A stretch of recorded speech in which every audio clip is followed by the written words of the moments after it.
Everything in our collection represents a great deal we found on Skyscanner. This is from Barcelona, Norway, Windsor, England. Onso travels a lot. We even got 2 matching tattoos. They say we got a great deal on tickets to Bangkok. I thought it said love is eternal.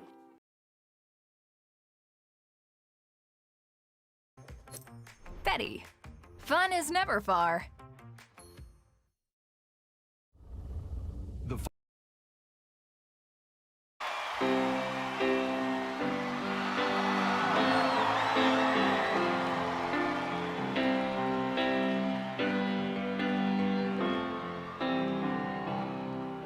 When I find myself in times of trouble, Mother Mary comes to me, speaking words of wisdom, let it be.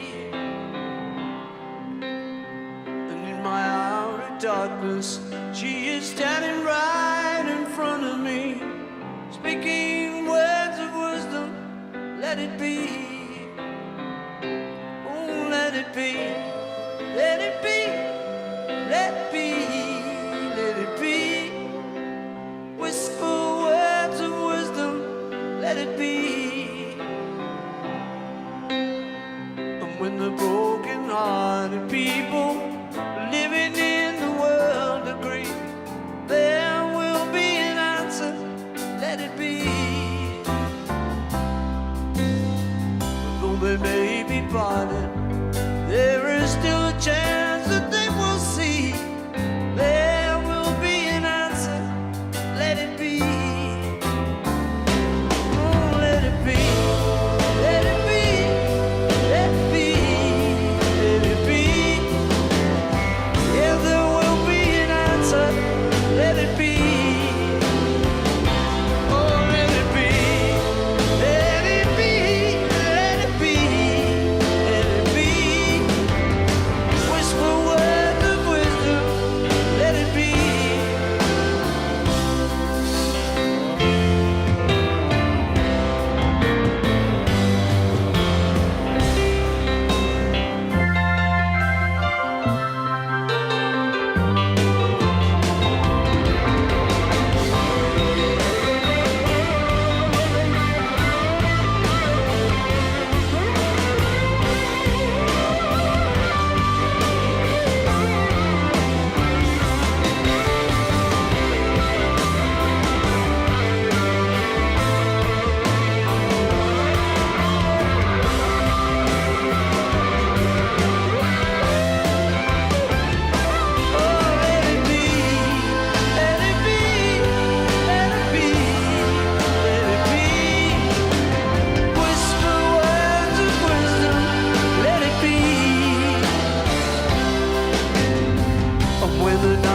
Cloudy, there is still a light that shines on me.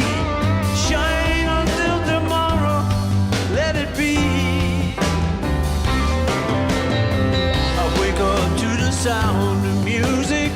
Mother Mary comes to me, speaking words of wisdom, let it be.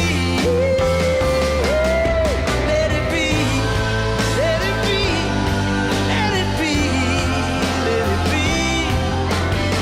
There will be an answer, let it be. Oh, let it be. Won't you let it be, let it be. Today on this Wednesday afternoon, Let it be. oh, you couldn't shoot. What?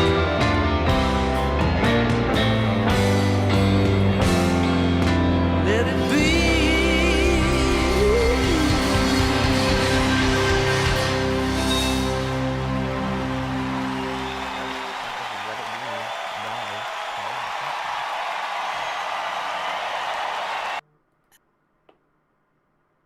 You're not listening to that song. Okay, we are live. Hello, guys. So yeah, this is where I have my setup. I have Roblox. I have my Leafs, Jays, and Yankees, Leafs, and Raptors. So I'm going to put that like last. What should we listen to, guys? I have both Sportsnet games up. I have my Leafs and my Raptors. I mean, my Leafs and my Jays. Excuse me. Okay, where is... Did I lose my game? Where did it go? Yes, it's right there. Where is my thing? No, it's not under this. Oh, it's under this. That's why it was okay. So let's watch the Jays, the Leafs first. About Mitch Marner. We'll see what happens. Right. So Leafs and Habs, listen, you have the youngest team in the NHL, the Montreal Canadiens. You have this grizzled veteran group in Toronto, the biggest team by size in the NHL. What do you make of this matchup on night one for these teams? Wouldn't rather be anywhere else. Forever rivals. We get to start here with these two original six clubs. We'll take you over to the BOA later. I just think this is a fascinating year for hockey in and of itself. Every Canadian team has a chance to be probably in the playoffs and do some damage down the line this year. It's going to be an exciting year, boys, and I'm glad we're starting here in Toronto. Yeah, this is awesome. I'm glad I got to play for both of these franchises, and I know what this game means, especially the opening game. These guys going head-to-head. The thing I love about the NHL, though, guys, is got new faces in new places, watching for that, and young guys getting a go at it. Toronto, you got Joshua Machelli and Roy. Montreal, Demidov, Bolduc, Dobson. Yeah. You know, I love watching to see what can come here, especially on the first game. Let me just say, too, one of the great nights of the year. Really excited to be here on a night like this. For me, it is the Maple Leafs. Everybody thinks they're going to be worse, right? You've got something to prove. You've lost an important player. How are you going to show that it's not going to hurt your team? But also on the other side, the Canadians, the expectation to be better. You were hot at the end of last year. You're expected to make the playoffs. You're getting everyone's best every night for the first time in years. Who will rise to the occasion? They met a couple of times in the preseason, but now it's for real. We're going to see you after 20 minutes, but first we get you back out to Scotiabank Arena. PA announcer Mike Ross introducing the lineups for the Leafs, their 108th home opener.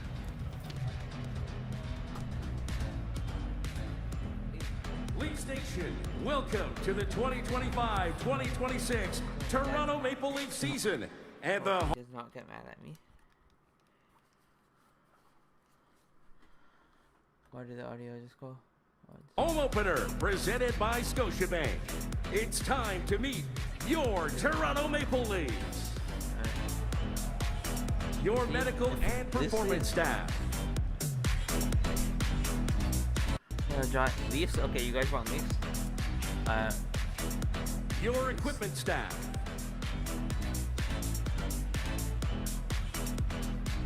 And your coaching staff. Skills Development Coach, Denver Manderson. Video Coordinator and Statistical Analyst, Jordan Bean. I think I watched both at Video once. and Coaching Coordinator, Sam Kim. I can't. This is going to... Coach, Mark Savard. One sec. I want to at least listen to... Three with a very good ERA, just under 3. The Blue Jays actually saw him in his second big league start, and he... No, John. Okay, I'm going to make sure... Not dressed for tonight's game.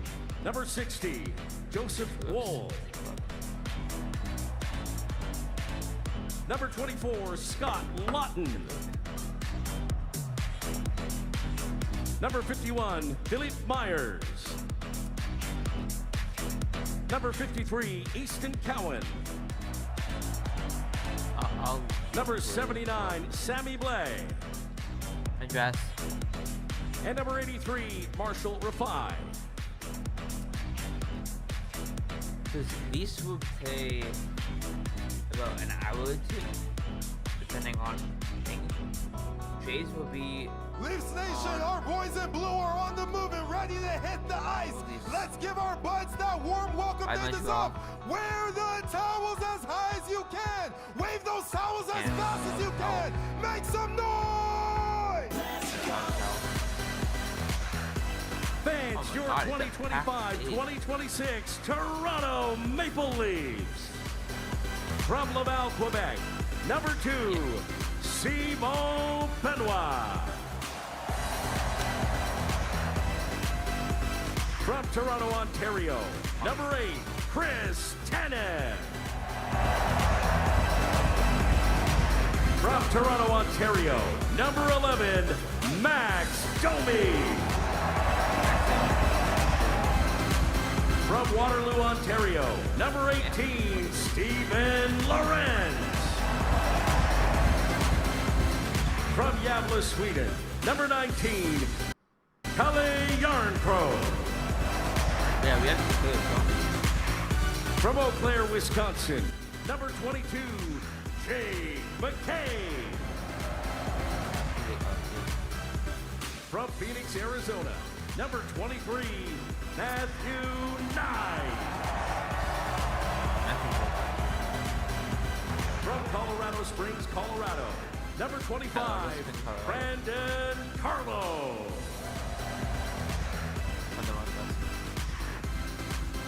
From Margate City, New Jersey, number 30, Hayden Primo. From Jackson, New Jersey, number 41, Anthony Stolar.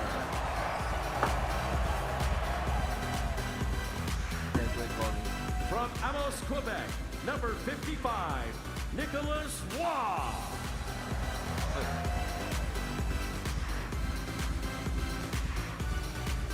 From Turku, Finland, number 63, Matthias Machelli.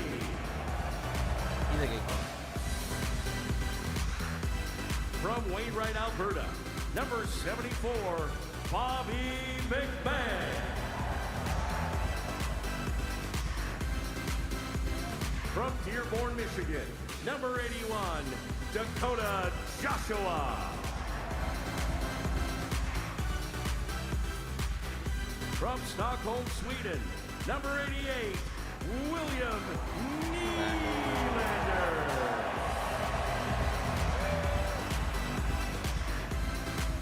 From Arcadia, California, number 89, Nick Robertson.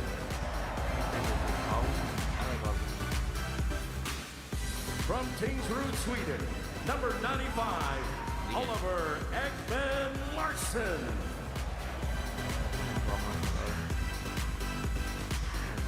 From Vancouver, British Columbia, number 44, alternate captain, Morgan Riley.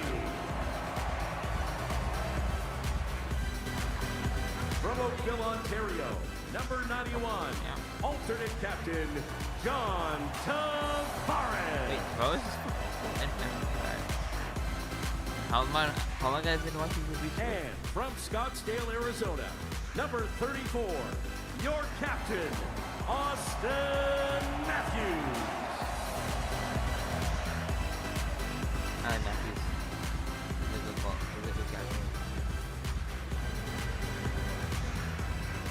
Once again, let's hear it for your 2025-2026 Toronto Maple Leafs.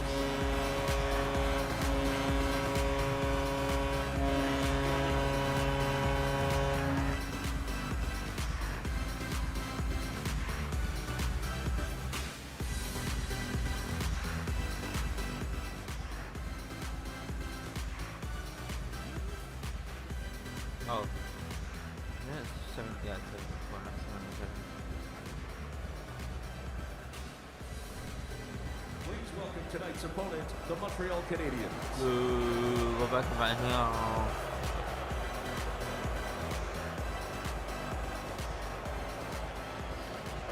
We are just moments away from puck drop in Toronto, but first, we will take time to honor a legend. Ken Dryden was a giant in the game of hockey, a Stanley Cup champion, a Hall of Famer, an author of so many great words. And on opening night, this one feels fitting. Don't let your... Okay, I'm switching. And caught over near the screen by Austin Wells, the catcher, for out number 2. Good job by Wells to concentrate just before he hit that wall. He was able to catch it. The ball didn't hit up against the netting, so he has a opportunity to record the eye, and he makes the catch.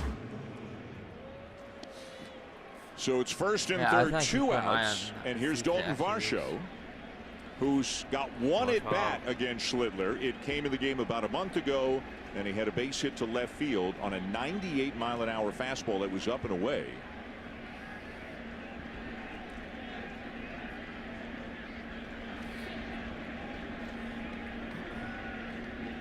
Guerrero at third, Barger at first.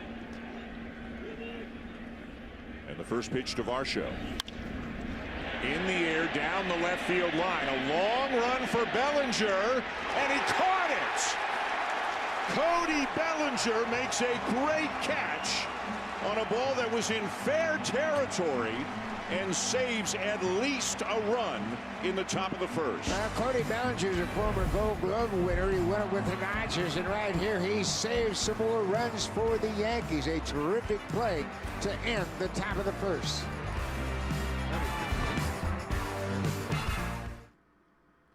Attention Canadian Tire team! This fall we've got over 1,000 deals each week. Up to 40% off select cookware and up to 30% off select...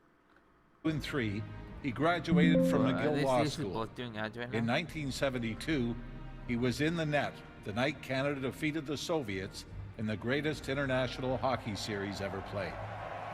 He authored The Game, a work that sports writer Scott Young described as a book so rare that there is actually nothing to compare it to.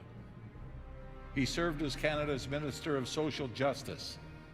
He fought to make our game better and safer for everyone to play. And in 1997, Ken Dryden was named president of your Toronto Maple Leafs. For 7 seasons, no one's applause rang louder in our arena than Ken's. Our game, our country, his family were everything to Ken.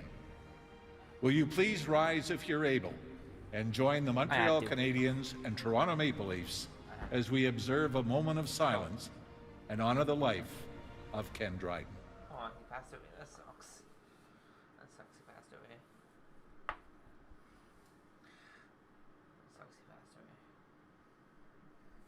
away. Thank you. We now ask that you please remain standing if you're able to. Remove your hats and join Natalie Morris in the singing of our national anthem. No, I'm not understanding. Oh, Canada, our home and native land, true patient love in all of us command. Quand ton bras s'est porté l'épée, il s'est porté la croix. Ton histoire est une épopée des plus brillants exploits. God keep our land glorious and free. Oh, Canada, we stand on guard for thee. Why is my cat meowing? Oh, Canada, we stand on guard for thee. A one anthem night as forever rivals go toe-to-toe in Toronto. It's the moment you have waited months for. Summer has come and gone. Training camp is over. It is the Leafs, it is the Habs. It's a star-studded opening night. Puck drop coming up next.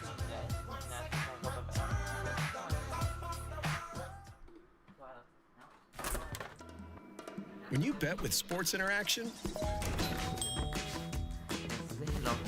sometimes it pays to be a bad fan. Every game is your game. Bet with Sports Interaction. Oh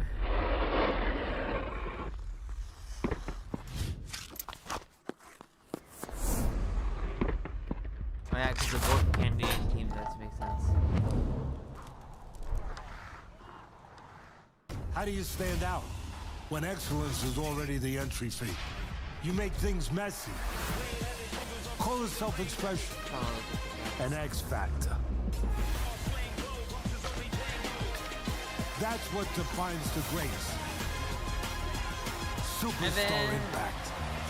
Brother, how are you? Looks good, huh? Check my game.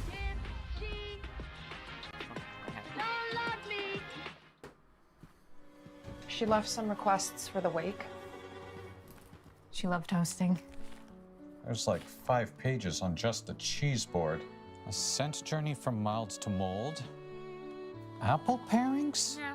Jelly moments for color. Brad, good stream today, buddy. Done. Now the shrimp ring chapter.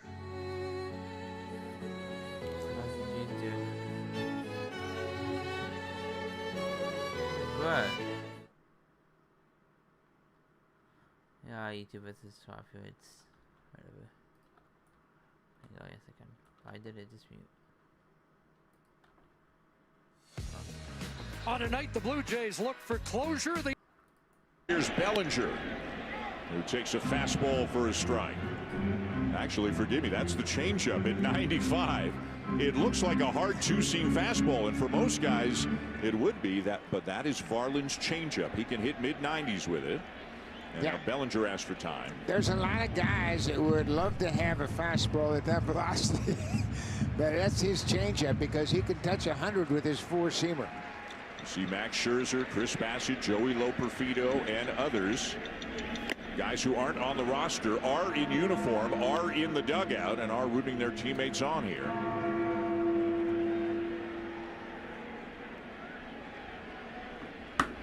Davis Schneider figures to be a part of this game a little bit later on. Varland out in front of Bellinger, 0-2. Sounds actually off. And he got him with a 100-mile-an-hour fastball, 2 down. No, he got it in a good spot as well. He gets a big strikeout, second out of the inning, and he comes inside. Trying to go away, but he pulls it all the way across the plate. But at 100 miles an hour, Cody Bellinger just couldn't pull the trigger. Yes, there's no joke.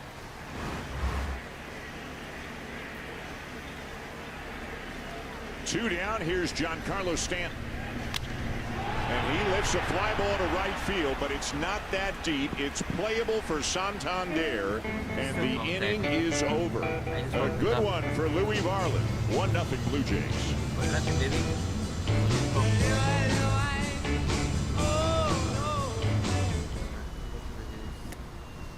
Ready to find your perfect... A chance in front of McCabe. Denied on a blocker stop by Montembeau. I know, I saw your skin.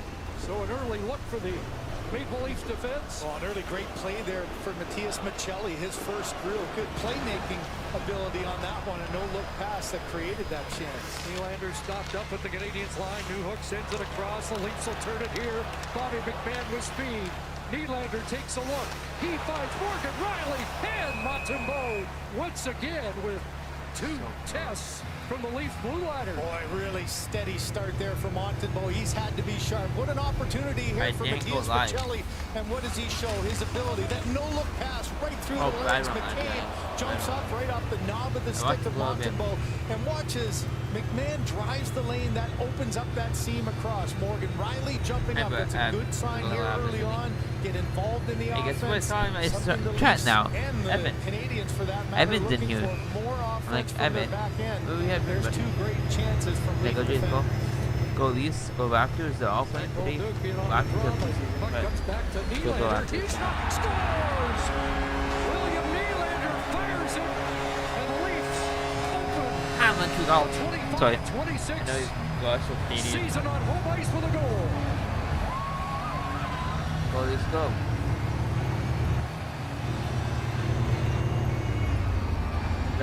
You know, one of the real strengths of the Maple Leafs last year was this in the draw. Second in the National Hockey League. This one gets tipped on the way, but it's the draw, the second effort here by Tavares. Nylander just throws it at the net, and a great positioning there by McMahon. You know, getting into that seam, that little drop. You can see Montembeau thinks that shot's coming right in the midsection. It's McMahon that gets a piece of it. It goes through the 5-hole. John Tavares again, so important in the face-off dot, wins that face-off with the second effort, and the game's first goal goes to the home team. 1 minute in, the Leafs open the scoring. McMahon was not in the opening night lineup a year ago, and bumps a late season slump from last year, and there's the first test on Anthony Stolarz, who vacuums it up as sticks get high in front of the Leaf net. Well, you know, on home ice, you get the first opportunity to make an impact. And for Bobby McMahon, he spent most of the summer here in Toronto and working on the little nuances of his game. But this is one just in the right place, off the draw, get to the front of the net, and you mentioned it. You know, a little bit of a message sent last year by Craig Berube, his head coach. Didn't like his overall training camp last year, sat him for the first game. But Chris, after missing that first game, McMahon came in and scored 3 goals in the first 3 games. So I think it was message sent, message accepted. And here he gets the game's first goal of the year. 1 minute in, the icebreaker from McMahon, Nylander, and Tavares both get assists on the first goal. Craig Berube talked about McMahon, but there's another step there for him. Well, if I'm looking for Bobby McMahon and say, okay, how are the lines going to shape up? You know all the interesting opportunities with Mitch Marner gone. Okay, we can worry about the Matthews line. That line with Tavares and Nylander, he was able to play at certain times last year and stay there, but then he was up and down. You know, this is the opportunity this season to solidify that spot, and couldn't ask for a better start to do that. Fourth line's out for both teams. That includes Patrick Laine on the fourth line for the Canadiens. Puck slides down into the Leaf zone. That's icing against Montreal. Ease to a W, brought to you by J.P. Weiser's, the perfect Canadian whiskey for game night. Well, all training camp long, Marty St. Louis has talked about his team needs to be better 5-on-5. Better defensively, better offensively. Not a good start on that front. You know, with all the changes this year and all the talk about Mitch Marner being gone, it's your top guys that you need to lead the way. You look for Austin Matthews to set the tone, and a big opportunity for Anthony Stolarz. He's the guy, no question that he's going to have another career high this year in games played for the Maple Leafs. Craig Berube goes right back to the Tavares line with a face-off in the Canadian zone. Now an outlet here from Jack Eye. Line A sends it through center, and Josh Anderson, who always plays well against the Leafs, has the puck in the Toronto zone. Here's Noah Dobson moving in. Put it across, and Slavkovsky picks that up. Sharp angle shot off Stolarz and Nylander. Matheson, and that slide behind Caulfield. Back to Matheson at the line. Gets it back from Dobson. Mike Matheson sends it on goal, and that's kicked away by Stolarz. Suzuki able to get it back to Dobson as the Canadiens hold the zone. Brandon Carlo took it away from Slavkovsky. McMahon unable to get it out. It's still alive for the Canadiens as Matheson. I know, right? It's expensive nowadays. Sends it across. Here's the shot and a left pad stop by Stolarz as the Leafs clear. Well, how do you like that? And just outside at 100, missed by maybe an inch, and it's ball 1. But it missed. That's the key, and that's what the Blue Jays do. They don't chase. You can see it was off the plate outside. And the Blue Jays, to a man, have done a great job of controlling the strike zone. Cam Schlittler's a guy, when he graduated from Northeastern University in Boston 3 years ago, threw 88 to 90. Now he's 98 to 100.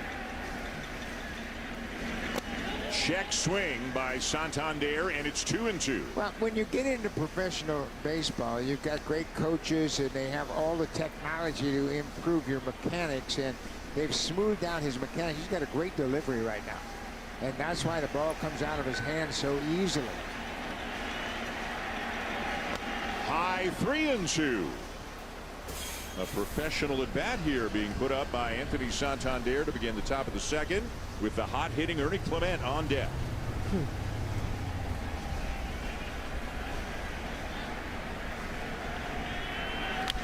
And now he lines one to right center field. Judge giving chase, and he is there. It took 11 pitches, but Schlittler finally retires Santander. Yeah, man, that's what the Blue Jays have to do against Schlittler. Make him work, and hopefully you'll force him into making a mistake over the heart of the plate. This will be an interesting matchup now with Ernie Clement, one of the best fastball hitters in the game. And a guy making the most of his first ever opportunity to play in the postseason. He is 7 for 11 in the series. And he got a cutter on the first pitch. It's 0-1. A cutter at 95. Like we say about Louis Varland, who's got a changeup at 95. Some guys are just built differently, and these are two. A lot more expectation on this team. He's got the foundation laid from the last 2 years. And on him this year because he is vying for a base hit, but Anthony Volpe. looked like Volpe didn't think he was going to get there. He just turned his back to the infield and hustled out into left field. Cody Bellinger wasn't going to get there. It broke Ernie's bat, and you can see it just flared into left field, and that is very much like Derek Jeter, who was the master of making these plays for years as the Yankee shortstop. So 2 down, top 2, and here's the number 9 hitter tonight, Andres Jimenez. A little bit inside for ball 1. Jimenez has been holding his own with the bat. He's 3 for 11, a double, a couple of RBIs, as you can see, and had a good final week of the regular season swinging the bat as well. Grounds this one back to the mound. Schlittler has it, and he will retire the Blue Jays in order here in the top of the 2nd. Won that draw. Now the Leafs will come back in. Robertson to Riley, and that shot deflects off the stick wide. Golduc, the former Quebec Rampart, for Gallagher, who sends it down into Toronto territory. Riley ahead, and Nick Robertson, another good preseason. A dominant performance in the final preseason game in Detroit, and another goal, so perhaps an unexpected opening night start for Robertson, trying to solidify his place more permanently in the lineup.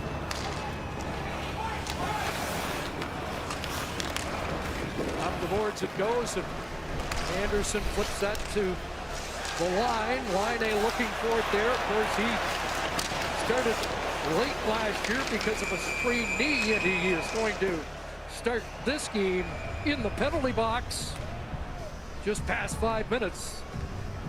You know, one thing in the last 2 exhibition games, Patrick Laine drew a lot of praise from Marty St. Louis on the fact that he was moving his legs. He was really engaged. He was jumping in on the forecheck. This is one that'll drive a coach crazy. The offensive zone, no real play, no threat there of Tanev. He's got control. You just cannot get your stick in there. Right underneath that bottom hand of Tanev, and when you stop your legs moving and you start reaching, that's the end result. 2 minutes in the penalty box. Power play brought to you by Royale Tiger Towel, paper towel, power through tough messes, and so much more. Leafs were tied for 8th on the power play last year, and 4 for 16 against Montreal. And Morgan Riley will be the quarterback on the power play with the departure of Mitch Marner. Here comes Anderson shorthanded. Jumping up was Mathis, and Anderson with a backhand, and Stolarz with a stop on a Canadian short-handed chance. Well, and again, I said the importance of face-offs. Having a right-handed shot on your penalty kill like Jake Evans, he dug in there on the face-off, won it from Tavares, then gets it back. Now you've got some speed to the outside. You can see Matthews just buy a little bit of time, and the end result is a backhand shot. You'll take that from Anderson, but that's where Anderson's dangerous. Give him that open ice with a little bit of speed. He can make you pay. Canadians had 9 short-handed goals last year. May have a look here. Here's Kapanen in, scores!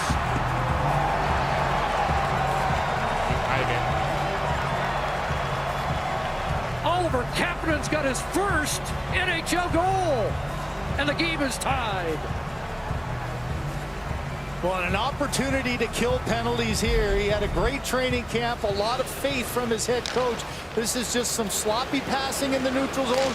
A flyby by Matthews there, and Kapanen, I think, surprised Stolarz here. You don't have a read on a young guy. This is just his 19th game in the NHL. Does a great job of getting a little bit of separation by skating hard, and then that quick release, hard to describe. And it's a right-handed shot.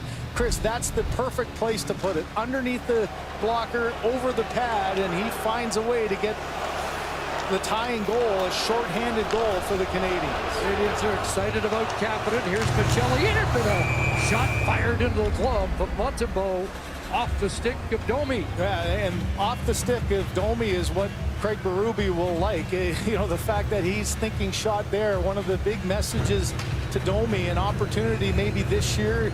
And he got the injury to Lawton, so he's back at center. But here on that second power play, he jumps in, wastes no time, and a good early save on the power play for Sam Montembeault.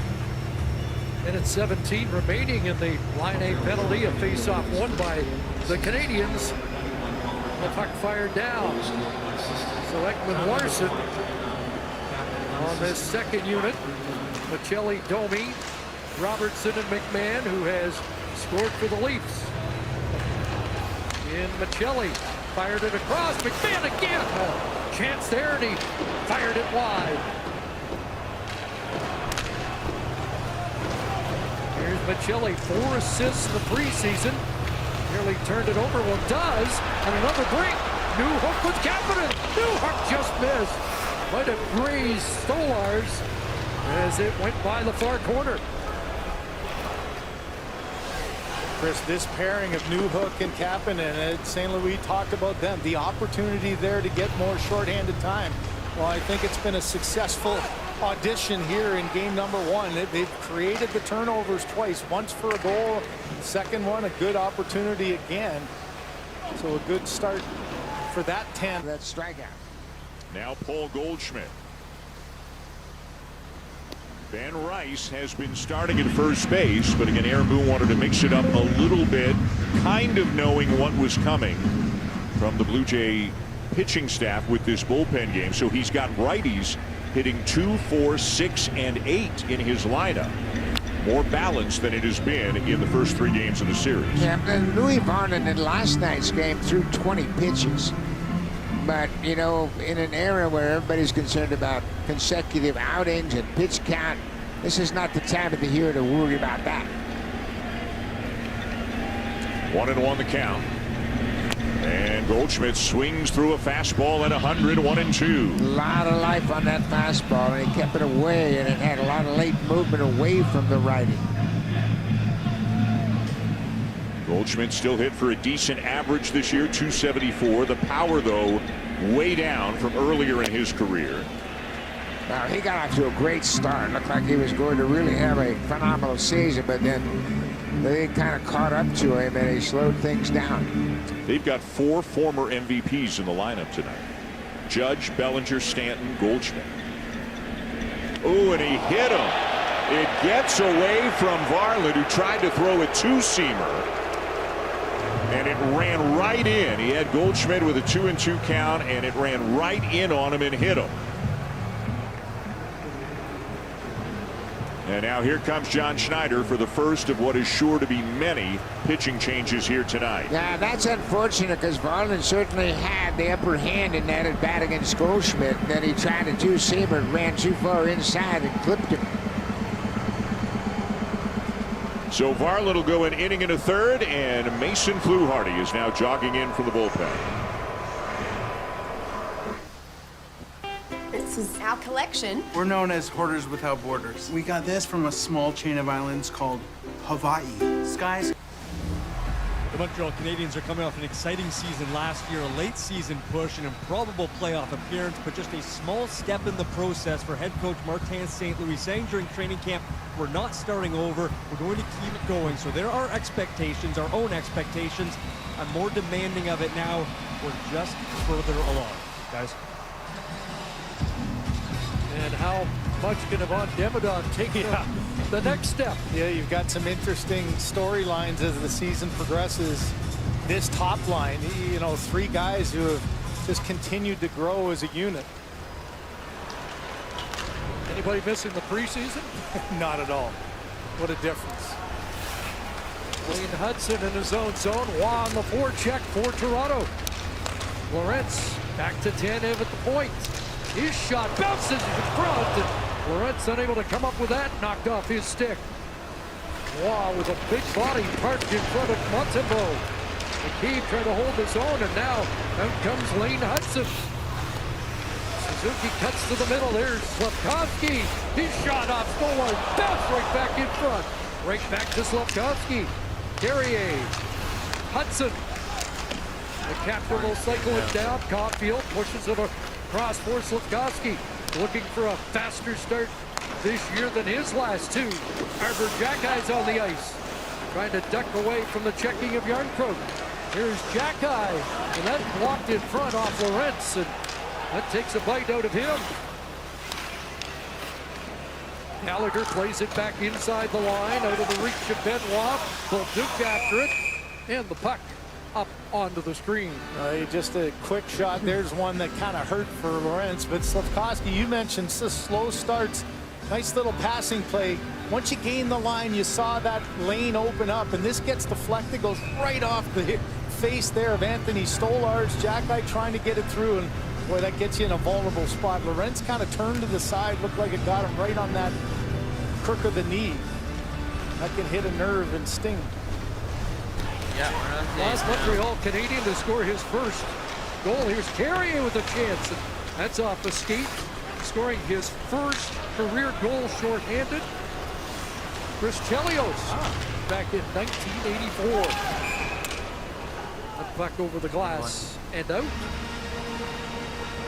Well, that's what training camp's all about, isn't it? Opportunity, and Oliver Kapanen just took the opportunity this year. You know, there's only a limited amount of spots. All the focus on Demidov and what he potentially can do. But to his credit, Kapanen, it's a hard job playing center ice in the National Hockey League. A little easier for a youngster like Demidov, then not nearly as much responsibility. But here you got a youngster centering him, so it'll be interesting to see how these guys find some chemistry as they go along here in the early going of the season. He's Sammy Kapanen's nephew, Kasperi's cousin.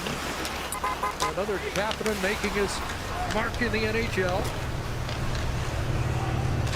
There's Riley at center, battling there against Newhook.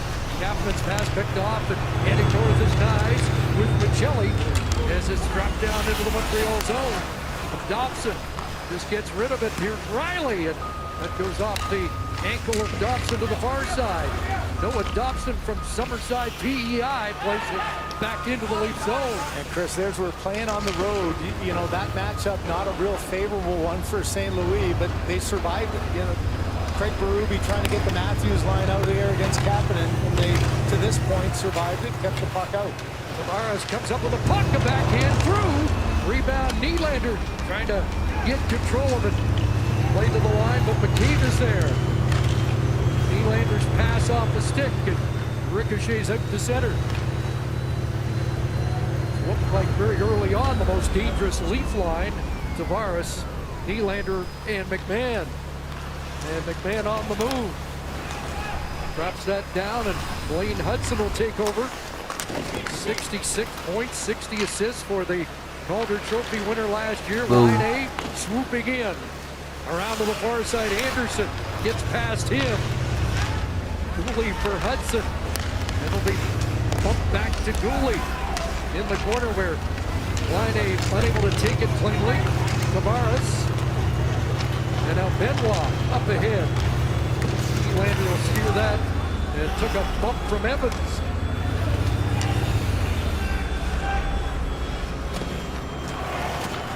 So Hudson sets things up and Carrier's away. Drops it in from the red line. Stolarz up to play it. Back around, Yarncrook tied up there by Suzuki. Slavkovsky in the mix. Carrier with a shot. That ricochets into the corner. Lorentz back out there. Around it comes. Steven Lorentz takes a bump but got it to Nick Waugh. And the Rouyn-Noranda product sends it into the Canadian zone.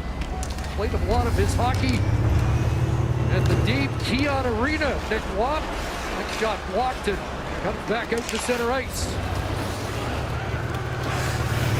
10 of a round. Here's Nyes. Across, but too far for McCabe. Sent back in by Caulfield. 10 of a round. That one knocked down, played to the side of the Leaf net. Right out in front, and Stolarz down, and using that big reach to reel it back in. Really tough play there for Stolarz. Coming out of the corner, couldn't control the rebound, knew that there was a threat in front. You could see McCabe falls down, rebound there, but excellent job getting it to it and closing the play off.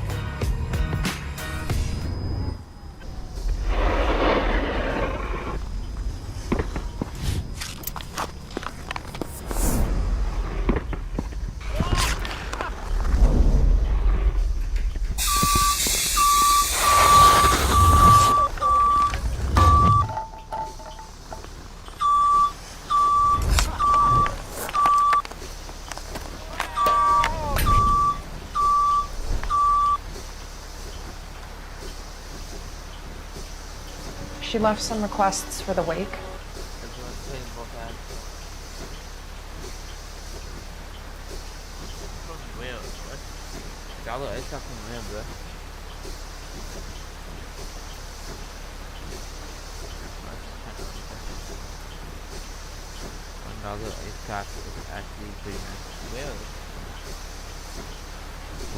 What Tim Hortons then from what?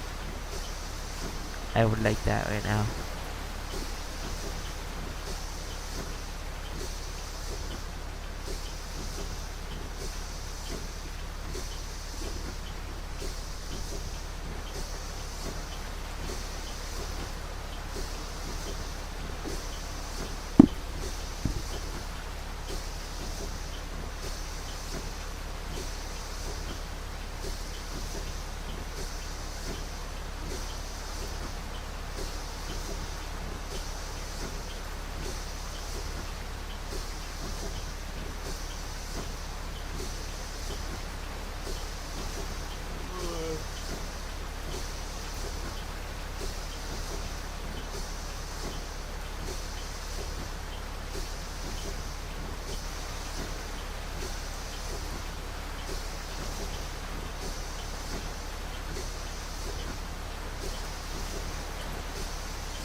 The knee injury last year and then of course in playoffs, but man, down the stretch he went 8-0 down the stretch. He had 3 shutouts in 4 games. He goes into his first playoff as a Toronto Maple Leaf, beats the Ottawa Senators 4-2, and we all know the injury kept him out of that next round. And you know what, maybe it would have been a little bit different, and the Leafs hope that he can continue his strong play. And right now the one thing for sure, Chris, is the net is his, isn't it? I saw a glimpse of the backup tonight. Caden Primo, the former Montreal Canadian, cleaned off waivers from Carolina. 3 back-to-backs for the Leafs in October, so somebody's going to get a few games. Here's Domi, along with Joshua. That's Domi, and blocked in front as Montembeault will cover up. Well, you saw the instinct there for Domi. He's looking past first, which I don't mind because you've got that quick little 2-on-1 after a 1 play along the boards by Joshua. After he makes the dish, he goes hard to the net, but look at the veteran play in front. Matheson just knowing, okay, I'm going to take away any option you have, just sliding it back door to Joshua. That's a trigger for the goaltender to know, okay, the shot is yours, and Montembeault does a good job of controlling it. You know, that's part of reading your defenseman too, and a guy, a veteran like Matheson, sending the right message to his goaltender to just worry about the shot. Doc won that defensive zone face-off. A pass ahead for Doc off the stick that puts the play offside.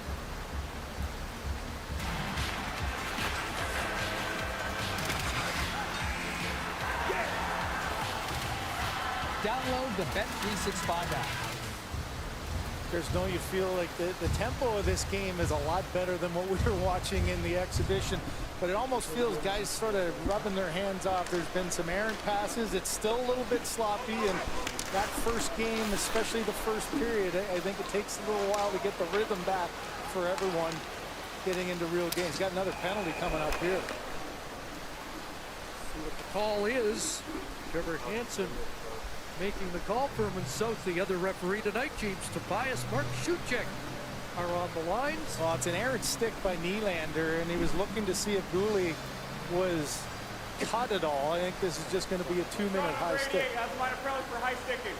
And you can see the reaction to Nylander. He didn't really even feel that he had done anything, but away from the puck, an errant stick and a... Oh, just... didn't look like a whole lot there. Just got his stick up into the head area.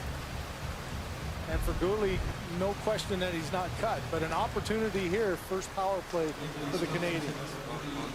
Power play brought to you by Royale Tiger Towel Paper Towel. Power through tough messes and so much more. Wayne Hudson at the controls on this Montreal power play. Gets past Suzuki. And a clear from Jake McCabe. The power play is another area you just want to improve a little bit for the Canadians. 21st in the National Hockey League last year. Mentioned off the top, Hudson getting that role with the top power play to be the quarterback at the top. Held in momentarily by Bolduc, and now a break for Nick Roy out with Dakota Joshua. There's another penalty kill pairing. This one for Toronto.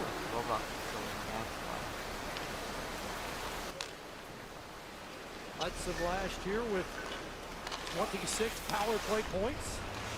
Here's Lane Hudson dishing it across. Bolduc shot. That blocked it. Carlo's I'm building like a riot control one. Carlo in some difficulty.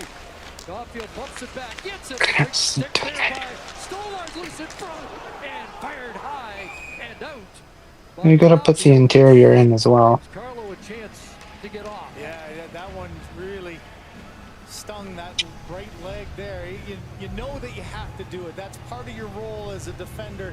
And again, gets sideways, so he gets it in the side of the leg, which hurts a whole lot more. I love the aggressiveness of Stolarz there. He knows exactly what Caulfield's trying to accomplish. You're not on mobile. Allow him to get that lane to the front of the net. Good active stick. And Yeah, but I'm working on a Chevy Tahoe. Leafs lost Scott Lawton in the preseason on a shot block. And he will be out Well, not entirely. I'm just putting it together. I'm putting all the body panels on. It's amazing. One guy, you know, not even a Oh, damn, that's a big push bar. one thing Craig Berube looked like he was getting was some Got a giant bar on the front of it. Get all the body panels on. Yeah, I might as well send it into paint. Paint. Okay. Apparently I can paint it with no wheels on. Yeah. It's just sitting on blocks.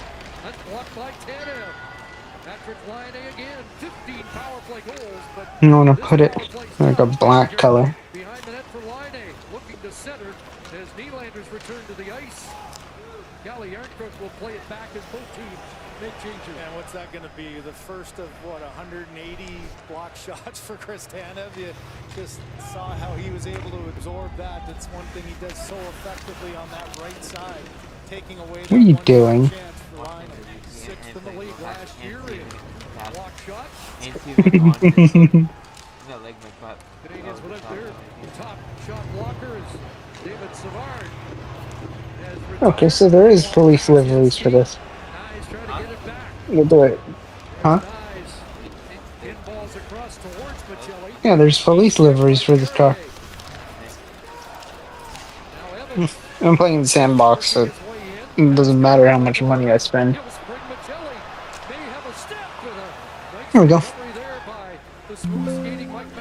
Yeah, you just saw how quickly Matheson was able to close that gap. A good active stick. Again, another good veteran lead. Oh my God. Trying to jump up offensively as soon as the turnover's there, though. He's right back to the middle of the ice and taking away the lane. Now Caulfield's in flight down that right side, fired it wide. Off Suzuki and played out, and Bobby McMahon goes to work. Trying to get a step on Gooley, and a centering pass out of the reach of Nylander.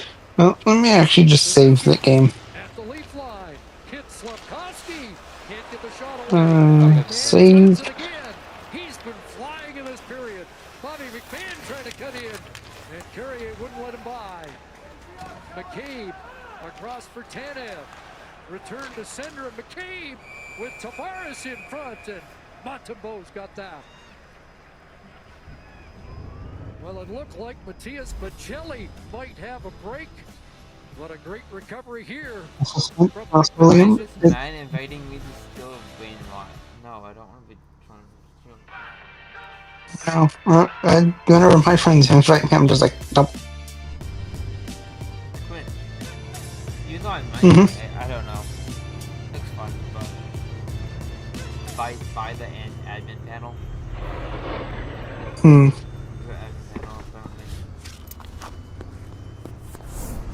I played it once, I think, but twice. See how it is.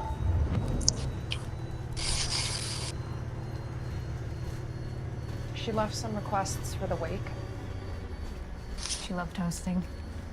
There's like 5 pages on just the cheese board. Sense journey from mild to mold. 2-2.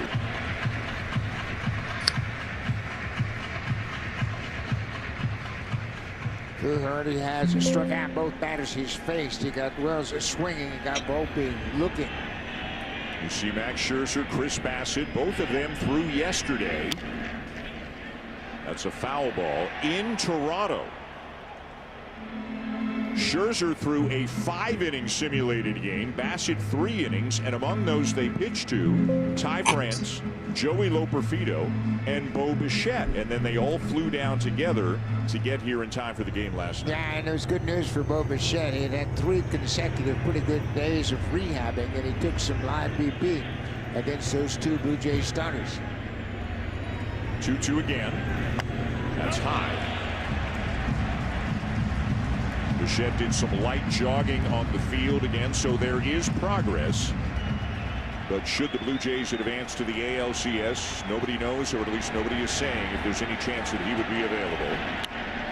This one sent to right field. Santander will turn. It's gone. McMahon takes Fluharty deep, and it's a 1-1 tie.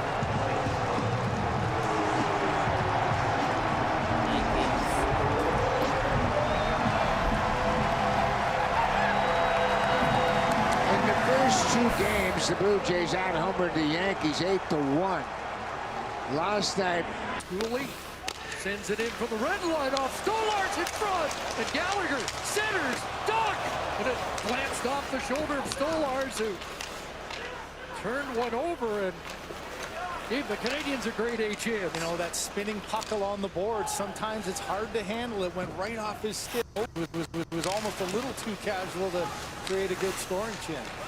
Mentioned in the one preseason start, he talked about, you know, touching the puck. That was one of the things he wanted to get done in the preseason.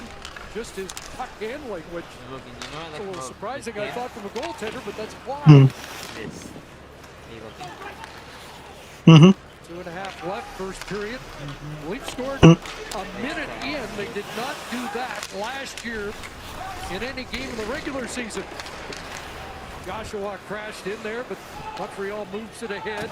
Bolduc gets it deep, and Stolarz will play that, and a high stick will hold play. Yeah, I think Stolarz has been really active in this game early on and handled things well. This one just takes a really awkward bounce, goes off his stick, off his pad, and then I'm in a server right now and someone's trying to drift in an intersection. Stick there. Wasn't able to control it very well. It didn't get that stick flat. Looked like he just tried not to overreact and open up a lane, and then does a nice job of lunging up as high as he can there. Get that 6'6" frame as high as he could. Looked like he got a piece of the shoulder on that one to go up and over. Off the draw, it comes back to Hudson, and he puts it on net. It will stick to Stolarz. That face-off, you know, Kapanen was down so low. You could hear some of the Leafs yelling. They thought maybe he used his hand to get it back. Now that's a penalty, but the linesman was right there, made the call. You be the judge here. Look how low he is. Oh, he did. That's a penalty. That was a definite miss there, as that wasn't his stick. That was his glove that knocked it back. That's a missed call. Up ahead at center ice. Joshua trying to come up with it. It bounced over off Robertson. And puck came out, back in offside is Toronto. Well, that's one of those simultaneous plays. Chris Tanev went after Newhook's stick and ended up knocking it back in. I thought it might have lived because it did look like it went off the stick of Newhook, and that might have created a chance. Instead, you get a change, and this new look line here of Yarncroke, Waugh, and Lorentz, as you mentioned, the 3 lines having to all get jumbled up just because of the one injury to Scotty Lawton. Waugh was playing with Dakota Joshua. Lawton centered a line that made some noise in the preseason with Lorentz and Easton Cowan. But Yarncroke in the lineup tonight as the right winger on the 4th line. There's Waugh, Benoit, and he'll drive it back in. Benoit on the left, Ekman Larson on the right. They were flipped during the preseason. Yeah, you're always looking on the back end. You know, the one thing that really wasn't up in the air all through training camp was the Leafs blue line. No real opportunity for anyone to grab a spot. For Benoit, though, all the talk for Craig Berube is the one lefty that has to play that right side. And I think the mindset is to just start with it and stay with it. So don't flip back and forth. Ekman-Larsson can play the right side as well at times, but I think putting Ekman-Larsson on his normal side allows him to be much better offensively. And if you can get a little bit of offense from that third pairing, I think you're going to get it more effectively with Ekman-Larsson playing his normal side, allow Benoit to play physically, not so much offensively on his offside. Aggressive play by Tanev, trying to hold the zone, but Montreal will work it out. 70 seconds remaining here in the opening period. McMahon for Toronto, Kapanen short-handed, and scored for Montreal. Here's McCabe, deflecting it deep. Machelli on the forecheck against Matheson. Machelli trying to dig it out. Nice, comes up with it. He put it in front off a Montreal skate. Brandon Carlo back. Played in behind it. Nice. Tried to center that, and Suzuki read the play. Slavkovsky out of the reach of Caulfield, and Carlo back. Morgan Riley. That deflected towards Gallagher. Here's Brendan Gallagher. Pocket picked by Nylander. And McMahon sends it out. Carlo ahead. Tavares knocked off his stick. Gallagher back in. Gallagher checked as Tavares comes back in the dying seconds of this first period. An assist for Tavares. And a pass here. Riley! And a chance at the horn for Toronto. Boy, talk about creating season presented by Rogers. So Mason Fluharty gets 3 outs, strikes them all out, but also in the middle of that surrenders a home run to Ryan McMahon that has tied the game at 1. And we have a big-time matchup here in the 3rd inning. Every at-bat, the importance of every at-bat magnified so much because of the meaning of the game. Sir Anthony Dominguez is in the 3rd inning to face Aaron Judge. Yeah, so far in the series, he has retired all 5 batters he's faced. He is, no, the lefty's 0 for 3, right-hander's 0 for 2, and Aaron Judge has a couple of hits in 3 at-bats against him. But the power for the season, Sir Anthony Dominguez held righty hitters to a 130 average.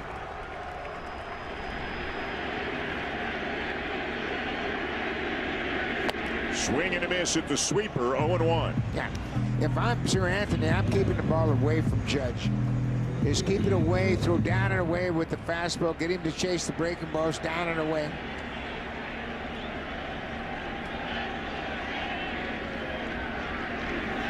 On the season, what Judge did best was hit fastballs. Ridiculous numbers. What he did next best, good numbers, was breaking balls. Sweepers, curveballs, sliders. What he did worst of all was off-speed pitches, changeups, and splitters.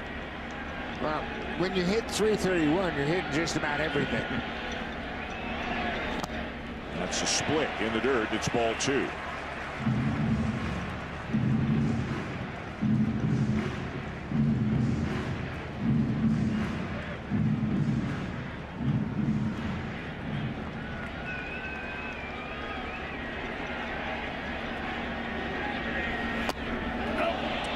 Low, ball 3.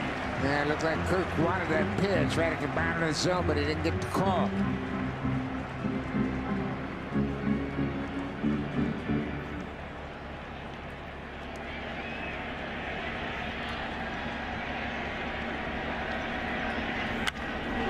And lined to second, caught by Ernie Clement. It got out there quickly, but right at Clement for the second out. Sir Anthony Dominguez had to duck out of the way. That ball was coming right back at him about 100 miles an hour. And it kind of rocked Ernie Clement on the back of his heels. Now, Judge and Stanton are having a little chat about what Judge saw facing Sir Anthony. And Buck 112 miles an hour to be exact on that lineup, but it's out number 2, and here's Cody Bellinger.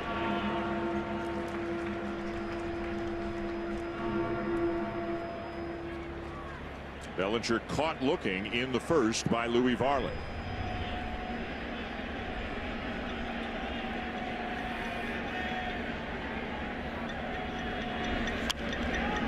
play, 1-1.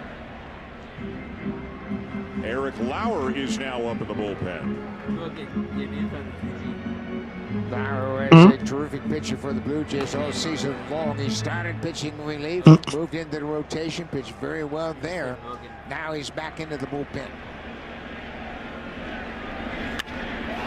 Line drive center field. Back goes Varsho, and he'll make the play, and that'll end the inning. Through 3 here in Game 4. This game is tied at 1.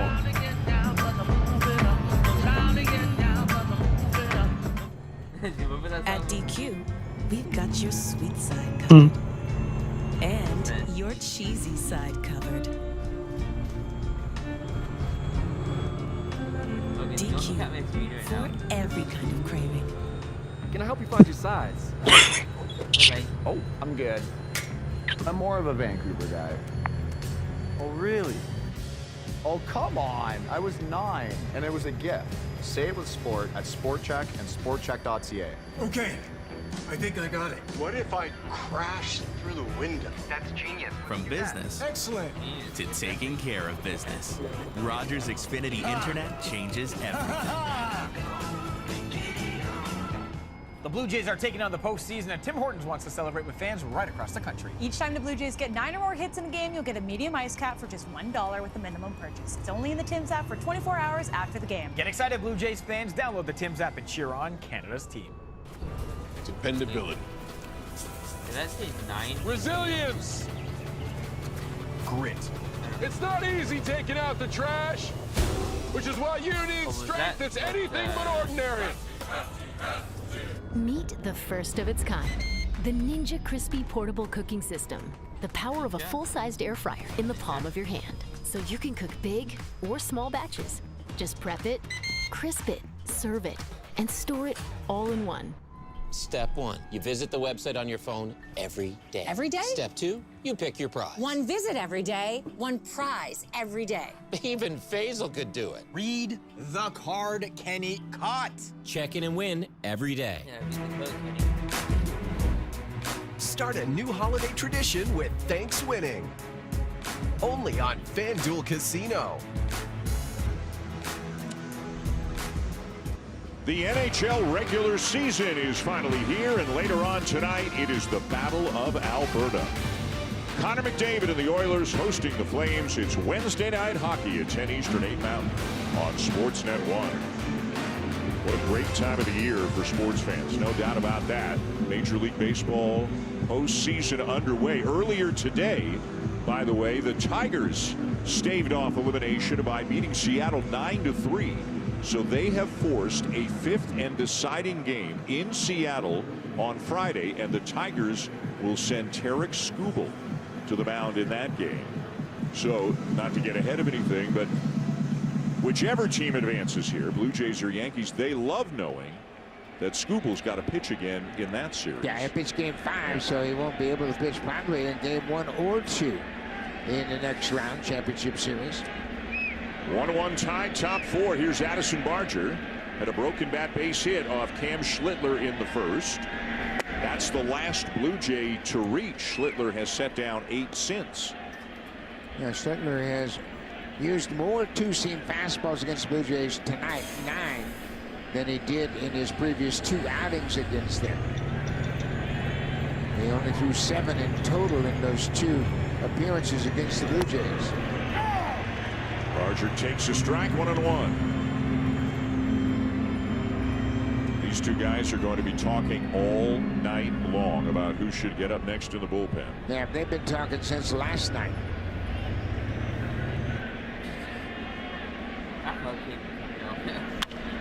Barger sends it in the air, left center field. Give me a second, Liam. My headphones are glitching out. He is on his way to second and in there with a leadoff double.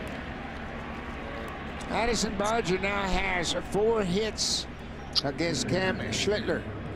That's an opposite field double. He had a base hit to right field his first time up. He stays on that high fastball and drills it into the gap in left center. The ball is slicing away from Trent Grissom, the center fielder. So that snaps a string of 8 in a row retired by Schlittler. Look at his right leg go flying in the aftermath of that swing. He put everything he had into that swing. And here's Alejandro Kirk, trying to at least advance Barger, but obviously hoping to do more than that as Pete Walker's on the phone again. Yeah, and in this situation, Alejandro's just looking for something, and he's going to get a pitch up in the zone. That's where Schlittler pitches. He loves to throw those high cutters and high fastballs. Yep. Kirk was up with runners at first and third, one out in the first inning, and fouled out, so could not drive in a run then. Hoping to do something good for this team right now. Boy, good cut at that ball, 98, but just got under it a bit.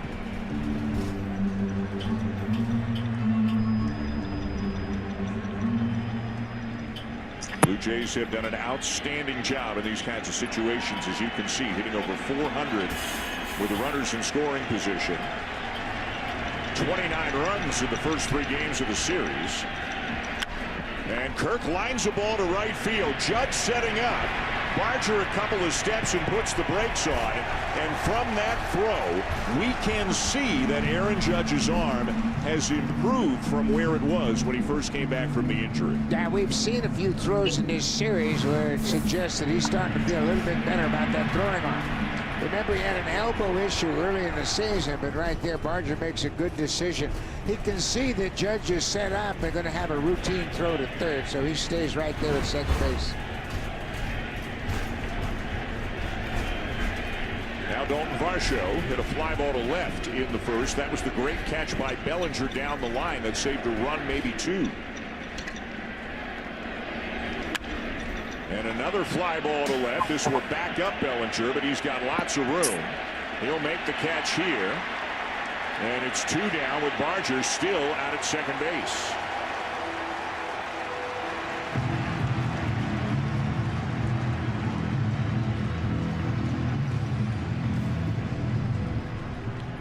So Schlittler getting the outs when he needs them. He'll now face Anthony Santander, who had an 11 pitch at bat in the second before lining out to right.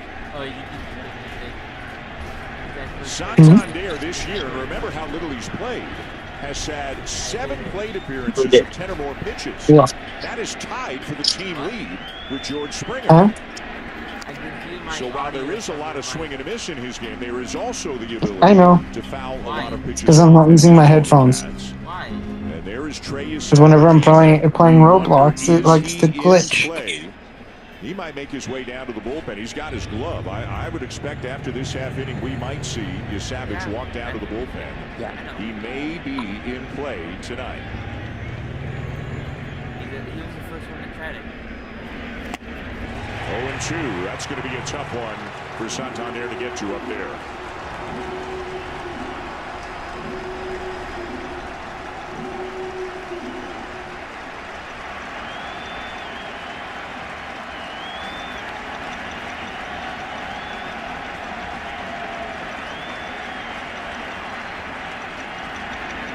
Too high, ball 1. But Schlittler has the ability to throw that 100-mile-an-hour fastball with very little effort. He's got a terrific delivery, very smooth unloading, pitching out of the stretch. Almost hit him, and it gets away from Wells all the way to the backstop, and Barger will take third. Yeah, Santander jumps out of the way of this cut fastball. It just barely misses him, and Wells can't catch it. Looks like it might have brushed Santander's jersey. It is scored a wild pitch on Schlittler. So Barger at third, but there are 2 outs. And it's a 2-2 count on Santander.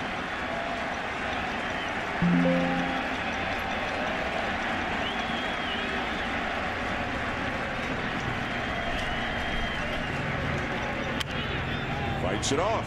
Yeah, here's what he does. He had that extended at bat his first time up. Yeah, getting back to that wild pitch, that's the last thing I think that was. It hit the catcher's mitt, they didn't catch it. Anything you could touch as a catcher, you should be able to catch. That is charged to the pitcher.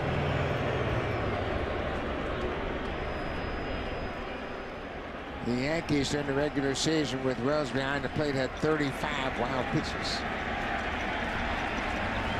Count remains 2-2 on Santander.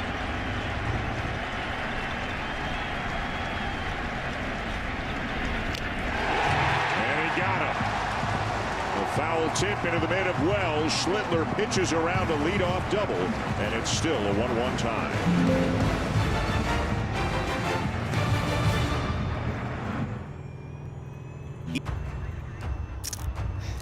You're done. It's ending, but we've got Twizzlers left. He's getting away! Twizzlers, keep the fun going. Another season? Let's go! Powering Canadian big ideas and big launches. Powering Canadian family operations and generational change. Powering Canadian goods and good times. Powering Canadian dreams until they're not just dreams anymore. From coast to coast to coast for 25 years and counting, Moneris, powering Canadian commerce. Almost done.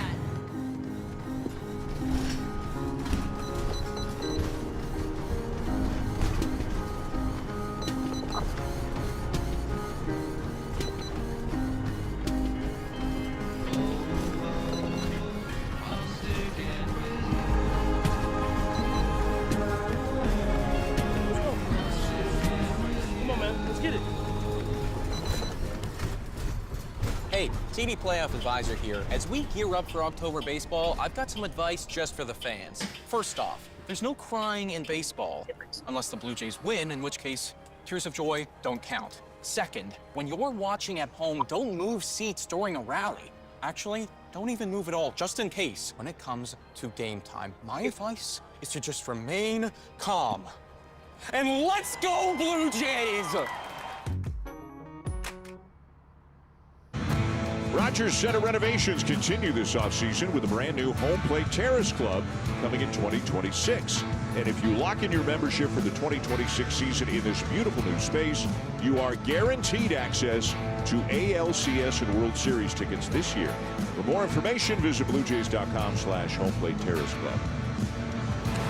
Moments ago, Trey Yesavage making the long walk out to the Blue Jay bullpen. So clearly it may not be likely, but clearly it is possible, Buck, that he is going to pitch in this game tonight. Well, he made 25 appearances in the minor leagues, all but 3 of those were as a starter. So he has come out of the bullpen in the past, and this is a unique situation, so he's making his way down to the Blue Jays bullpen in between innings. He threw 78 pitches 3 days ago in that start back at the Rogers Center.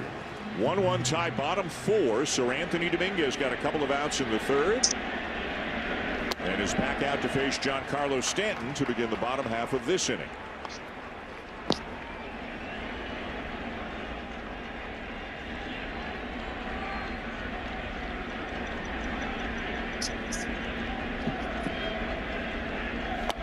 Fastball in there, 1-1. Stanton so far in this series is just 3 for 14. He fly out to right field in the first.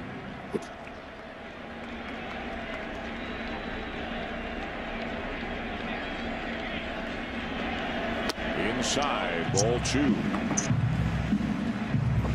After Stanton, it'll be Jazz Chisholm Jr. and then a Paul Goldschmidt. And again, the way Aaron Boone has set up the Yankee lineup, it alternates left, right, top to bottom.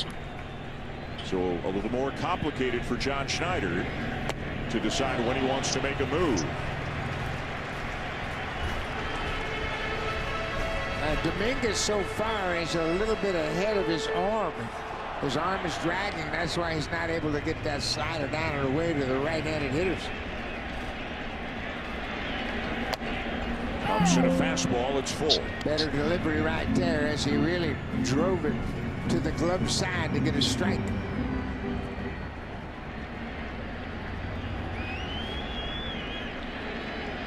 Three-two. Ball 4, and he walks him to begin the inning.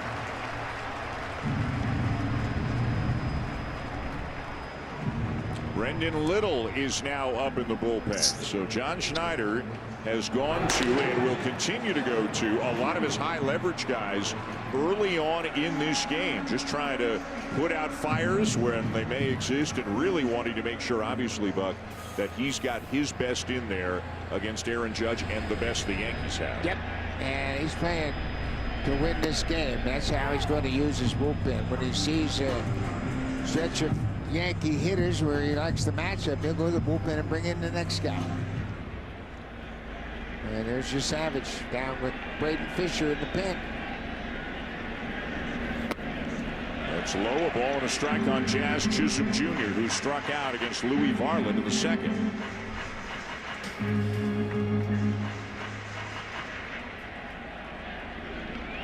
Stanton not a threat to go. Ground ball to first. To second one, back to first in time for the double play. Well, what a play by Vladdy. He got kind of a tricky hop and pinned it against his body, but then he uses that terrific arm to throw a strike to second base, and Andres Jimenez returns it.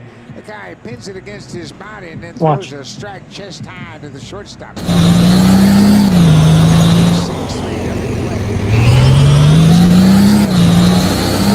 You see the smoke?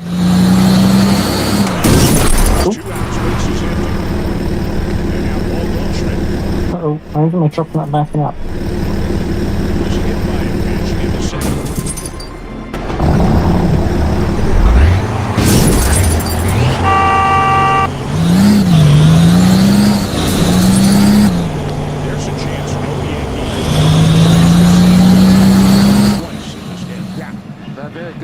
Because they're using their bullpen, and I think that's the plan for John Schneider.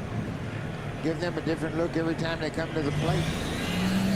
John Tavares has got the puck, leaned on there, played to the line. Riley trying to hold it in. Gas, but there's a fire out at the pumps. Call off Barger, and the Blue Jay shortstop will make the catch. That's some big outs that Sir Anthony Dominguez has got. Moved by Demidov, and Kapanen puts it back on goal. And Stolars will cover. Well, there's a good little first example in this game anyways of Demidov, just the confidence he has as a young player.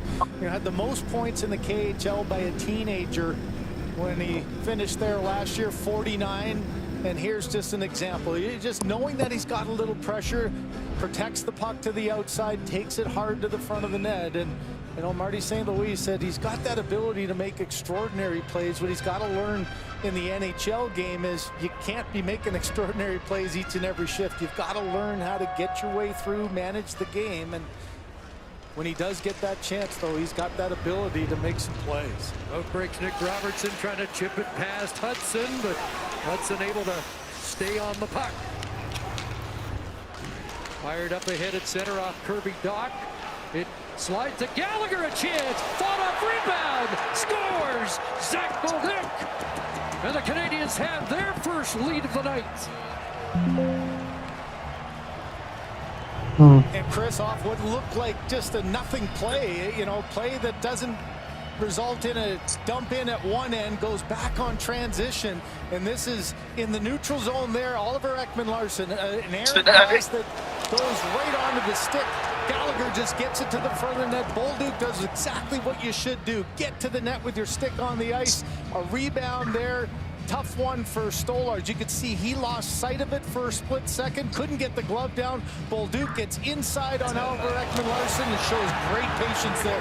Didn't panic, took the puck away from the pads of Stolars and gets his first goal as a member of the Montreal Canadiens. 19 in St. Louis. He got locked in March with 8 in 15 games. Another chance maybe here for Hudson.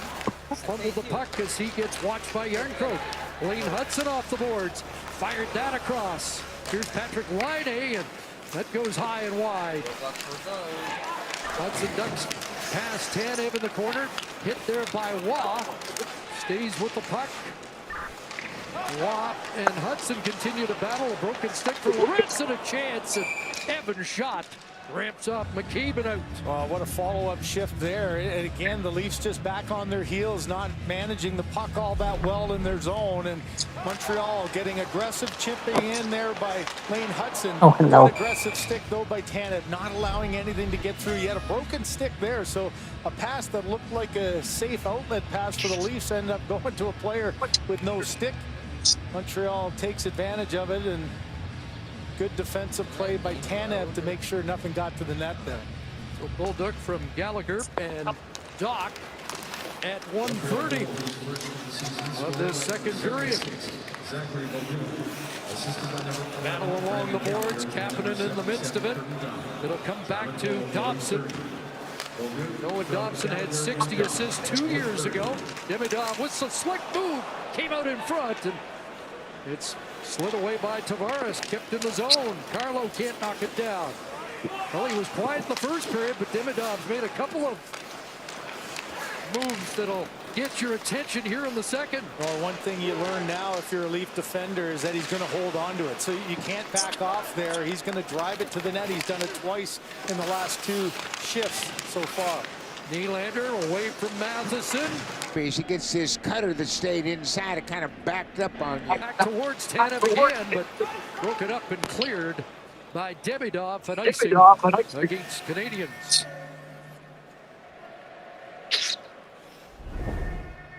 Stay ahead of live betting options and bet on any goal, save, or power play with BetMGM.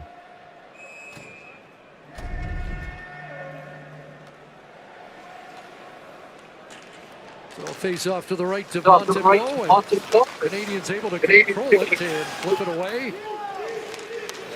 Dumped in by Kapanen. That will start a change for Montreal. That's a big face-off win for Kapanen there. The opportunity, that line had a minute shifts there. You got some young players, and Matthews unable to win the draw. They're allowed to get the change. Matthews and Michelli.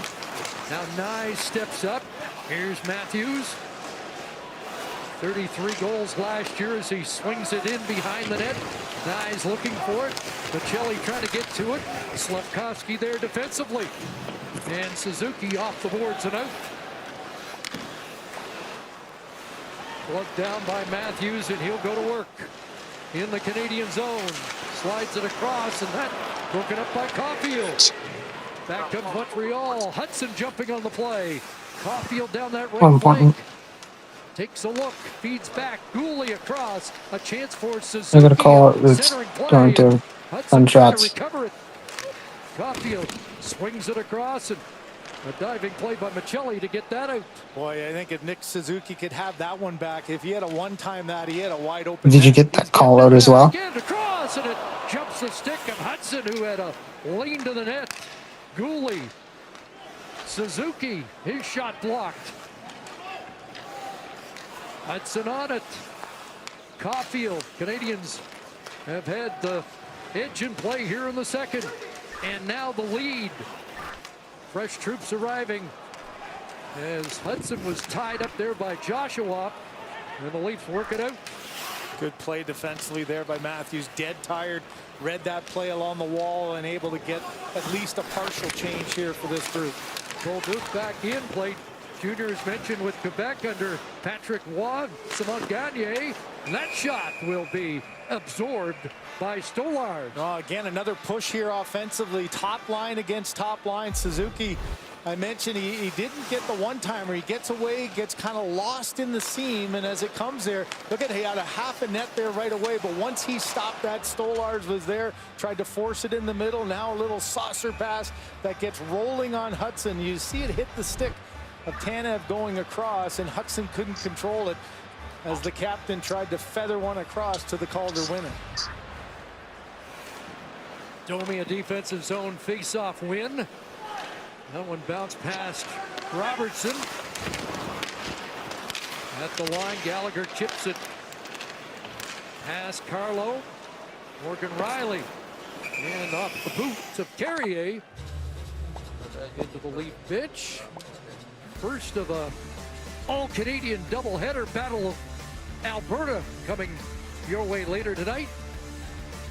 Flames And Oilers will resume. I don't know. Probably makes it so you get my call-outs as well. Yeah, but I FBI. Great way to start a new season.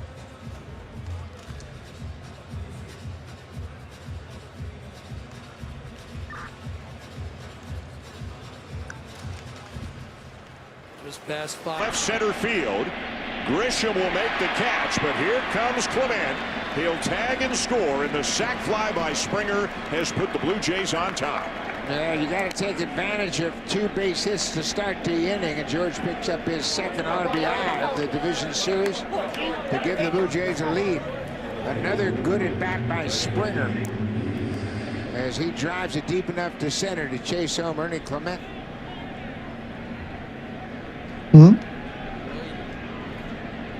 I'm responding to that call. Now Nathan Lucas 0 for 2 on a fly out and a ground out. And he'll take it to the top of the zone, 0-1. Lucas had a 2-run single when he faced Schlittler here back in September. That was a first inning single that staked the Blue Jays to a 3-0 lead.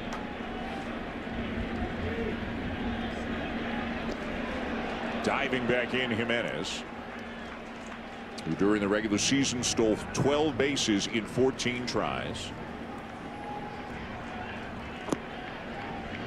The Blue Jays have scratched out the go-ahead run here.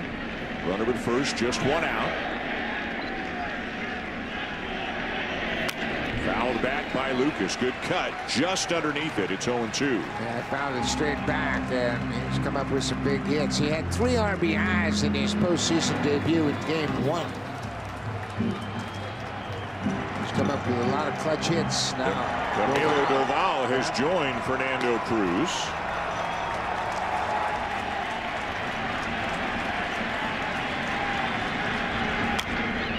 Lucas has done a lot of this year. When he gets into 2-strike counts, he makes contact 88% of the time with 2 strikes on him. That is 3rd in the American League, behind only Stephen Kwan and Jacob Wilson. Lucas can battle. Oh, hello. And now asks for his timeout. Looks like maybe he had something in his eye. Hard enough to hit a guy like Cam Schlittler without having a speck of dust in there. You know, the reason that Nathan can take such good swings with 2 strikes and put the bat on the ball is because he's got a very short, quick stroke. Doesn't have to commit early to catch up with the pitch.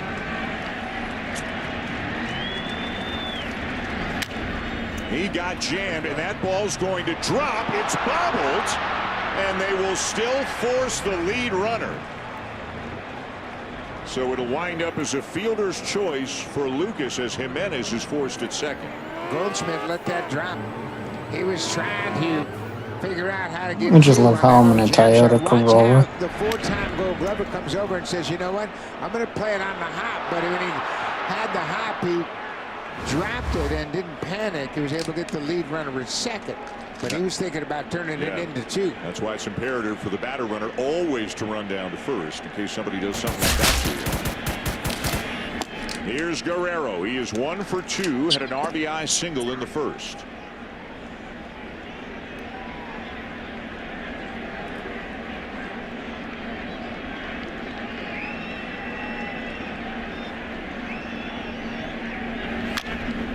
Bounces it foul, just foul up the third baseline, says Chris Siegel, the third base umpire. Boy, that ball looked like it hit on the foul line beyond the bag at third base. And Ryan McMahon's a terrific defender. Chris Siegel had a very good vantage point, but watch where this ball hits. It's clearly outside it, and he felt like it hooked over the bag foul.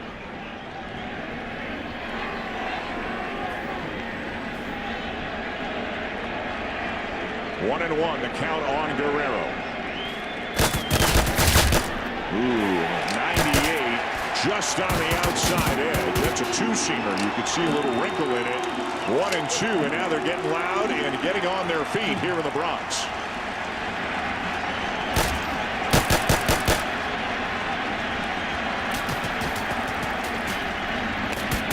Two and 2. It's really interesting that Schlittler had 12 strikeouts against the Red Sox. Tonight, the Blue Jays have only had 1 strikeout. Santander struck out to end the 4th. They make contact.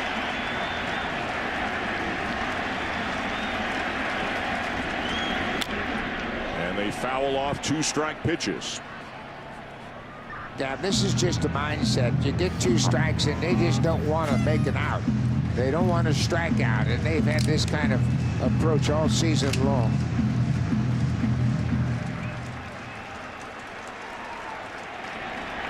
Vladdy hitting .600 in the series, 9 for 15.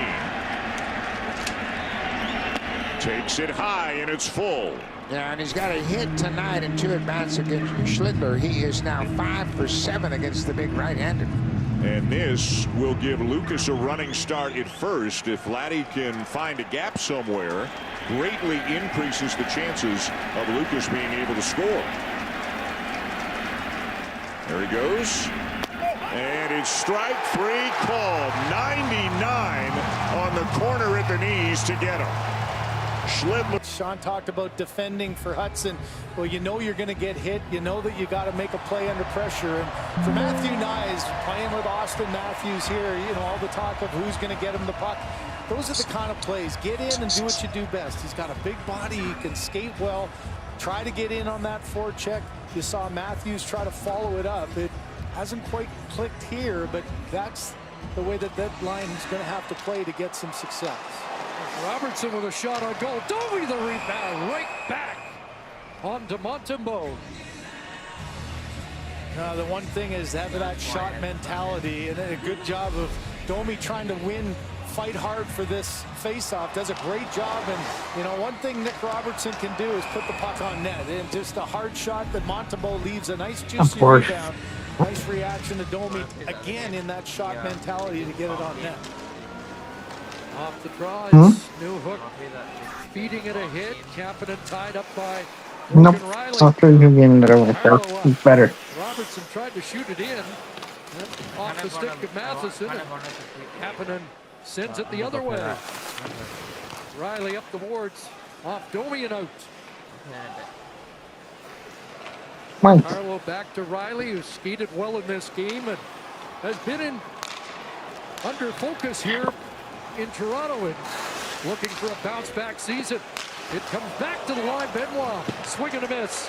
Ekman-Larsson in front, and Benoit with the deflection wide as Ekman-Larsson tried to set up his hunter. He did, and man, Benoit kind of looked skyward there. It was a rocket of a shot pass, but Benoit came in off the bench, and you could see his frustration. He goes, man, okay, he missed the one-timer. It was a hard pass coming to him. You could see he fanned there, but watch Ekman-Larsson. He's got his eyeballs right on his partner, and just the angle of the stick. Watch the heels down, and he just opened it up too much and shanked it back the other side and then looked skyward in disbelief. First instinct of a defensive-minded defenseman, no, get back. You missed your shot. He tries to make sure he gets back defensively. Did see some flashes of offense from Benoit in the playoff series against Ottawa. He set up the overtime winner by Max Domi in Game 2 and then scored in overtime in Game 3. Here's Nylander, ripped wide, just out of the reach of Riley. Sharp angle. That was popped through the slot past McMahon and out. Inning now, the next pitcher for the Blue Jays will be Eric. Don't you want to join me, Liam? Back to Riley. Join me. No, you got me a tip. He joined me. Well, I'm going into his warehouse. And it's a hard difficulty. I'm doing it myself.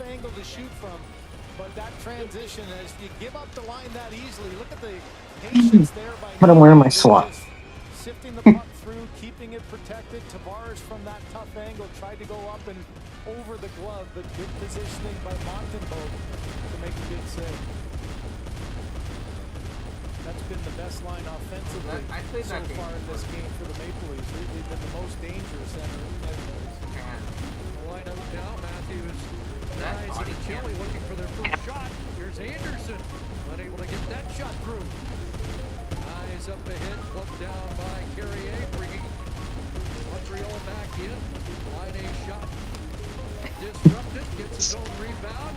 Back to Evans, and across. Carrier, tracked by Michelli. Big Evans up high. A rink-wide pass, and it's broken up by Carlo. Guys trying to get loose at center. Where the hell do I go? Get it deep and get a chain. Approaching the midway mark of this second period. And Yardcroft, the lead goal scorer in this period. Here we go. Carrier working around and back up to center. Kelly Yardcroft and Nick Waugh takes over. Waugh in deep. Lawrence crashing in there. Got it to Yardcroft again. Whoa. Lawrence unable to get a shot away as Caulfield takes it away. Flipping it through, and that'll get redirected right to Stolars.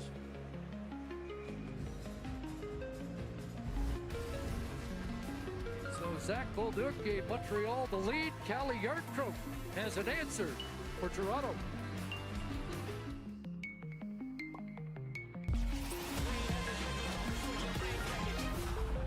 Show out and show the world who you are. Tell them, check my game. Don't love me. What?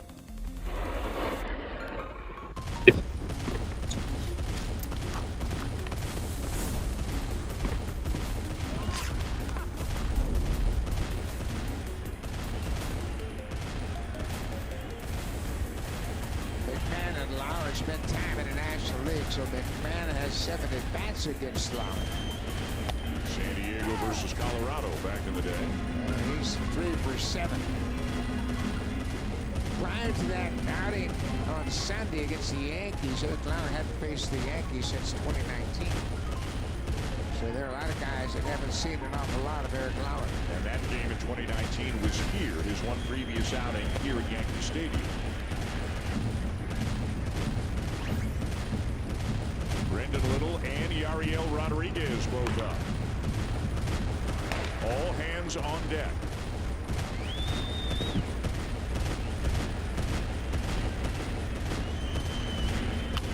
Ground ball to second. Clement on to Guerrero in a 3-up, 3-down, bottom of the 5th for Eric Lauer.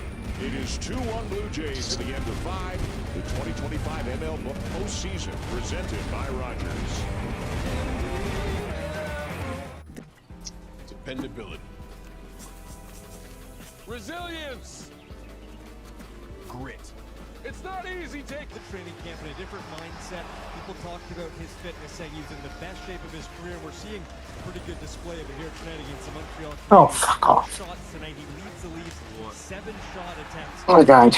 Wanting a fresh start, wanting to make good on last season. So far, so good, guys.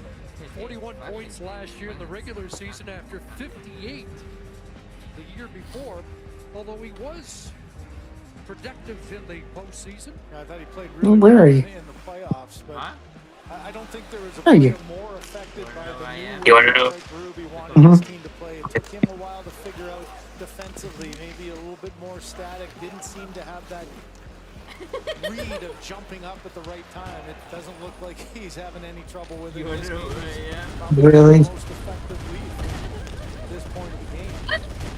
Said there was some challenging conversations with management, urging him to get back to the Riley form of old.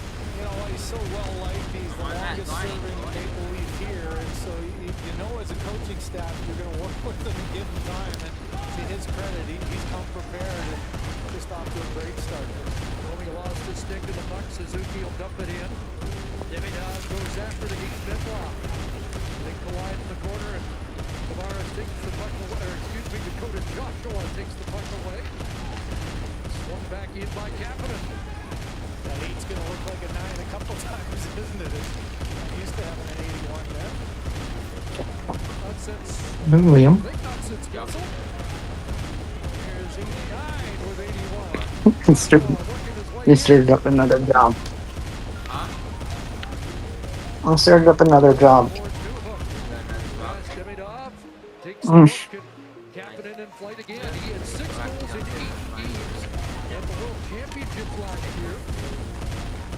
No, I was talking about in the game. I think even. Hmm?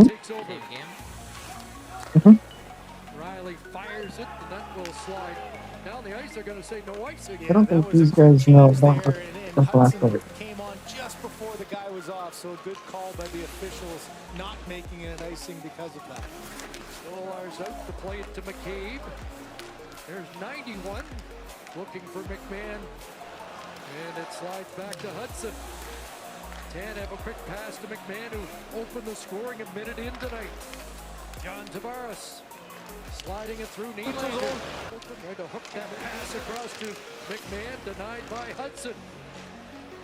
Nylander got it again, tracked. Oh, what? Little interference for Tavares to give Nylander a chance, and he put it on goal. Here's Ekman Larson. Nylander. Tavares wins the battle to get control of it. There was literally no one there. Well, here's the miles that Sean was talking about defensively. One of the best playmakers in the game here. Nylander just so strong with the puck. Hudson just trying to mirror him as much as he can. Good active stick, stops and starts, gets a little bit of a pick there. But look at the stick positioning. You might not be the biggest guy. You might not be the strongest guy to win the battle. But the one thing you want to do, use your mobility, and like he does offensively so well, use it in a defensive play. And there's an example of that active stick, just trying to mirror the stick of Nylander and not give him the pass that he wanted. Matthews going forward on the draw backhand. Matthew Nyes stopped, and there's the first shot for that line here tonight, and a scoring chance from Matthew Nyes.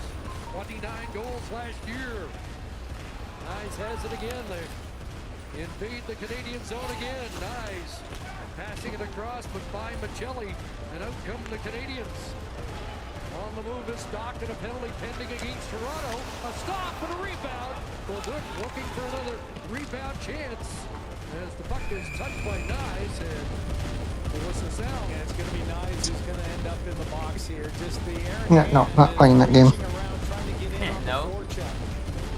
Once you get that, he gets the chip in here, but Matheson, it's the rotation there. He came right on the hip, and you can see Matheson loses his balance because of it. I'm gonna drag race some people. The official in the neutral zone watching that. The official down by the play didn't make the call, but In one of my overpowered cars. get in on that forecheck to He has retired Alejandro. another power play. Each time Kirk was up with a runner in scoring position. 0 for 2. A foul pop up behind the plate, then a line out to right.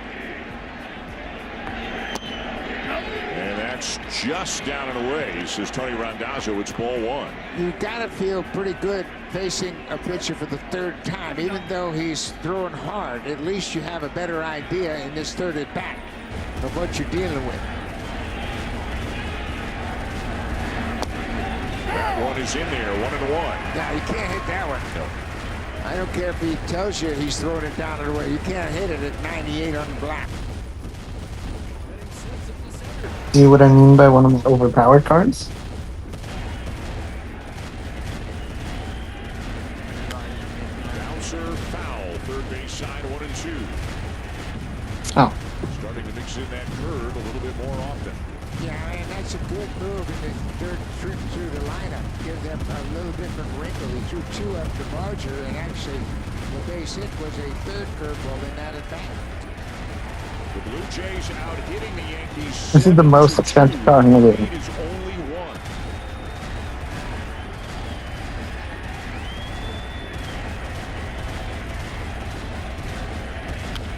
And this one is well hit to right field, but Judge has room and will make the catch for the first down.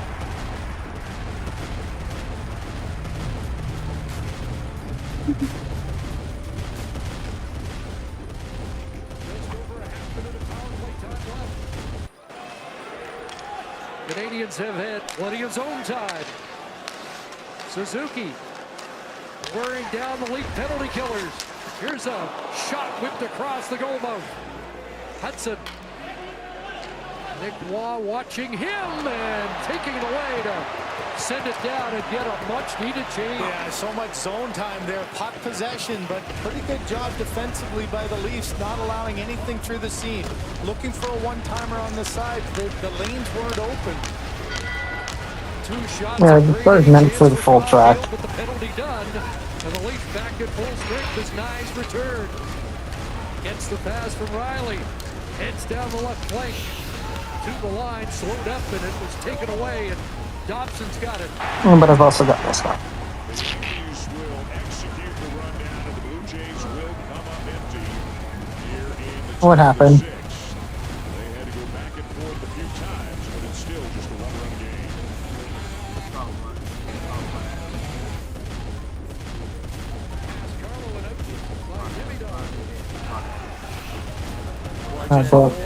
Second, and you see a little let up there by Oliver Ekman-Larsson. The linesman wasn't about to have it, ended up waving that one off. Looked like it might have been an icing and an opportunity to catch a Montreal line tired.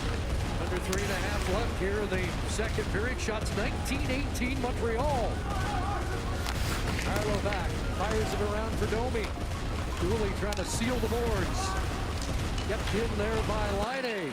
Now Nyes plays it ahead. Domi trying to reel that back in against Carrier, who stands him up. And back the other way, it's Jake Evans just missing. What a chance for Evans, flying down that right side. Matthews with a nice play. Gets it across for Domi.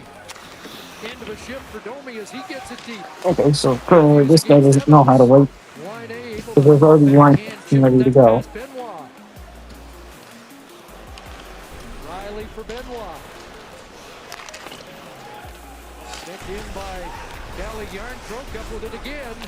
Here's Yarncroke to Riley. That goes wide of the net. Laine in his own zone. Up the boards, but not out. Alex Carrier. He makes sure it gets out to center. Back pedaling was Benoit. Gallagher nearly had a break. Riley a hit for Waugh. Yarncroke trying to reel that in as Waugh was sent into the boards in front of the Montreal bench. Lentz on the forecheck wins the battle. And out in front, it's a chance for Nylander off a leg. Tanev, McCabe. Tanev back to McCabe again. Leafs changing. Nylander, McMahon off the bench. Firing that to Montembeault. Gets a piece of it. Big McCabe. McMahon. Was going off as fresh troops arrive, but a nice stick there by Bolduc. McMahon ahead, got Tavares in, off the post. John Tavares comes close. Dock off Tavares on a clearing attempt, and on the second try gets it out. Ekman-Larsson up ahead. That like it hit somebody near the Canadiens bench and played back into the Leaf zone.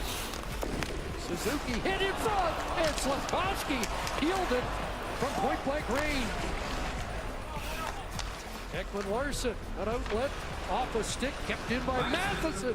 That went off Ekman-Larsson and covered by Stolars as Ekman-Larsson and Slavkovsky exchange shoves. Long shift, turnover in the neutral zone. A quick pass up for Tavares. Takes a couple of hard strides. Good hard shot.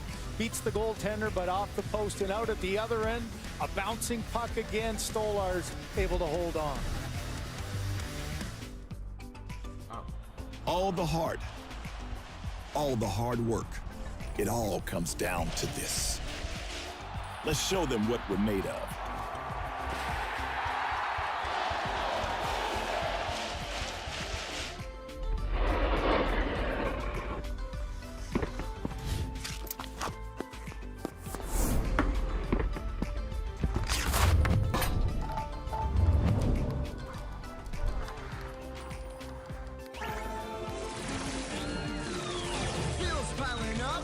Too many statements. Consolidate with the low monthly payments.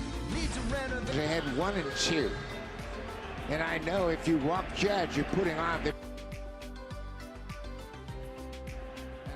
Bellinger behind him hits well against lefty pitching. Has hit lefties better than righties all season long. Outside 2 and 2.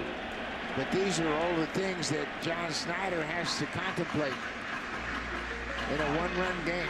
They knew when they did not include Max Scherzer or Chris Bassett on the roster that it was very likely this kind of a game would arise. In the dirt, 3 and 2. Well, if he walks him, I don't think there's any doubt that we'll see Rodriguez.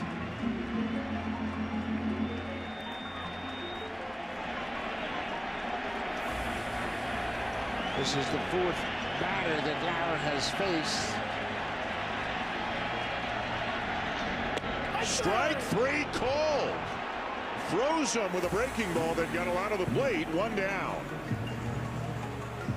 Tell you what, Lauer is a cool customer, man. He had the ability to throw that breaking ball. Now, Pete Walker and Snyder talking about their options. What do you want to do here? Boy, this is interesting stuff. Aaron Judge. Put him on. Yep. Tony.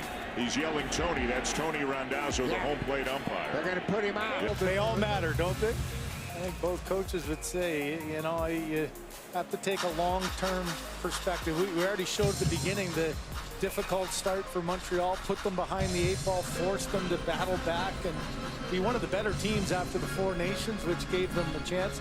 The Leafs finished strong at the end of last year as well and won their first division in forever. Leafs won 3 of 4 last year after being blanked in the opener.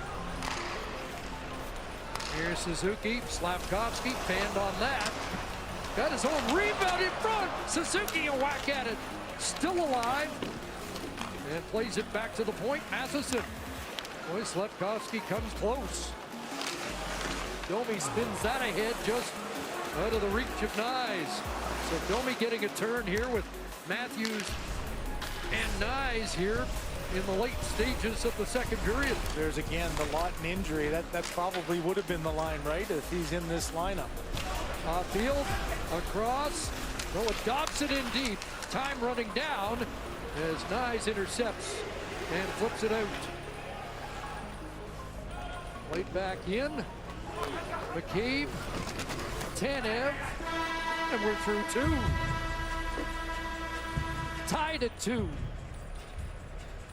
After Bolduc gave Montreal a 2-1 lead, Calle Järnkrok equalizes, shots 20-19 Montreal through 40 minutes of play. Time for our second intermission. Here's David Amber. All right, thank you so much, Chris. We are going to be talking Zach Bolduc. We'll also talk a little bit about Morgan Rielly. And one thing that surprised the panel coming up so far through 40 minutes, Leafs and Habs. It's all coming. Now, you go to the right-hander. Yeah, and here he comes. Yeah, they got Rodriguez ready, stands at the plate, and Yariel Rodriguez will come on. And what a job by Eric Lauer. Again, the same way he's pitched all season long. He has been such a big part of this pitching staff, and he got 5 huge outs in this game.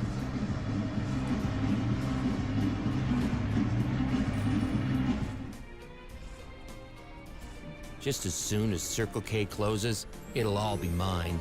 The candy bars, the hot dogs, the Frosters. He knows Circle K never closes, right? Check in and win every day. You took a trip to forget all about the weather back home. Looks like it worked a little too well.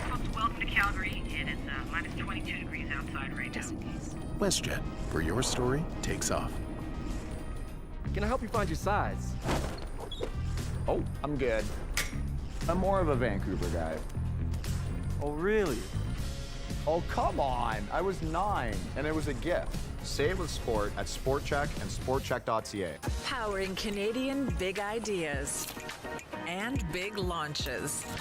Powering Canadian family operations and generational change.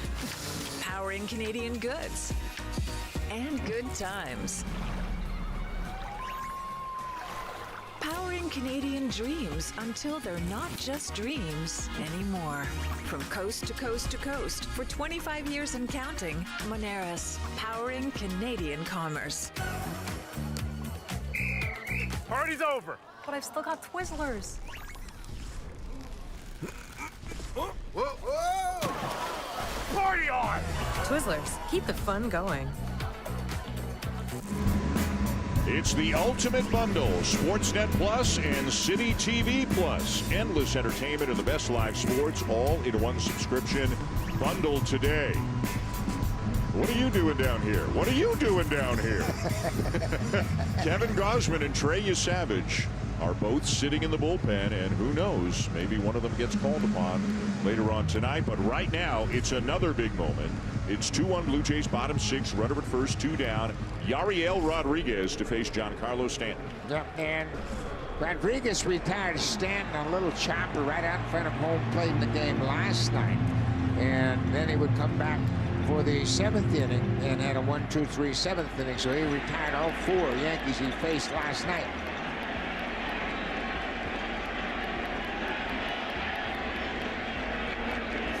The pitch that has made Rodriguez so successful against righties this year is the slider. That was it right there, but that was not anywhere near his best slider in terms of either movement or location. Looking to get it sharper and down and away from Stanton. Missed outside, 2-0. Varland started. He did a great job. Lauer just did a tremendous job getting 5 outs. Fluharty, Dominguez have also pitched. Now Rodriguez. Staying with the slider, but he's missing by more and more. Yeah, and he really had a rotational delivery that last time. That's why he pulled it so far away from Stanton, not close to the strike zone.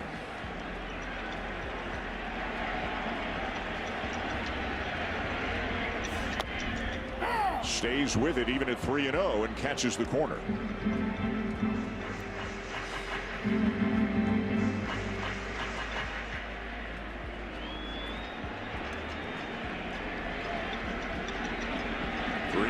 Runner goes.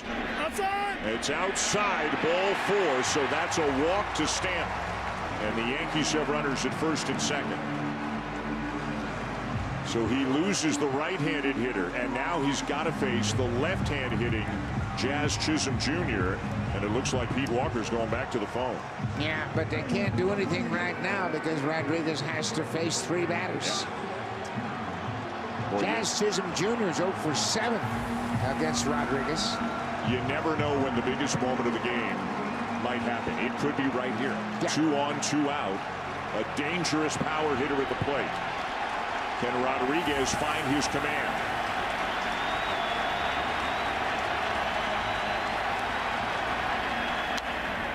Fouled off, and it's 0-1. Chisholm hit the game-winning home run in the game last night after a Judge 3-run home run to tie it up. He had a solo shot to make it 7-6.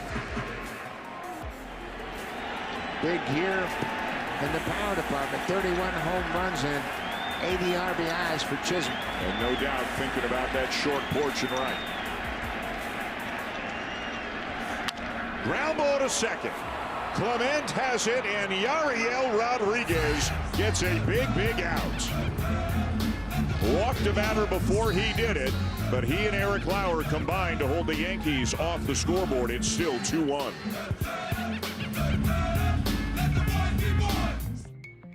Marion has always enjoyed a cup. You're done. It's ending. We've got Twizzlers left. It's getting away! Twizzlers, keep the fun going. Another season? Let's go! Powering Canadian big ideas and big launches. Powering Canadian family operations and generational change. Powering Canadian goods and good times. Powering Canadian dreams until they're not just dreams anymore.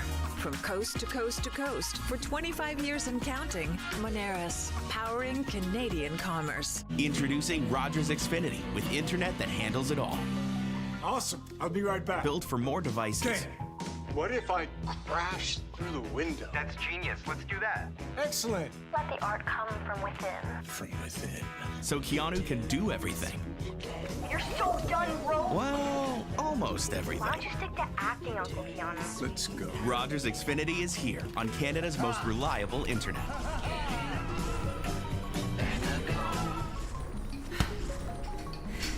Almost done.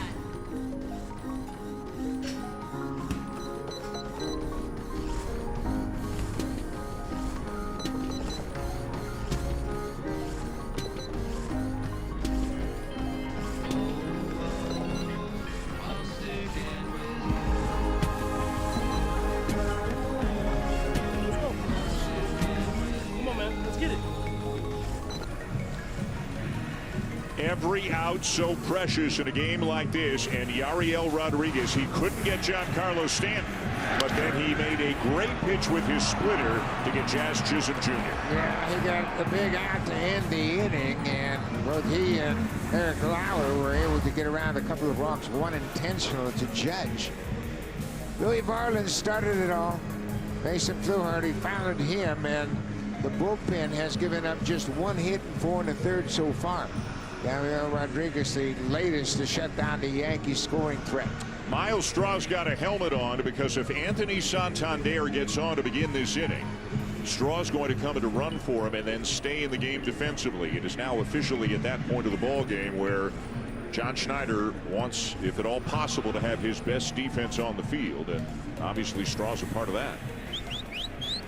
Santander, Clement, and Jimenez. Cam Schlittler still in the game for the Yankees.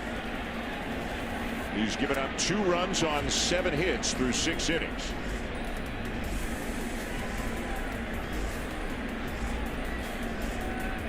No reason to take him out. They don't have anybody better than him down in that bullpen. Santander pops it up, foul, back out of play.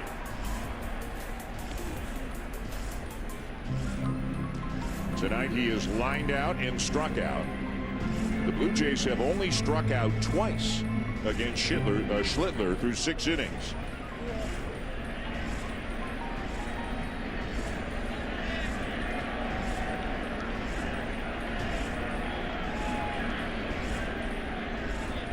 The 0-1.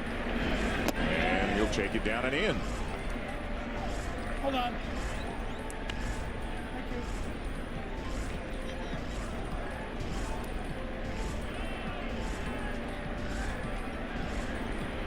George Springer's had a big hand in this one. Doubled and scored in the first, and then drove in the go-ahead run with a sac fly in the 5th. And he chased one up above the zone. For the most part, Schlittler trying to stay up there above the belt with Anthony Santander. He has thrown more 2-seamers tonight than we have seen in his previous 2 starts against the Blue Jays. Or then he gets to one that might even have been higher to foul it off and stay alive. He's done a good job when he gets to 2 strikes. Just trying to force Schlittler into a mistake, get him over the heart of the plate. Santander has seen a lot of pitches in this game. 11 in his first at bat, 6 in his second at bat. And now it is 5 and counting here. So 82 pitches thrown by Schlittler, and Santander has seen 22 of them.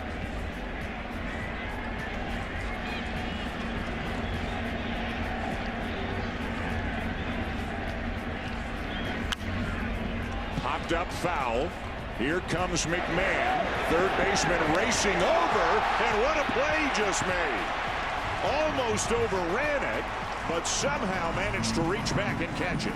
In the wild card series, he made a similar play, and he fell over the railing into the Red Sox dugout. I mean, he's playing almost at straightaway shortstop. He's got to run a mile to get over there. Now watch how far he runs to get to the foul territory and almost overruns it and then reaches back and hangs on to make the catch. Outstanding. That's why they got him. He solidified the position at third base defensively. And he's hit a home run here tonight. That had to hurt. Hitting that turf hard. They're going to give him some time over there at third to regroup a little bit. But he came down on his rib cage without much protection. One down, here's Ernie Clement. 1 for 2, singled and scored the go-ahead run back in the 5th.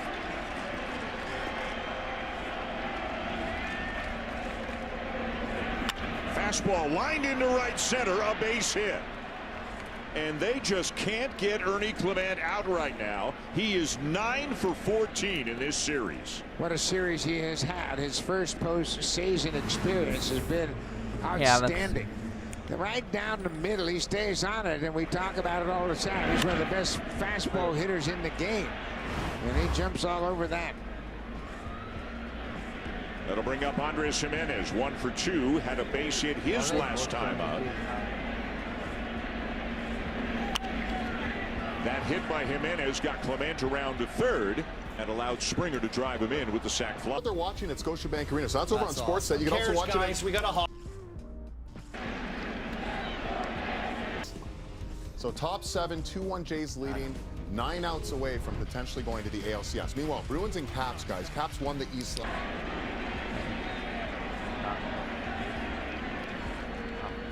The 0-1. Ooh, tied him up with a cutter up and in. Nasty stuff. Chased a borderline pitch right there. Devin Williams is up here in the 7th. He pitched in the game last night for the first time in this series. And he got 4 outs. Well, Jimenez really has to battle right now. Schlittler out ahead of him 0-2. Clement the lead. Up and away. Still throwing hard, 97-98. Not quite as hard as he threw against the Red Sox in the wild card series, but still averaging about 98 on that fastball. Yeah, man, you know, a manager has to make a decision. Is that guy in the bullpen better than the guy on the mound? And right now, that's not the case. 1-2. Hit out to second, and it's booted by Chisholm. A one-hopper hit out to Chisholm. He could not make the play. And instead of them getting 2, the Blue Jays have runners at first and third. That was a textbook double play. Looked like an automatic 4-6-3 double play. And Chisholm couldn't make the play. Defense has been a concern. He committed 12 errors at second base, 6 more at third base. And this is a routine, easy play, double play. But he boots it. Clement goes to third, and that'll knock Schlittler out of the game. He'll get a big and well-deserved ovation here. He pitched well, and now Devin Williams is coming in. George Springer is coming up as the Blue Jays try to extend the lead.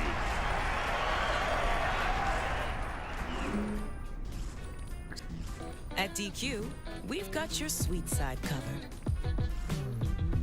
And your crispy side covered. DQ, for every kind of craving. Attention Canadian Tire team! This fall we've got over 1,000 deals each week. Up to 40% off select cookware and up to 30% off select vacuums and floor care. Discover this week's deals online or in the flyer. Powering Canadian big ideas and big launches. Powering Canadian family operations and generational change. Powering Canadian goods and good times.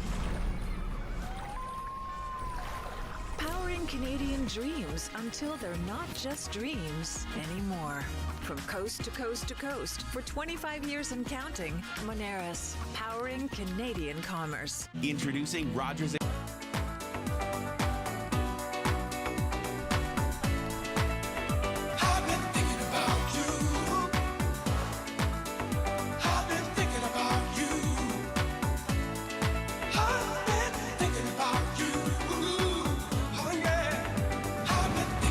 October baseball comes with so much emotion and tension.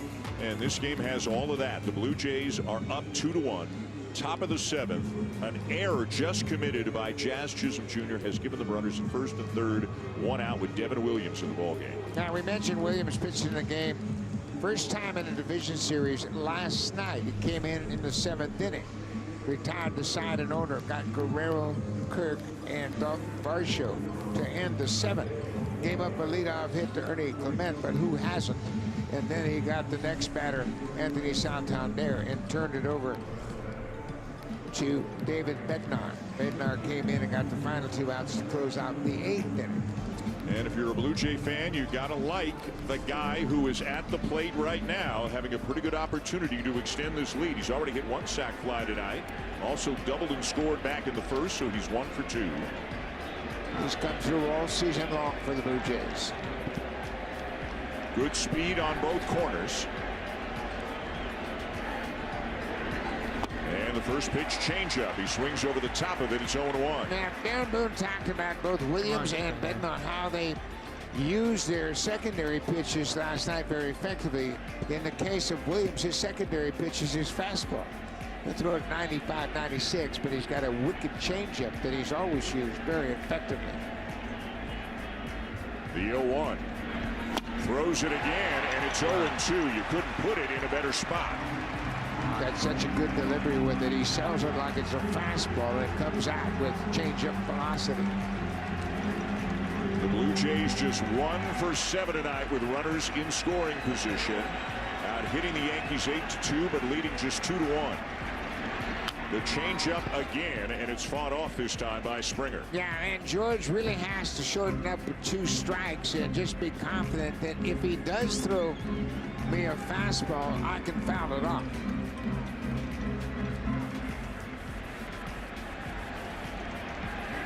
Clement at third. Jimenez at first, and 1 out. Down and in. Another changeup. Yeah, hasn't seen a fastball yet. You can often see Springer talking to himself. Backs out of the box just for a moment. And now steps back in. The 1-2. Got a piece of it to stay alive. That one was up just a bit from Williams compared to the others. Now a little bit higher. He was able to put the bat on the ball, and watch the elevation. You can see it's up around his knee, and Austin Wells just couldn't hold on to that foul tip. That was not a 2-strike swing. That was a do damage swing there from George Springer.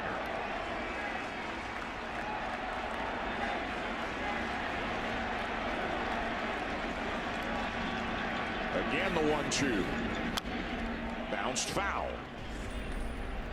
He has not thrown him a fastball in this at-bat. 6 pitches, 6 changeups. Yeah, it's really interesting. That tells you how good his changeup is, because what's he changing up from? Right. Everything is the same speed, but it is so good with late movement. It's effective.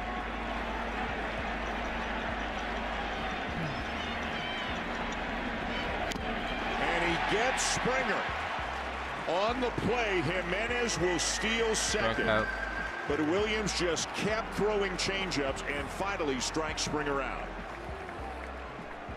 A good move by Jimenez to run on the pitch, and nothing but changeup, so he knows it's not going to get to the catcher in a timely fashion. Wells has no play at second base. Good jump at first as Jimenez had 12 steals in the regular season. And now there are 2 runners in scoring position, but there are 2 outs. Nathan Lucas is the batter. Lucas during the season, and this includes the postseason, hitting .346 with runners in scoring position. Boy, would a base hit be huge right here. Who? For 1? No, it's 2-1. And there it is. Oh, never mind. Hey, you're not supposed to say that in the chat. Not totally. And it's a huge 2-run. But still, 4-1. That's great. To give the Blue Jays a 3-run lead. What a season Nathan Lucas has put together. 10 years in the minors, he's waited for this opportunity. His old Good days, go. boy, has he made the most of it. He had 3 RBIs in his postseason debut in Game 1, and he comes up with arguably the biggest hit of the series so far. That high pitch up in his zone. From the crowd, a big groan when they took it off. Oh, 4-1. It just, you can hear the crowd reaction to the Blue Jays adding 2 more runs. 93, the last Canadian World Series. 93, the last Canadian Stanley Cup. Here comes Bolduc. Guys talking about how impressive he's been, separated from the puck. And when we talk about guys like Eric Lauer and Ernie Clement, Nathan Lucas has to be right there in that conversation as some of the complementary pieces on this team who have been enormously important. No question about it. He's got 5 RBIs in this series.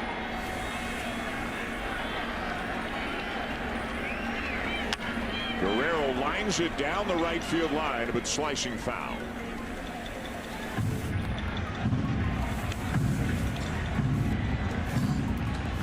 Nathan went 2 for 5 in Game 1, and I know. Second time he's had to start here, and he comes up with a big hit. With 2 huge RBIs to give the Blue Jays a 4-1 lead. Guerrero trying to extend the lead even further. You know, and another thing, you talked about how short and simple Lucas's swing is, and he also mentally never tries to do more than he's capable of. He knows what his strengths are, and he really sticks to them, and he's just trying to hit a hard line drive somewhere. Yeah, he has really done a great job. He's always been this type of player, even going back to college. But he never had an extended opportunity to play. And remember the error on Jazz Chisholm Absolutely. Jr. How big a part of it. Double play. Yep.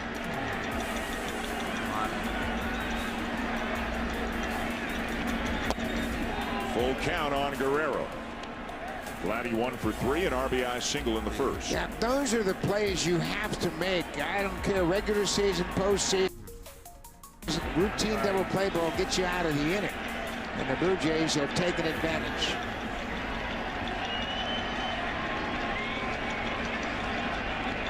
There goes Lucas, and Guerrero takes low, ball 4. Boy, again, 2 out. The Blue Jays got away from their profile early in September, got back to it. And now this is how they have played all season long. Bottom of the order has scored 3 of the 4 Blue Jay runs. Addison Barger's got 3 hits tonight as Matt Blake, the pitching coach, is on his way to the mound for a conversation with Devin Williams. Meanwhile, in the Blue Jay pen, Brendan Little has thrown here and there tonight. He's doing a little limbering up right now, but Yariel Rodriguez is in the game right now. We'll see if Yariel comes back out or if Brendan Little begins the bottom of the 7th. Boom in here? I didn't see Boom. Yeah, Boom's not in here. That would probably. Looks like Yariel's done. If he's got the towel on and leaning on the railing, he is out of the game. He's out of the game. He's been told he's not going to come back as Doval is ready down in the Yankee bullpen. Of course, the Yankees have no tomorrow if they lose this game. First and second, 2 down. Here's Barger, 3 for 3.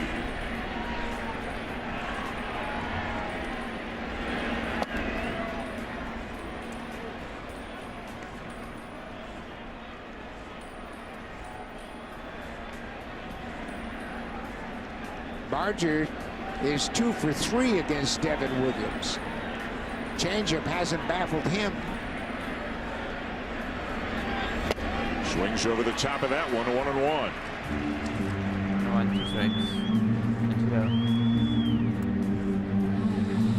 1-2-6. These 2 guys have worked hard all night, haven't they? They are not sitting back in the rocking chair and just watching this one.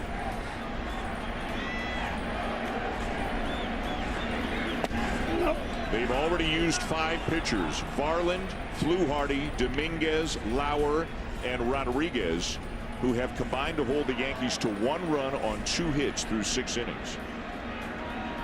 Goodbye, Yankees. I shouldn't say that.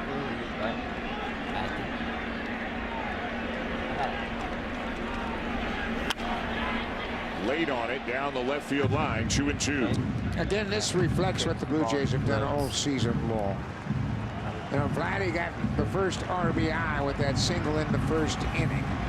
Barger has 3 hits. Clement has 2 hits and scored 2 runs. Andres Jimenez reached on an error and has a base hit. He's scored a run as well, hitting in the 9th spot. 2-2 the count. Again down the left field line, foul. This is what makes the Blue Jays so difficult to beat. If you happen to shut down Springer or Guerrero or Barger, you've got other guys in the lineup that could come up with timely hits. They might not be as consistent as the big guys, but they'll get timely hits. Full count on Barger. Which means that Lucas and Guerrero will get a running start.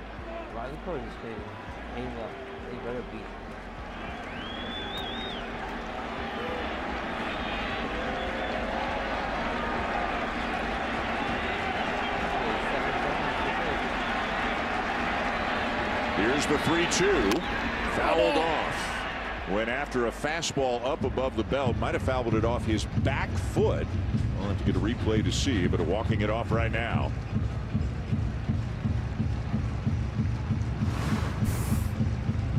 A big mighty cat, and you're right, it bounced off the ground and hit him on the shin. Didn't take too many soft swings. Always looking to do damage. 3-2 again. Got a piece of it, sends it to left, but it'll be caught by Bellinger to retire the side. But Nathan Lucas with another big hit for the Blue Jays. A 2-run single into left center. 7th inning stretch of the Bronx. It's 4-1.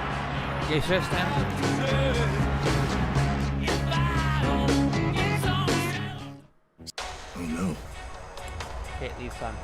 Oh, there. He goes wide. Man, he's had some looks tonight. Up ahead it goes to Lawrence. Lawrence cutting in to the net and can't get a shot away. Now Suzuki back. Matheson through the middle. Top field for Suzuki. Spins it across. It's Lane Hudson, and he just missed. Might have glanced off the post. Now Michelli got Nyes on a break. Matthew Nyes and Montembeau makes the stop. In front, Riley scores!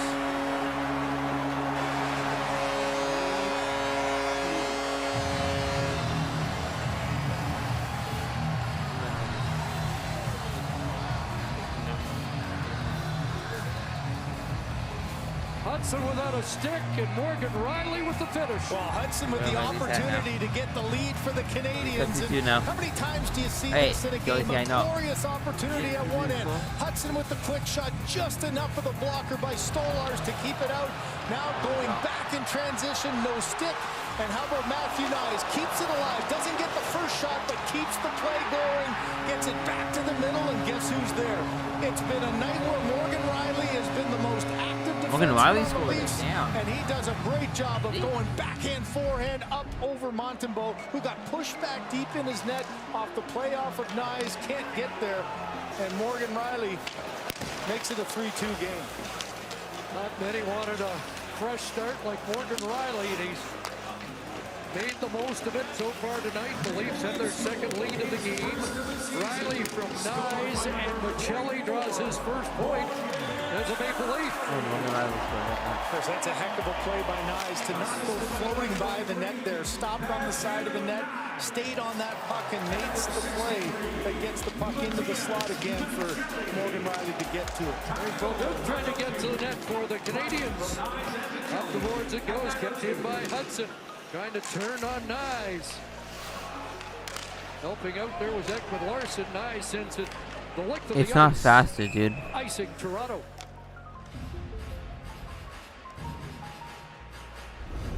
Tylenol Complete relieves cold, cough, and flu symptoms. I don't want to hear this ad. Get relief like a pro. Go away.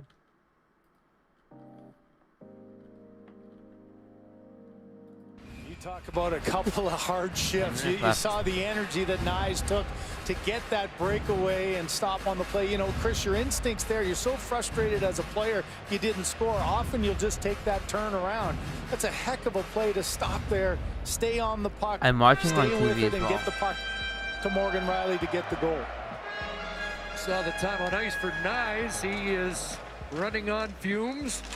Chance to clear for Michelli, and he'll get a much-needed change for Toronto.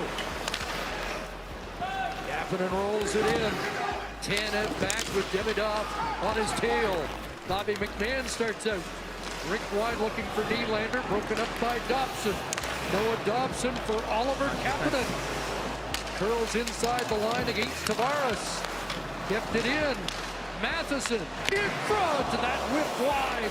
What a chance that was for Demidov. Also, Yoshi. Comes Toronto. It's Let me mute Tavares. for a second. Yoshi, there's also an 11-second delay. So, yeah, about that. No, you're not faster. Boards for Riley. There's an 11-second delay because of the stream delay. First Leaf goal with a shot on goal. Demidov off the boards and out. It's not faster. Yoshi, there's a delay. There's an 11-second delay on computer, on my stream. That's why. Sends it back in. Joshua Domi locked it down. Loose in front. Robertson stopped by Montembeault. A big save to keep it a one-goal game. Man, remember that one. Great read by Montembeault there to stick that leg out. He read exactly what Robertson was going to do, pulling it back and beat him to that post.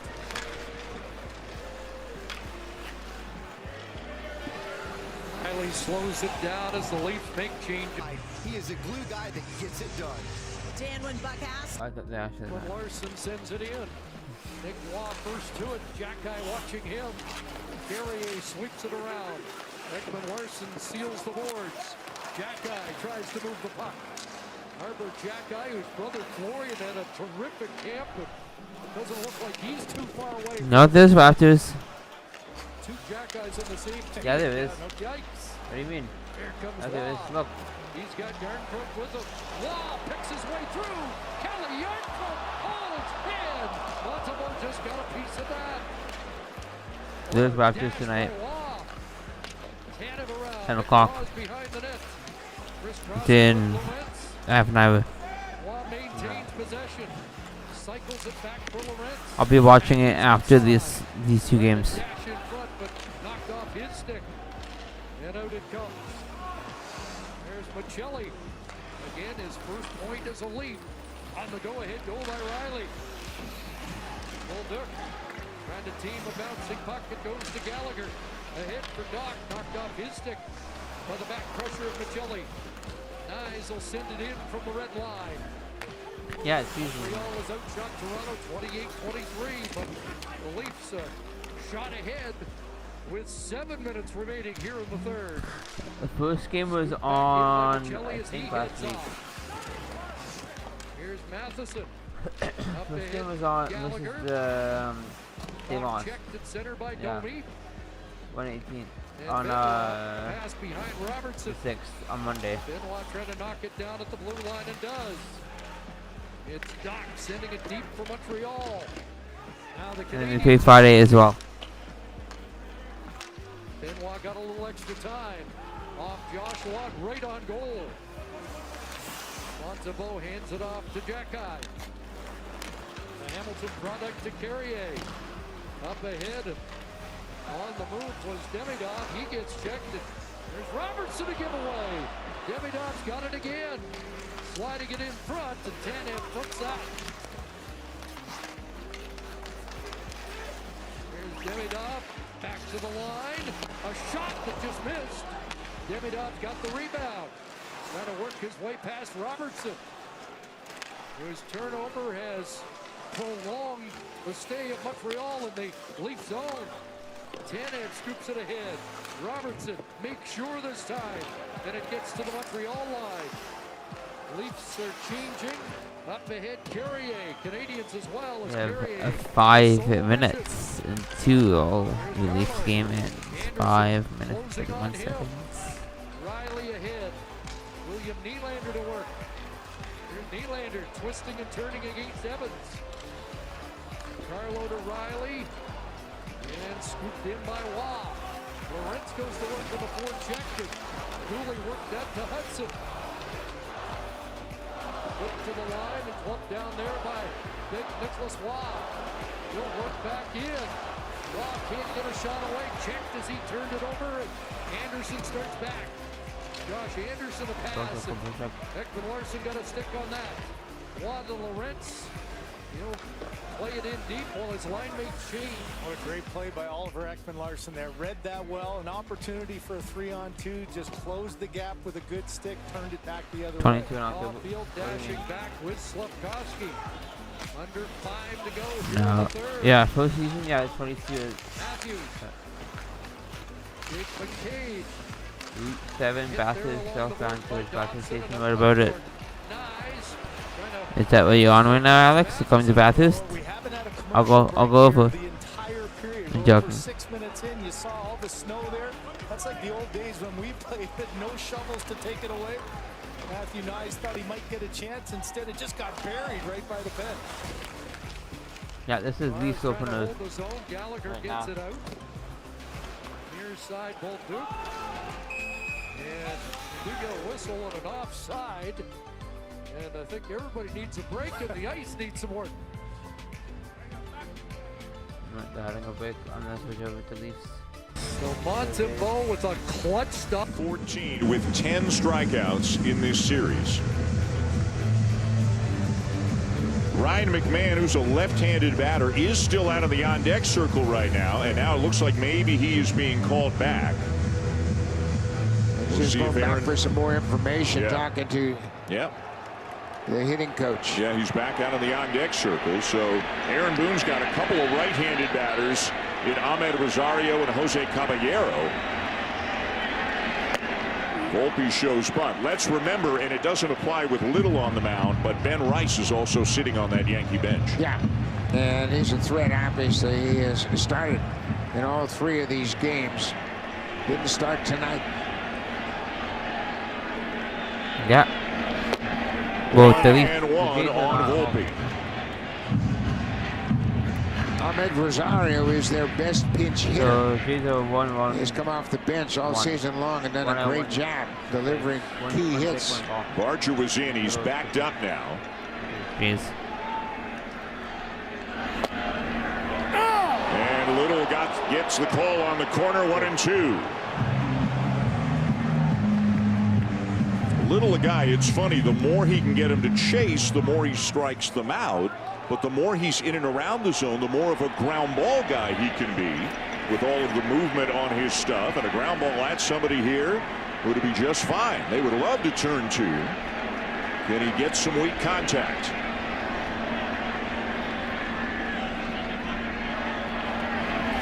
He got him to chase, and he'll take the strikeout for out number 2.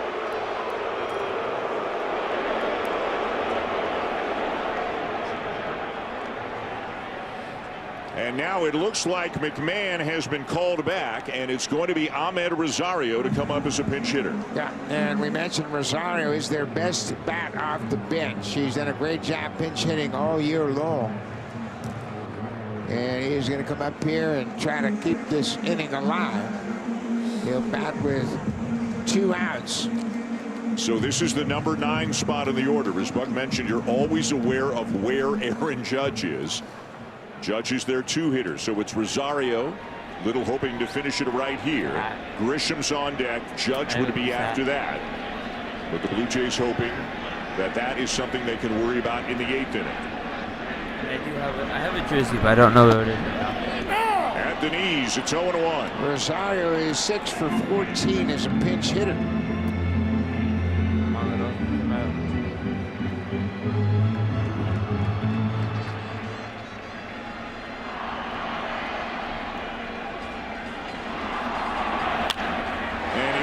center. It's a base hit. 2 on, and the tying run is going to come to the plate. It'll be Trent Grisham. And Little will match up against another lefty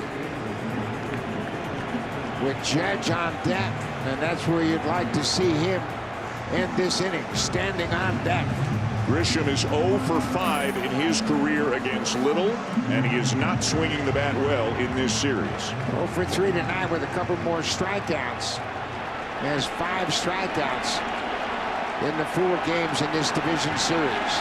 It's getting even louder now here at Yankee Stadium. Blocked by Kirk, ball 1. I don't know how he kept that ball in front of him. Take a look at this hard breaking ball, and he plays it off the mask. It doesn't go far enough for the base runners to advance. Whatever it takes, keep it in front of you. Just a huge spot here with Judge in the on-deck circle.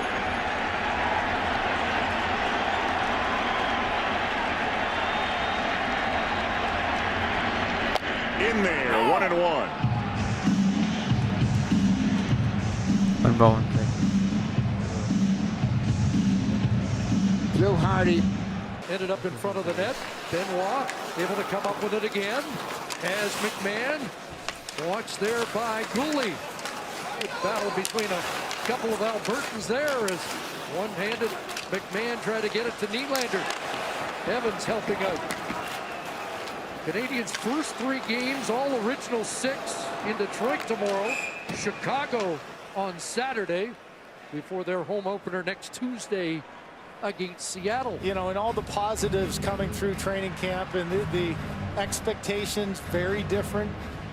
You know, that is a start that for Marty St. Louis, you just don't want to get off to a slow start again. You know, you battled through it so hard last year. I think the mindset and the positiveness that they had throughout training camp want to get off to a good start. It's a challenging start against some good teams. There's Yarncroke out again with Matthews and Nyes. 2.5 to go in the 3rd. Won't be long now till Montembeault heads to the bench for an extra attacker. Tanev off the board tonight. Hudson late to get to the bench. And they let the Canadians get away with one there. They definitely had the too many men there. He wasn't involved in the play, but you had 6 guys out there while the puck was played. They're going to have 6 out soon with Montembeault getting ready to leave, but not yet. And Slafkovsky plays it back into Montreal ice. Well, with who's out on the ice right now, you would expect Montembeault to follow up if they get the zone and get control. Suzuki will get control of the zone, send it deep. Montembeault's gone to the bench. That one jumped over the stick of Benoit. Noah Dobson put it right on. Caulfield on the doorstep, but covered by Stolars.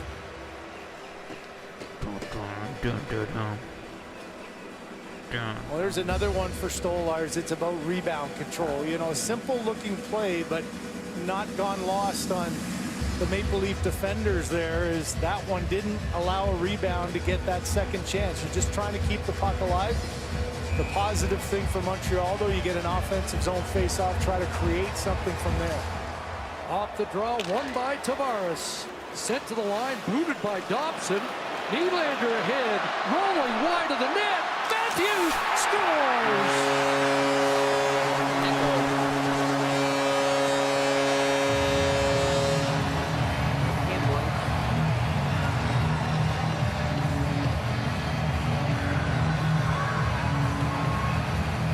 First of the year is his 13th on opening night. Well, you know, you'll take it anyway. It doesn't matter if you make a beautiful play on a breakaway or you get this. You know, an all-important empty netter, and this is just an effort play. There's a battle for the loose puck. About a foot left to go, and Matthews just sprinted past line A, reached it on the goal line, taps it in. And that play started with a really important draw, a face-off, and here's where he stands. Only Alex Ovechkin with as many season opening goals as that man. You know, his career started out, the only player to start his career with a 4-goal game. That going way back to 2017, 16-17 season in Ottawa, and he's just continued to light the lamp in game number 1. Performance that delivers, brought to you by Instacart, the winning way to shop from home. Instacart, groceries that over-deliver. Well, first game of the season, so much on the line here, and it's Morgan Riley, who's been all around the net. Takes advantage of this great play by Matthew Nye. Second effort there, Riley just comes in, finds the open ice, focus on the puck, and puts it up and over Sam Montembeault for the game. Go-ahead goal at that point might end up being the game-winning goal, depending what happens here in the last minute 20. 402nd career goal. 15 minutes since the Leafs and the Raptors and Kings. Here's Suzuki scooping it backhand wide. Line A on the ice, the net empty again. A 2-goal Toronto lead. Hudson. And he's got himself a lead-off double. Alejandro with his first hit of the night. Another lead-off base hit for the Blue Jays, something they've done all night long. Getting that along the line with Dobson and line A. 50 seconds left, guys. 50 seconds left. Slavkovsky, Hudson, lost it. And center along with Lorentz, and Slavkovsky comes back to take it away. 30 seconds. Here 35. comes Captain Suzuki again, dropping it off for Caulfield. Slavkovsky in behind the Leaf net. Back to the line. Dobson fires it. Hit traffic in front. Suzuki tied up by Tavares. Lorentz spins it across. An empty net. And William Nylander's got his first of the season.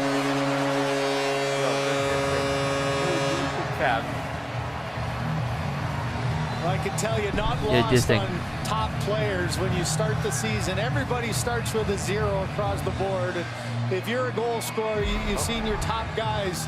Morgan Riley, obviously, we said how important it was for him to have a good year. Well, you get Austin Matthews, the empty netter, to get the 0 off the board, and there's the 45-goal scorer, the leading goal scorer last year for the Maple Leafs.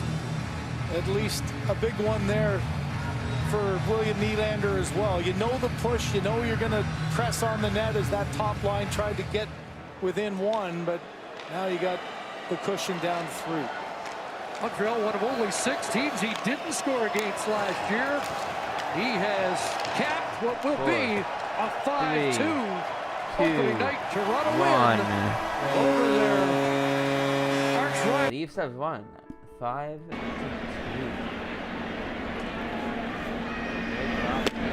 Strike one. The biggest hit of the night belongs to that man, Nathan Lucas, with a 2-out, 2-run single in the 7th inning.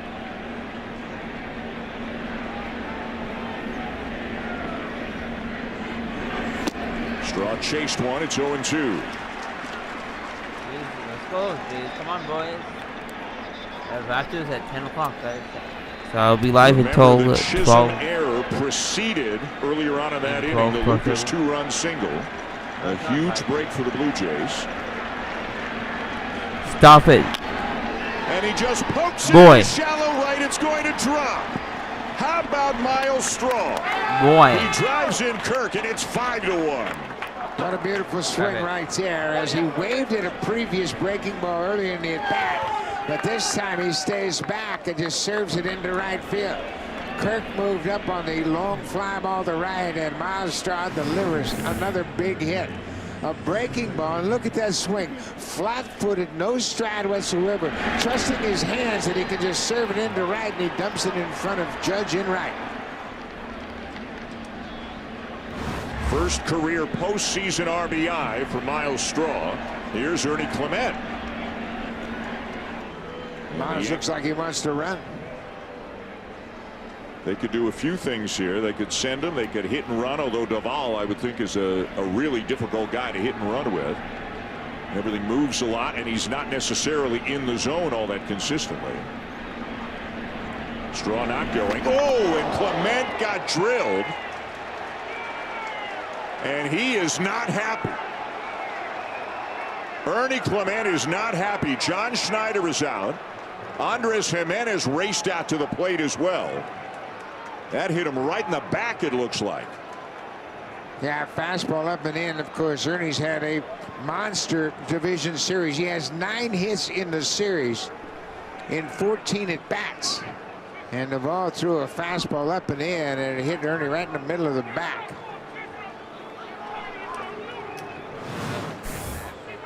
I mean, this is a fastball, and you can see it's close to his head, and Ernie, he had some thoughts about intent, of course, looking out at the pitcher. Yeah. What is that? Doval out. Bednar in. Clement okay. Blue Jays up 4. Oh, add. So soon, the Raptors will be playing. I'll add them to my thing if I have them here. Can I watch them? I can't watch the Raptors on here? Why can't I watch the Raptors? I can't watch the Raptors. Why? Well, no Raptors, I guess. I guess we could just do a score. Like from here. Is it on TSN? I think I have TSN. Hold up. Do I? We should have TSN. Hold up. Maybe not. I don't know.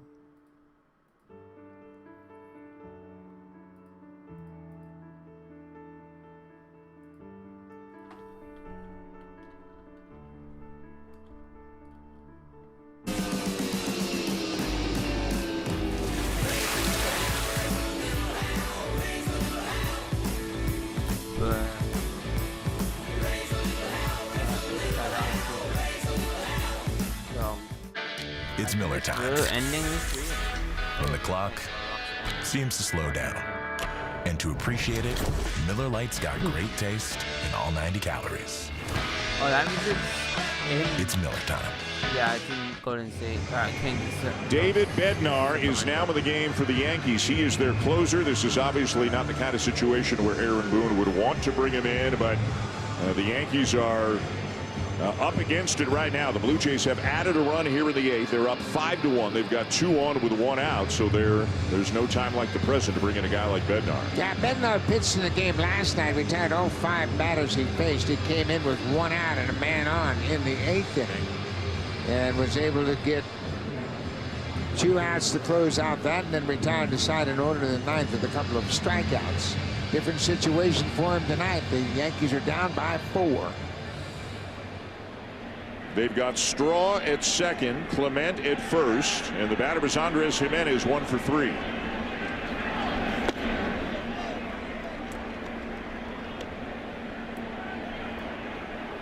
I mean, again, this game tonight reflects what the Blue Jays have done all season long. Not only the relief pitching, but the offensive approach. Yep. It's sharply to short. Volpe to Chisholm, on to first, not in time. It's a fielder's choice for Jimenez. Straw to third, 2 down. Well, again, staying out of the double play against George Springer to the plate with a couple men aboard. Jimenez hustling out of the box, beats the return throw from second. Straw moves to third, and now Springer will get another at bat here with runners on. Buck, how about this? They've now gone through the order 4 times, so that's 36 plate appearances. And the Blue Jays have only struck out 3 times in this game. That's what they do.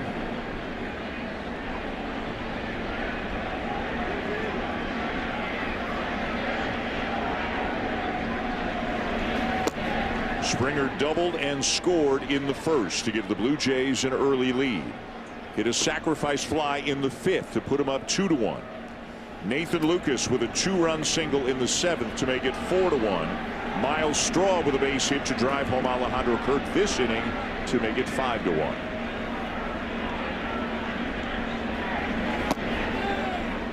Two and 0.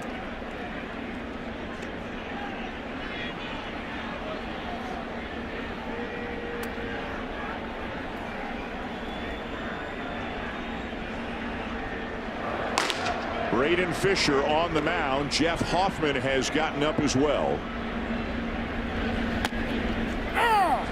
What a big spot Braden Fisher might be coming into minutes from now. Yeah, and he'll probably come in to start the bottom of the 8th with Hoffman getting loose. John and Pete have done a heck of a job tonight, manipulating their bullpen. They'd love even more breathing room.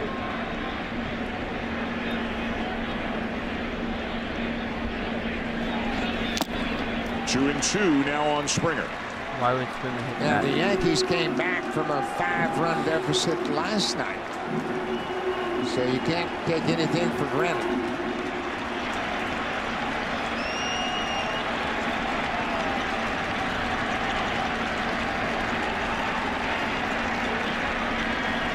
Runner goes from first, and it's swung on and missed by Springer.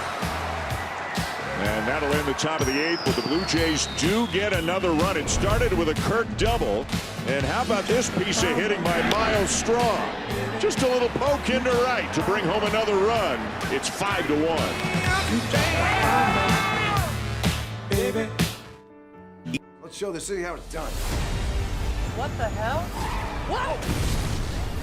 All work real well together. Real Brady Bunch vibe. Chicago Wednesday. Wednesday, Seat 7 Central on City TV. My dad went to Arizona State. I'm a legacy. Yeah, but you don't want to get into college just because your dad went there, right? Yeah, but if you're dumb, you low-key have no other choice. Yeah, it's true.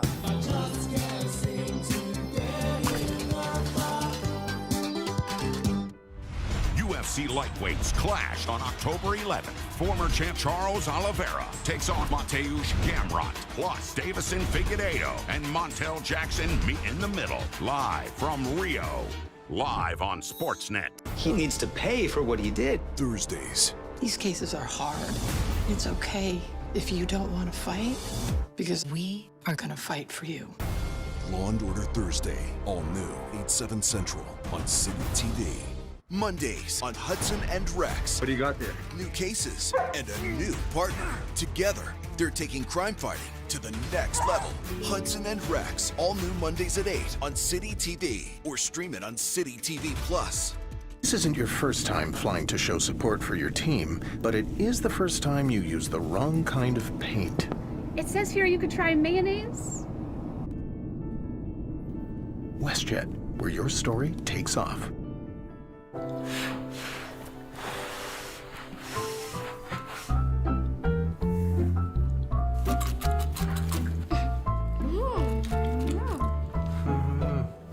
McCain, together is golden.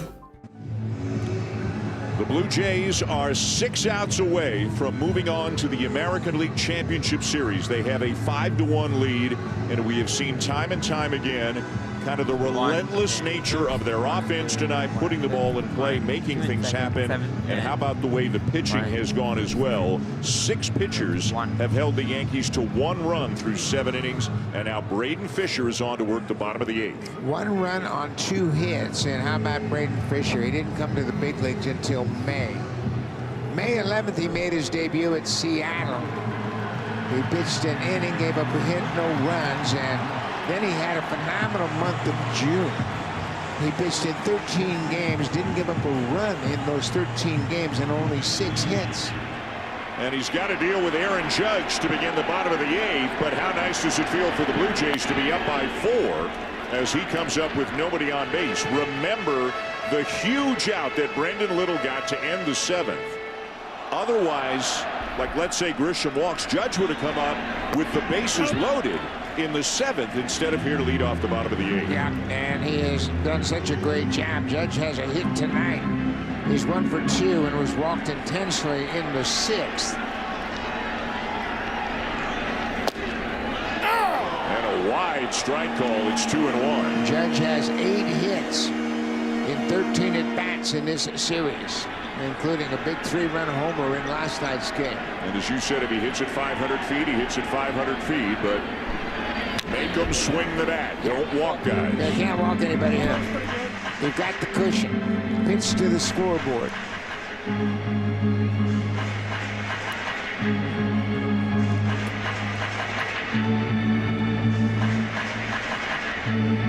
count is 2-2. After Judge, it's Bellinger and Stanton. Here's Fisher dealing with the heart of the order. What a job Eric Lauer did tonight. What a job they all have done tonight. He got him. A beautiful curveball there from Fisher to get Judge.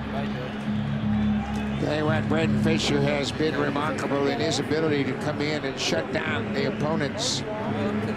Consistently throwing breaking balls, curveballs, and sliders, and this is a tremendous curveball. Great break down and away, and gets a big swing and a miss from Aaron Judge. Cody Bellinger looks at a strike.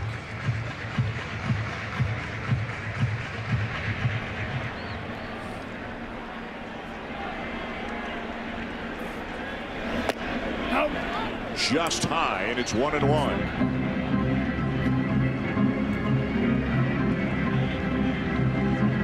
Davis Schneider, Shane Bieber, Chris Bassett, everybody looking on with great interest in that third base dugout. As now Bellinger's popped it up on the infield. It's Clement taking charge. There are 2 down.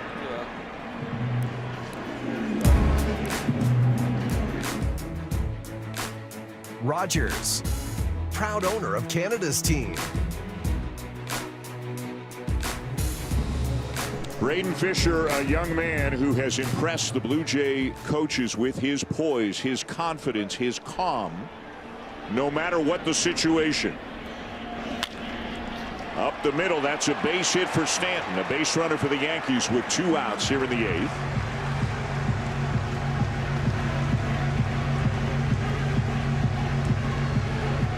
To give you an idea just how good Braden Fisher has been on the road, he has not allowed a run on the road this season in 27 games.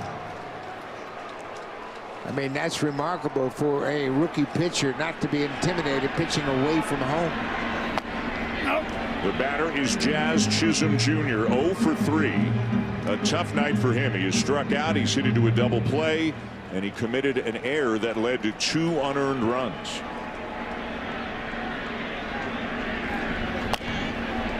Top of the zone, 1-1. Ball 1-2. Just in case Jeff Hoffman is up, but they'd like to save him for the 9th.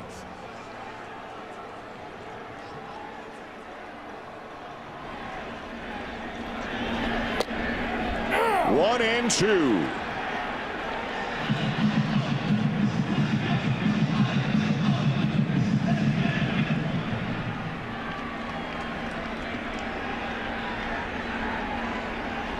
A peek at Stanton, who's not going anywhere, and the pitch. Inside. Inside, 2-2. Fisher thought it might have caught the corner.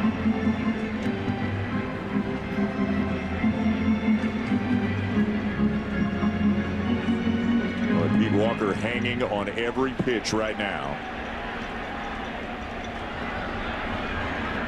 The 2-2.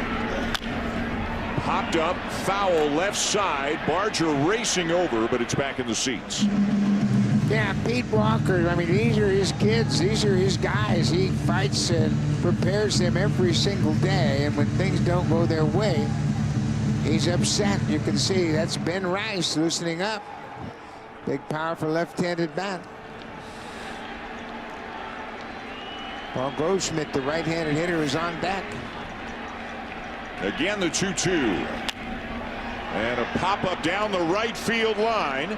Lucas and Clement are both over, and it's in the seats.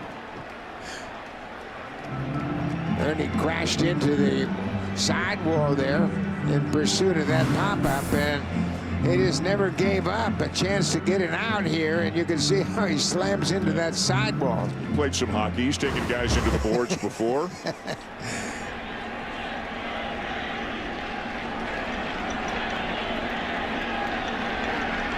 The battle continues, and now Chisholm will use his timeout.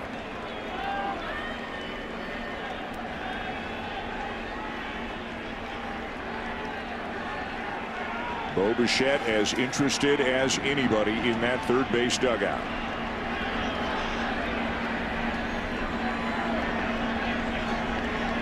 Again, the 2-2. And he missed high. It's full. What an interesting how Fisher held the ball as long as he did in this situation. Very calm, very composed, knowing exactly what he wants to do. Buck, he's only thrown one fastball since he's come in. A ton of curveballs, some sliders, a couple of cutters. And he missed high. He walked Chisholm. And the inning will continue. There are 2 men on, and Goldschmidt has been called back for Ben Rice. And they're going to make a pitching change. Yep. You don't want Goldschmidt or Rice to hit against Fisher here. You're going to bring your closer in. And John Snyder has made the call. Jeff Hoffman will come in with 2 on and 2 outs in the 8th inning.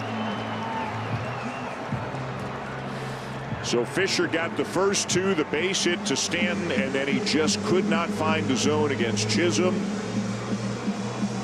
And it'll be Hoffman.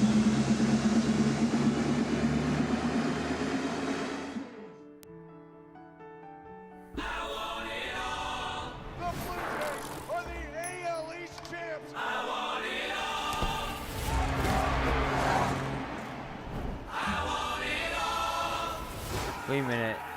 EDT. It's different time zone.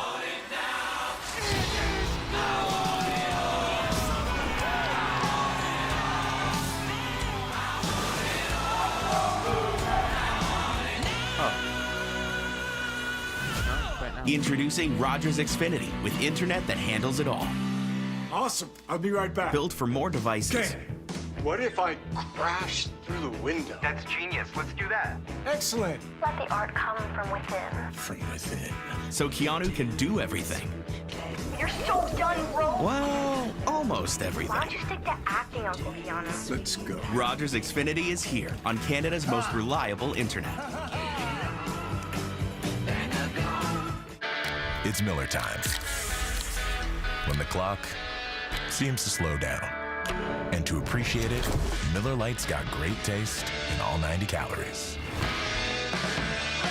It's Miller time. All the heart, all the hard work, it all comes down to this. Let's show them what we're made of.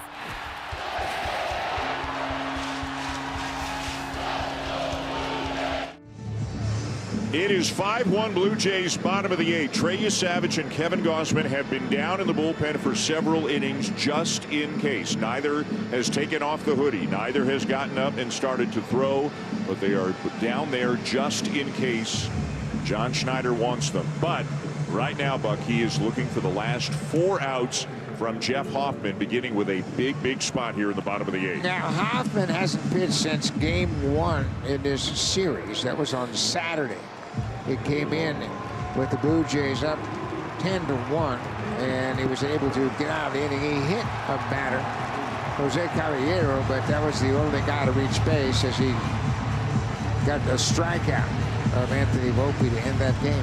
Dangerous hitter, 2 on, 2 out here in the bottom of the 8th, and Ben Rice is pinch hitting for Paul Goldschmidt. 26 home runs on the season for Rice.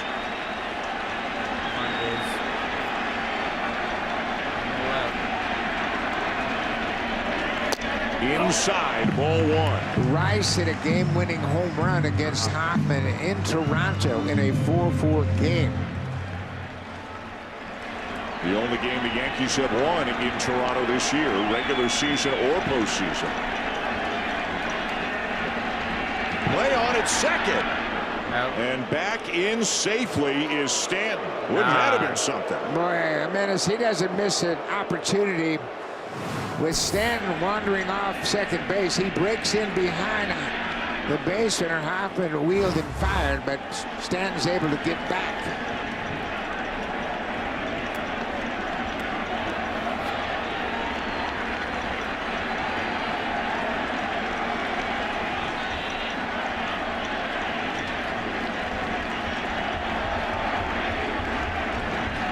The 1-0. Swing and a miss over the top of a split, 1-1. Well, that's one thing that Rice really has trouble with. We saw it against Gausman in game 1. He doesn't have very good swings at that split finger pitch. I'm sure Hoffman picked up on that.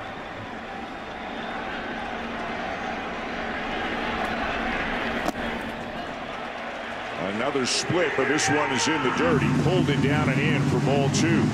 Rice has struck out both of his first 2 plate appearances against Gosman, each on a split finger fastball. Yeah, he's got much better numbers and has shown much more power against fastballs this year.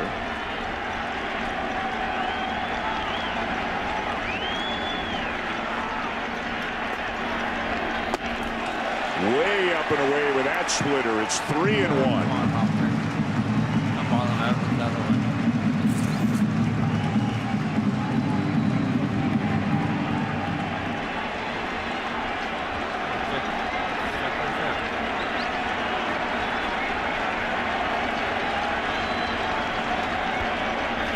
Swing and a miss, 97, 3-2. Well, that was a good heater in a good spot. Obviously, Rice had to be thinking about the split finger pitch, even though he had the count in his favor. But Hoffman reached back for a little extra on that heater. Runners will be going. Stanton from second, Chisholm from first.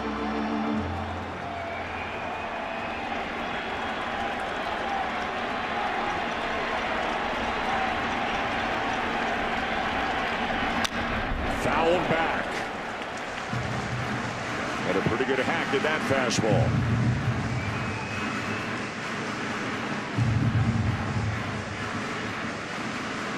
I threw him another splitter.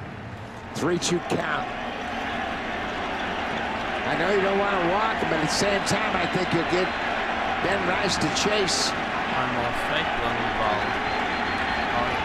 Again, the 3-2. He would not chase it. They appeal, but he didn't go. And it's ball 4 to load the bases.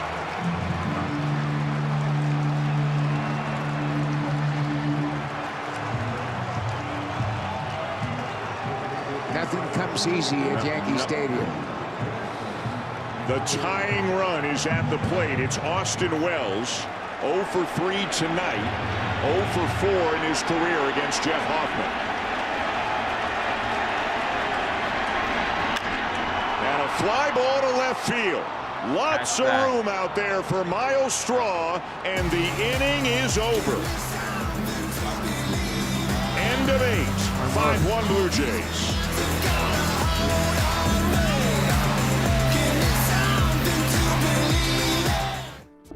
What chews up mud, spits out rocks, and lives where others fear to tread? It goes by one name, Sasquatch. Right now, get 0% APR on this 2025 This is Vivek. I'll be right Ford back. 2 minutes. Mondays on Hudson and Rex. Rex, back to work. New cases. You up for it? What are you guys doing up there? What is Rex up to? And a new partner. So you're the new guy. Let's do this. Together, they're taking crime fighting. What do you got there? She's dangerous. To the next level. Ah, you're my hero, Rex. She better be alive. No better back up in a pinch, I'll tell you. Shoot with Rex. Hudson and Rex, all new Mondays at 8 on City TV or stream it on City TV Plus. He needs to pay for what he did. Thursdays. These cases are hard. It's okay if you don't want to fight, because we are going to fight for you. Law and Order Thursday, all new, 8/7 Central on City TV. Starting in 3, 2, 1. Let's go! The kids have a right to express themselves. Yes, Henrietta. I don't want to be doing this. Kids used to have grit. Now we don't even have the tools to discipline them. Are you ready to start, Chelsea? You're not allowed to ask me that. Miss Sanders, could you text my mom and ask her if I'm right or left-handed? Just pick one. See what happens.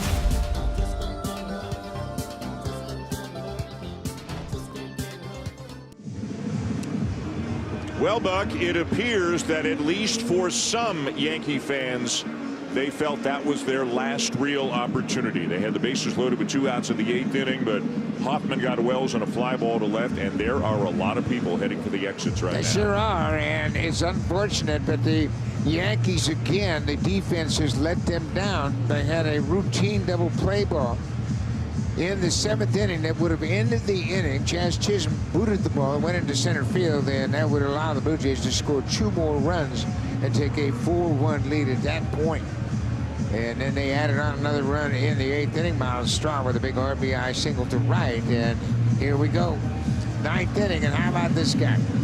5 RBIs in the series and a big hit in the 7th inning. A 2-run single to left field after Chisholm made that error at second base. It's just such a Blue Jays type of game that Lucas had a 2-run single. Clement has 2 hits and has scored 2 runs. Addison Barger with 3 hits. Everybody making a contribution. Blatty got it going with an RBI single in the first. You know, Louis Varlin starting and getting 4 outs. Sir Anthony Dominguez, Eric Lauer, Brendan Little, on and on and on. It's the story of the season. This ball's clubbed down the right field line, and it's off the wall on a bounce. And Lucas is into second with a double. Wow. I mean, this is a dream come true for Nathan Lucas. Almost 3,000 plate appearances in the minors over 10 years. And here he is playing in his post-season debut and doing a number on the New York Yankees in Yankee Stadium. He's got 4 hits in the series now. 3 of them are doubles. Excuse me, 2 of them are doubles. And again, that big 2-run single he had in the 7th. Now here's Guerrero. And you know what? A 4-run lead is nice, but the more the merrier. There is no such thing as too big of a lead right now for John Schneider. 6 times tonight the Blue Jays have had their leadoff runner on. Their leadoff batter has reached base. Swing and a miss at a curve, 0-2. Guerrero with the 9-4. RBI single in the first, 1 for 3. He's also walked.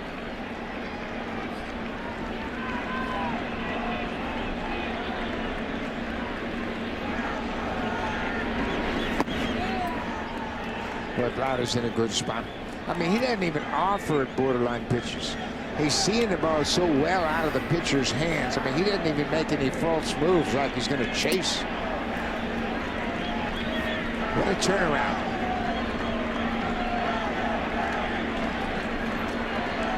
The count 1-2.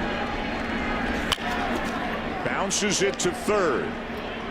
Unfortunately, pulled the ground ball, so Lucas cannot advance. 1 down.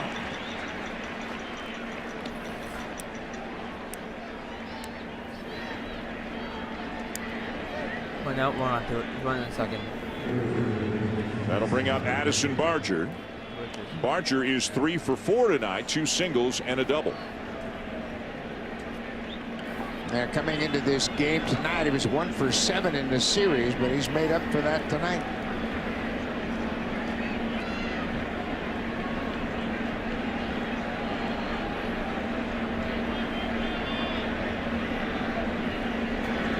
In the other American League Division Series, the Tigers defeated the Mariners earlier today, 9-3.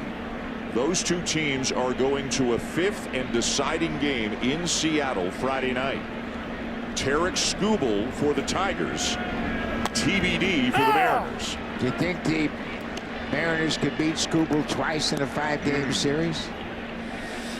I doubt it.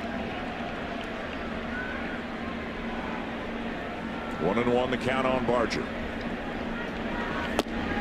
At the knees, 1-2. Jeff Hoffman got the last out of the 8th inning, and he is going back out for the 9th.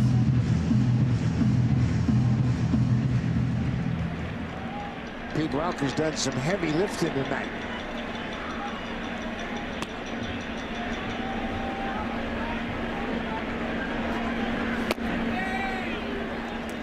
They've used 8 pitchers through the first 8 innings, and they've held the highest scoring team in baseball this year to 1 run on 4 hits.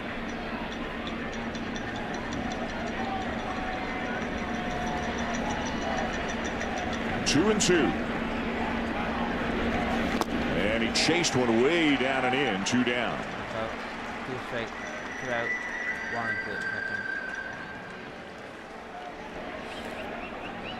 So with 2 outs, it'll be Kirk who helped get the Blue Jays an add-on run in the 8th inning. Led off the inning with a double and eventually came in to score.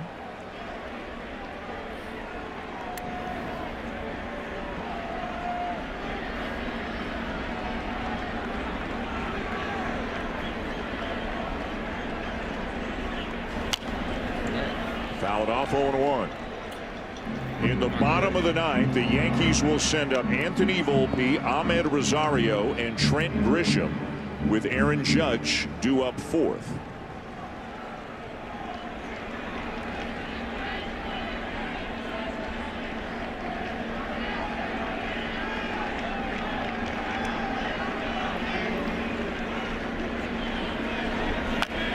Check swing foul off 0-2.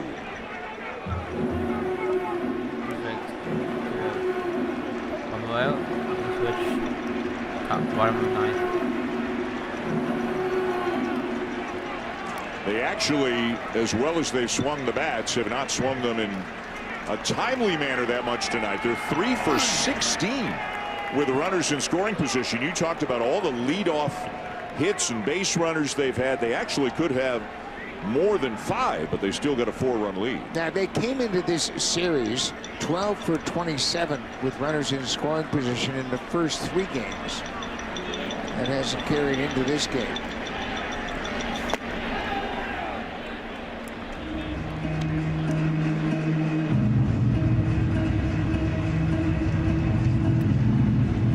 Varland started it. Fluharty, Dominguez, Lauer, Rodriguez, Little, Fisher, Hoffman. And they're up 5-1 here, top 9. Kirk will lay off, 2-2.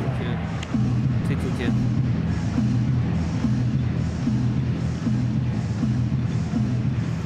Yeah. These two teams Wait, are you on the phone with him? 94 wins during the season. The Blue Jays winning the division on the basis of a head-to-head tiebreaker. Swing and a miss, and Kirk down on strikes. So it is on to the bottom of the ninth with the Blue Jays leading 5-1. The 2025 MLB postseason presented by Rogers.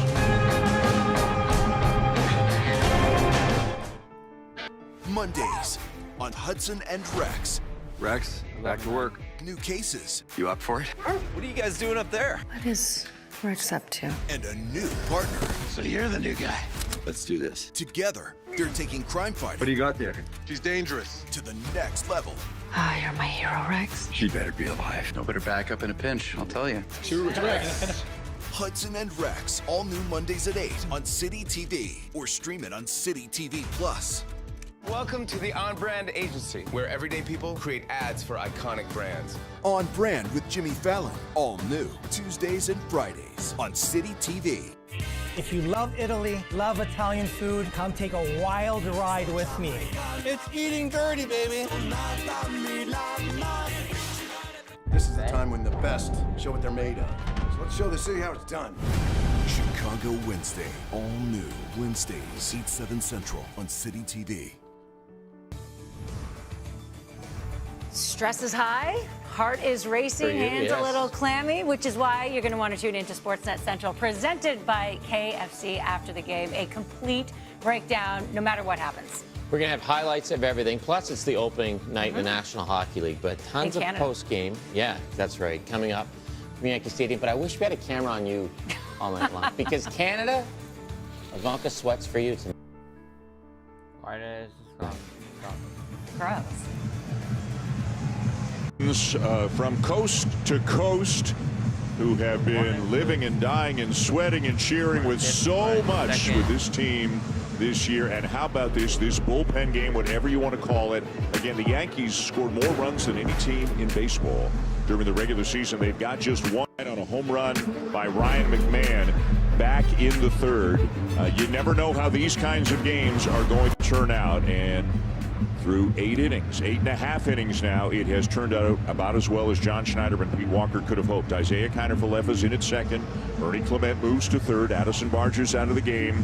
And Jeff Hoffman is back on the mound looking for the final 3 outs here tonight, trying to pitch the Blue Jays into the ALCS. Now, Hoffman walked about it. First man he faced when he came into the game. He walked Ben Rice, the pinch hitter, and then he was able to get Austin Wells to fly out the left field.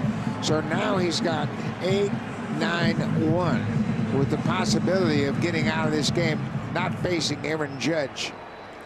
And that's Jason Dominguez, who is going to pinch hit here for the Yankees. He's batting for Anthony Volpe, who struck out in all 3 at-bats tonight. This is Dominguez's first appearance in the postseason. Yeah. This series or the last series.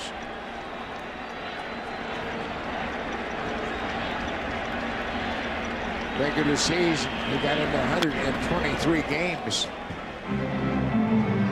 He hit 257 with 10 homers and 47 ribbies, but he is making his postseason debut here with this at bat.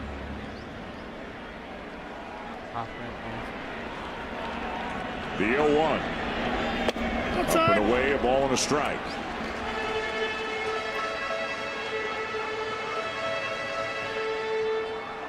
A close-knit group. We have seen that. Everybody who has watched the games all season long has seen that time and time again. Line drive right center field, and it's going to split the outfielders and get to the wall. It'll be a double for Dominguez. Dominguez, during the regular season, had 18 doubles, a triple, and 10 home runs, so he's got some extra base power. He gets a splitter up in the zone, out over the plate, and splits the outfielders. It goes all the way to the wall in deep right center.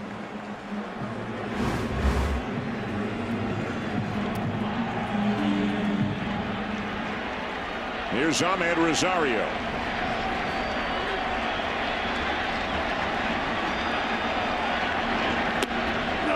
High ball one. Remember, Aaron Judge is due up fourth. Dominguez at second, Rosario the batter, Grisham on deck, Judge behind him.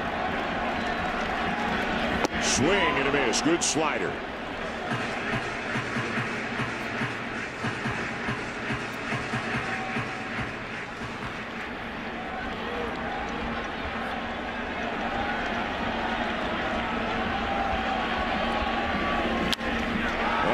Drive to left center, but it is playable. Straw is there for the first out. Just counting outs now if you're the Blue Jays. That's all you care about. You got a 4-run lead. And it feels huge because now Judge cannot come to the plate as the tying run. Right. Just get that one out now. You got to focus on Trent Grisham. Grisham has had another rough night at the plate.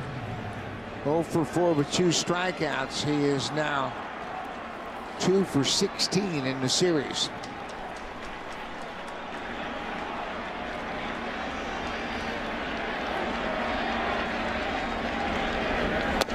Strike one. Jeff Hoffman in the regular season had 33 saves. But he also gave up 15 home runs, but he did have 84 strikeouts in 68 innings.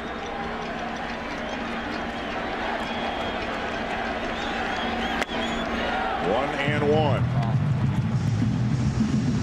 The encouraging thing about his first outing on Saturday was that his velocity was up to 97. Yep. That had been missing in September. And we've seen anywhere from 95 to 97 with a fastball tonight. Missed outside with a slider to fall behind 2-1. 2-0. 2-ball, 1 out.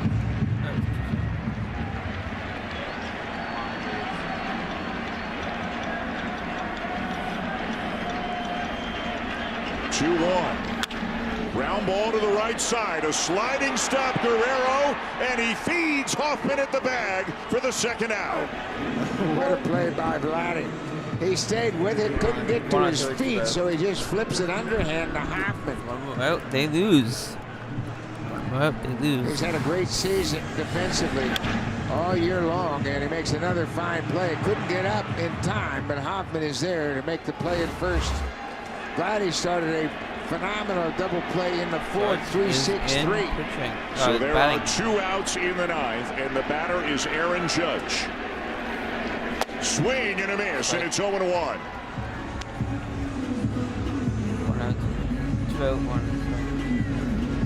Judge has had a big impact on this series. Of course, the 3-run homer last night.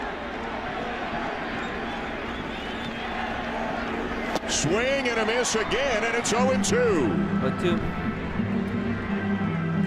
One more strike, one more hit, and he misses. Looking for his first career postseason save. Come on, Hoffman. Strike him out. And the 0-2 pitch. Judge wouldn't chase.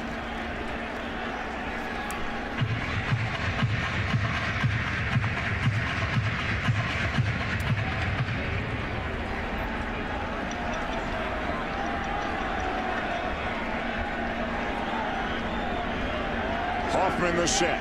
Judge waits. And the 1-2. Line drive left field deep. It'll be off the wall on the fly. It's a long RBI single for Judge as Dominguez comes in to score, and it's 5-2. One score, Judge picks up 5-2. the RBI. He hit it so hard it came But out 2 the out, wall so too 1 more out. strong, and Judge Judge has the to throat, check he's in at done. first base with a long single. Yeah, His 6th RBI of the series. So they are not done yet. The batter is Cody Bellinger. 0 for 4 tonight. Grounded foul, and it's 0-1. Bellinger is 4 for 11 in his career against Hoffman. And he's 3 for 15 in this series. The Blue Jays have pitched him 5-2, I know.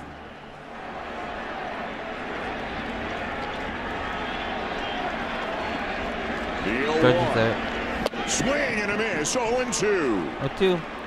1 more strike, and then he's out. And again, the Yankees are down to their final strike. Come on, Hoffman. Hoffman, strike him out. And the 0-2 pitch. Smith. Down low for ball 1. Come on, why do you strike him? Why do you give him a ball? 25 pitches now for Jeff Hoffman. 25, damn. This is his game. There's nobody up in the pen.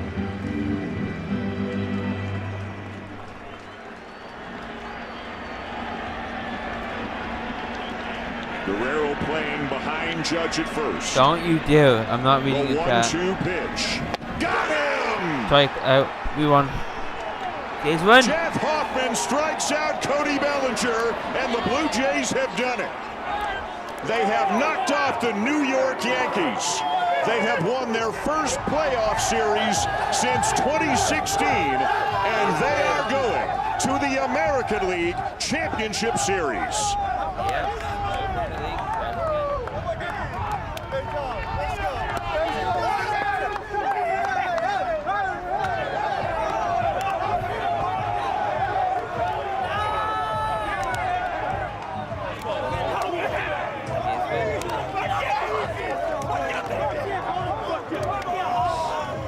All right, guys.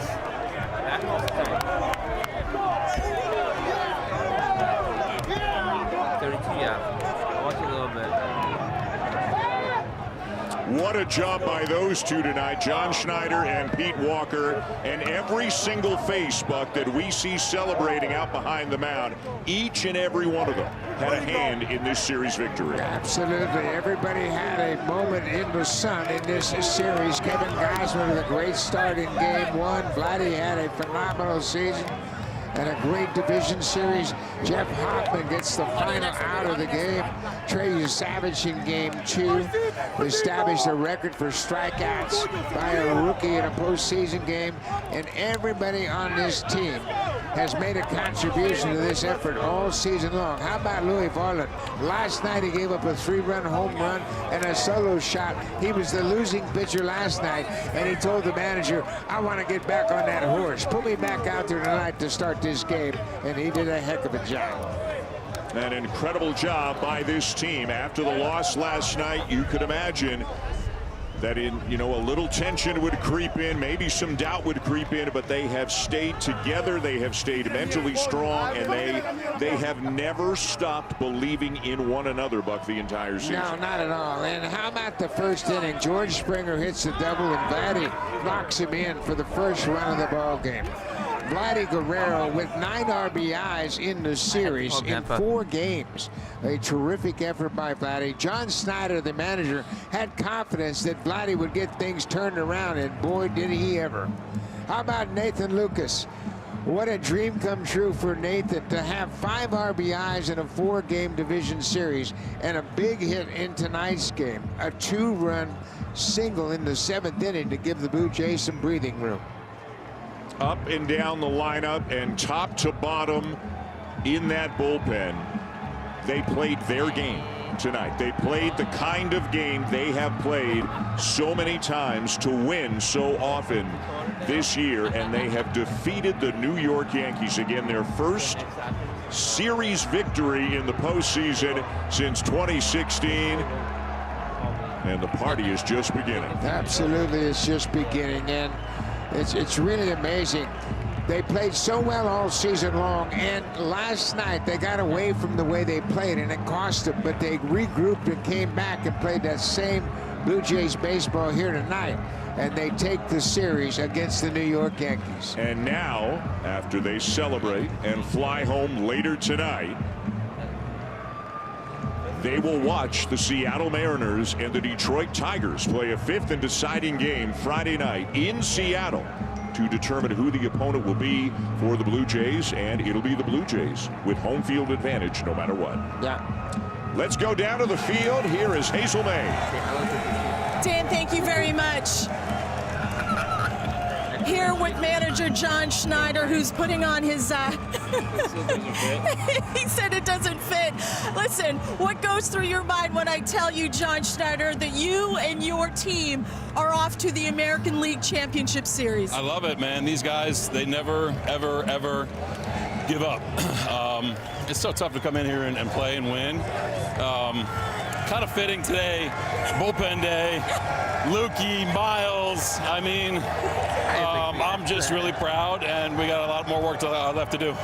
What was it about this victory that really kind of emulated the kind of baseball that you played all season long? Yeah, just doing little things, you know, like not striking out against Cam, moving guys over, making plays in the field, understanding what guys are good at. Lukey knowing he's going to get a pitch to hit with Vladdy behind him.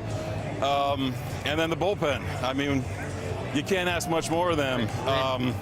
Tried to thread the needle best I could, and they didn't budge, you know, so it's cool that it was kind of everyone today. It was kind of everyone today, but if I may, can I just center out Nathan Lucas, a guy who has ridden all the buses, worn out the minor leagues. For him to have the biggest hit of his life in his postseason.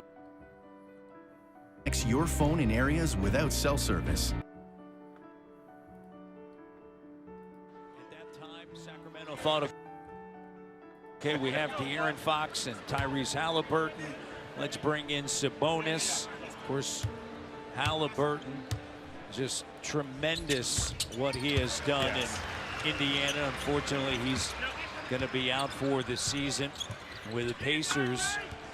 And then De'Aaron Fox all of a sudden says, hey, you know what? I want to go play with Wemby in San Antonio.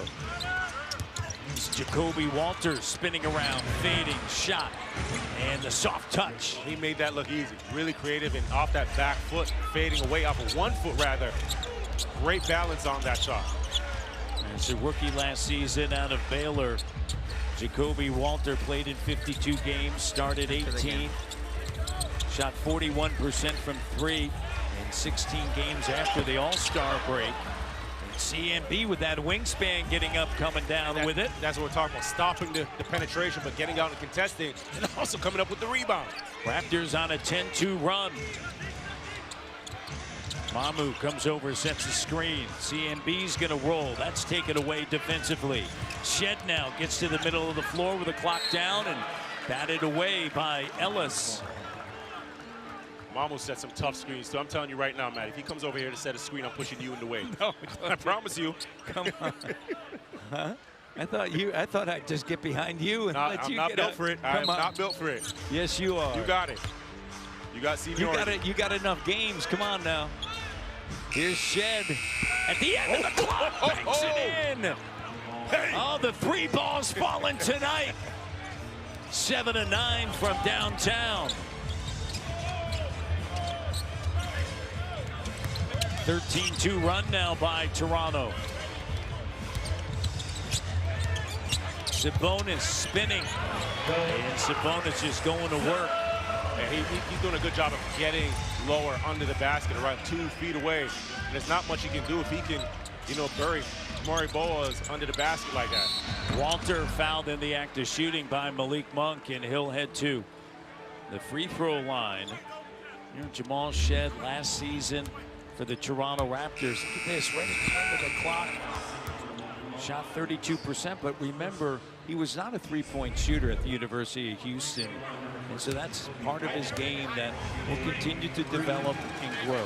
I thought he did a great job last season of just understanding the NBA game as the season went on, right? He always has the ability to get by with the speed to the rim, right? Getting to the basket. Early on last season, it was tough for him to finish around the rim, but he started to adjust to the speed, the length, the timing of the NBA game. And now, as he continues to add that three-point shot with the intensity that he plays with, right, he's going to be a big-time player, and he's proven that he's a rotational guy in this league.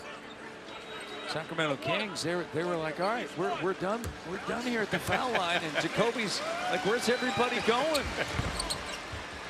I gotta make these. So Walter 3 of 3 from the foul line, 5 points coming off of the bench for Jacoby. Good job that time defensively. They get a switch. He now guards Monk. Keon Ellis with the 3 and a foul. And the foul's going to be on Grady.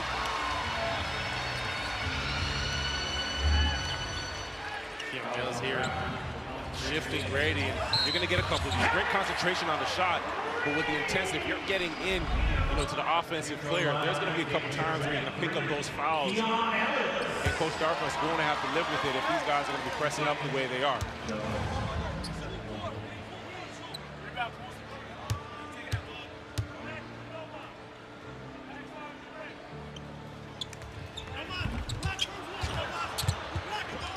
Shed with a rebound. 8-point lead for the Raptors. 12-second difference. Game clock, shot clock. Philly sends it back now to Shed. CNB comes up to set a screen. And taken away. Good job by Sabonis, and Ellis with a slam dunk. Raptors holding for the final shot.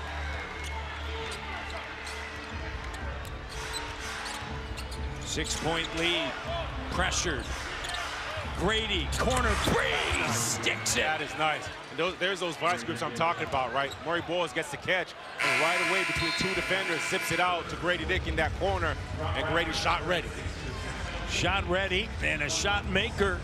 Raptors lead by 9, 36-27 here from Sacramento.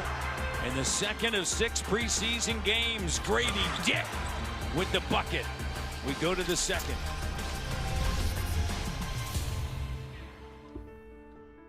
Attention Canadian Tire team. This fall, we've got over 1,000 deals each week. Y'all ready for this? Up to 40% off select portable power tools and accessories. Up to 40% off select cookware. And up to 30% off select vacuums and floor care. Looks like we're ready for some deals. Are you? Discover this week's deals online or in the flyer. Throughout the stages of a woman's life, her risks for heart disease and stroke can build quietly. High blood pressure can be triggered through pregnancy, and loss of estrogen during menopause can lead to heart disease and stroke. The risks aren't always loud, but they are real. That's why we created Risk Screen, a tool to help all women recognize their risks and get ahead of them. Beat your risks. Visit heartandstroke.ca/riskscreen. Mornings are made of little moments, like Silk Almond, your cereal's zero-sugar sidekick. Or the smooth flavor of Silk Soy to add plant-based protein in your smoothie. Whatever your mornings look like, Silk is a nutritious way to start your day. Monopoly Double Play is back at McDonald's. First, peel on pack. Then peel in app for another chance to win. With millions of prizes to be won, it's time to peel like a winner with Monopoly Double Play. 9th overall picks in the history of the Toronto Raptors. Some good ones in there. He's in some really good company, right? And you know, I just really like the way he plays because he does a number of things on the floor. He's not going to be known for his scoring, may not be known for, you know, rebounding or passing, but he does it all together, right? And the start of this game, his 5 points, you can see here, kicks it out, and he's just so strong. He turned that corner, get lower than the defense, and not necessarily known for the 3-ball, but I'm not concerned about it because he's so strong, and the NBA 3 is a lot deeper than the college 3. I imagine he's going to get a lot more shots, and he's a lot quicker, you know, than the defense that he's going to be playing against, so he'll have more time. And like you see there, the recovery, you know, the rebound, you know, stopping the penetration. You can use him a number of ways. I can see a world where he's going to play some 5, he's going to play some 4, he may play some 3. He gives you that defensive versatility on the floor because, you know, you can switch with him. You can play him, you know, as your 5, and he's going to be strong enough, and he's going to have the willingness to play defense.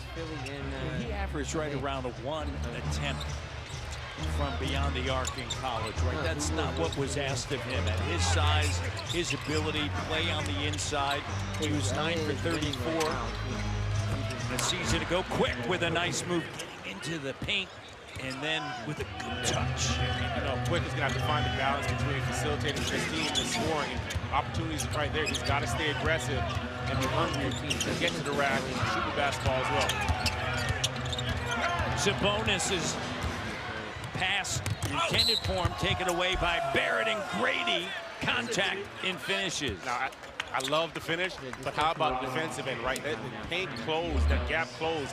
You have about 6-hand Sabonis penetrating, Mobo doing a good job, the kick out. And now look at this here, all the scrappy hands around those guards. RJ pushing the basketball. Who said RJ can't pass? Look at that, and Grady with a nice finish, the left-handed range. He averaged 5.5 assists last season. RJ Barrett, Grady completes a 3-point play. And Grady Dick, productive in his 3 minutes out on the court. Clifford finds Isaac Jones, and Jones connects from beyond the arc. Ball movement by Sacramento there, the run and jump at half. I mentioned Toronto playing that college style of intensity, but great movement. And again, Jones at corner 3. Barrett shot rolls off the rim. Here's Monk. Raptors get back, looking for Sabonis. Defense collapsing. RJ comes away with the steal. To quickly up top. Grady! Two-handed slam. About that. That's good offense, right? None of the guys on the floor looking over at Coach Darko. What set are we running? You're manufacturing their offense from their defense, getting turnovers, forcing turnovers, and getting on the other end. Malik Monk in a timeout. And Darko Rajakovic having a word with Jonathan Mobo, but you saw how the Raptors advanced the basketball off of the defense, right? Nobody's putting it on the deck trying to get dribbles. It was real quick passes.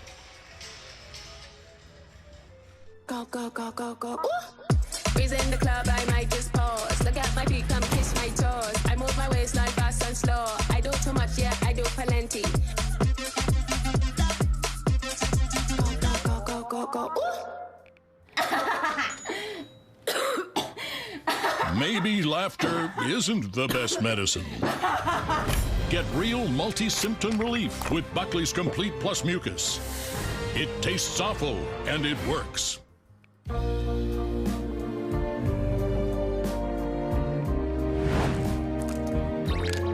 Right now, get up to $2,079 off select lifestyle adjustable bases. But hurry, this offer ends soon. Only at Sleep Country.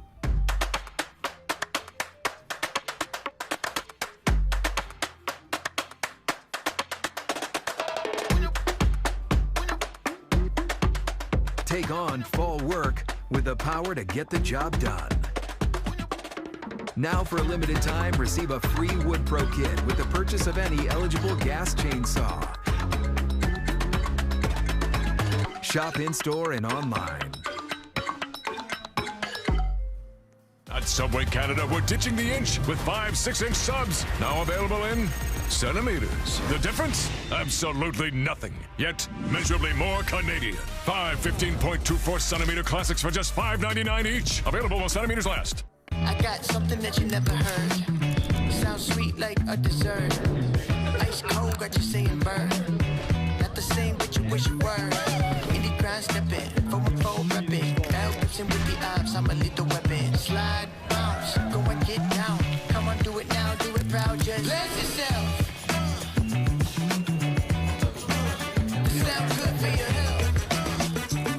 It doesn't matter how you get there, as long as you rep your club in style. The WNBA Finals presented by YouTube TV continues with Game 4 on Friday as the Aces take on the Mercury. Coverage gets underway 7 Eastern, 4 Pacific on TSN. Aces up 3-0 going for the sweep, and Asia Wilson tonight had 34 and 14. Well, they're going to have to play some defense like we've seen the Raptors doing here, right? Defense to offense, Grady getting out and finishing. And that's what the best offense that you want to play is manufacturing it from the defense where you're not looking over, you don't have to call sets.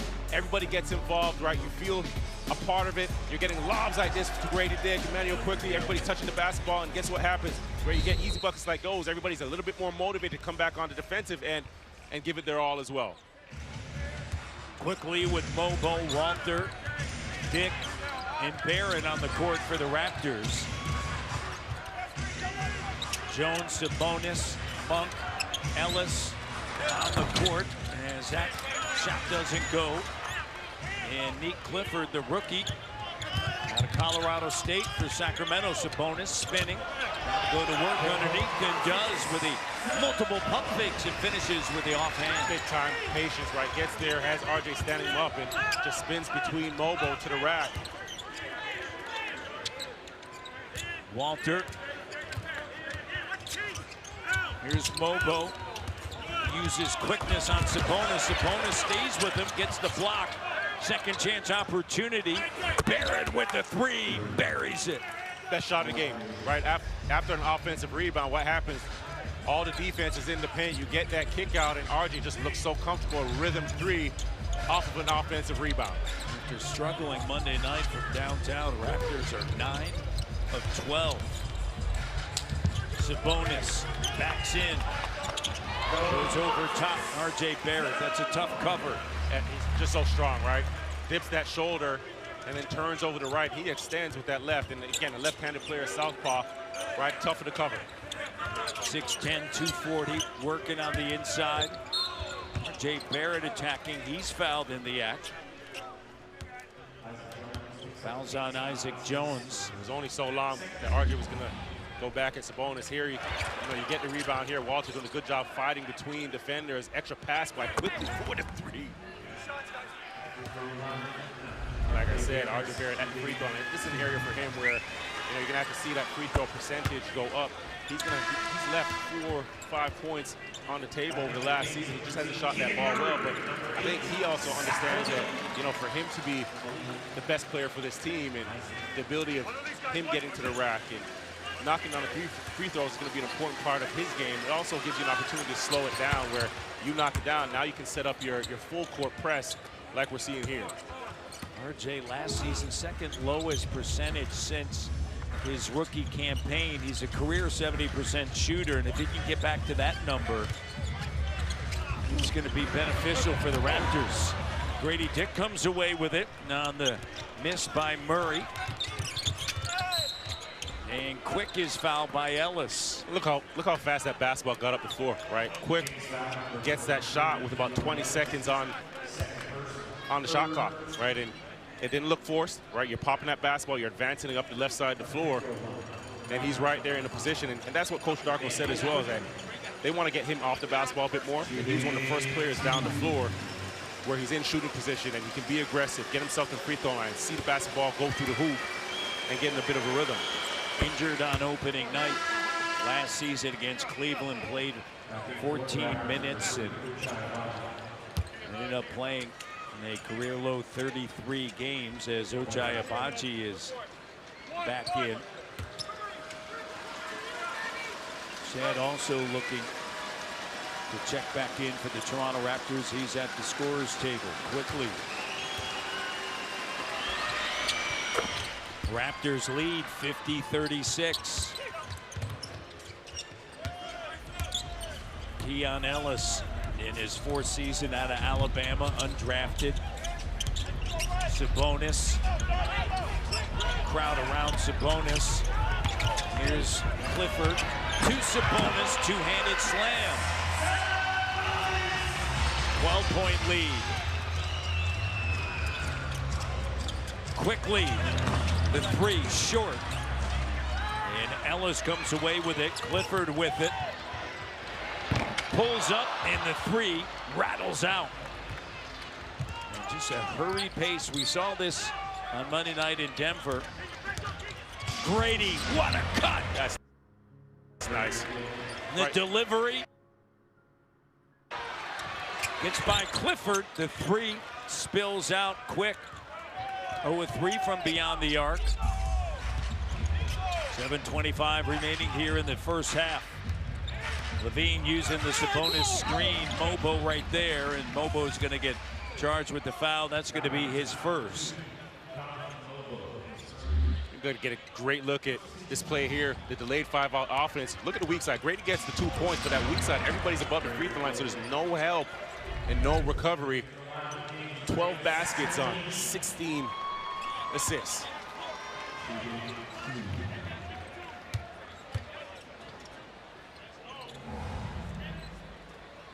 Sorry, excuse me. 16 made field goals on 12 assists.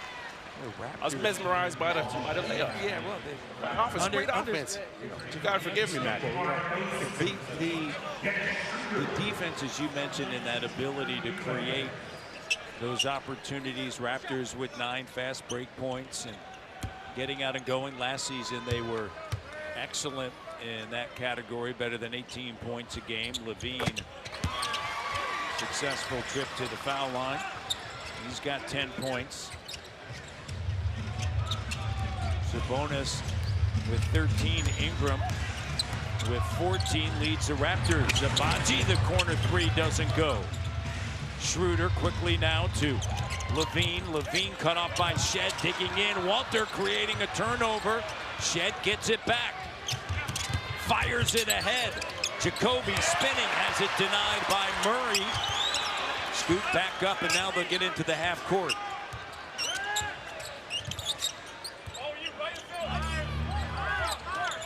Mobo sets a screen. Shed. And a foul. Foul is on DeMar DeRozan.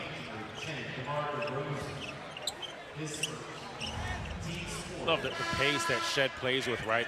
The clock's winding down, and he gets that mid-pick and roll. The court's opened up, but it's his hesitation dribble that really creates, you know, that opportunity for him to get to the basket. Walter out, Ingram back in.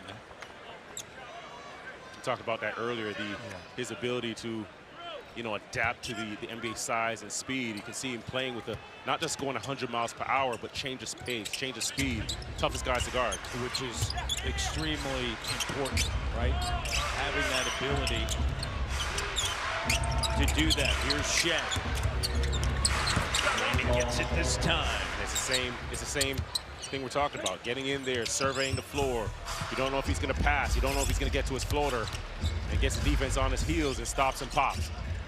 Raptors with 25 points off of the bench, and you said that, you know, and that's a second-year player, but he had this coming in as a rookie, just that patience and the know-how in those situations.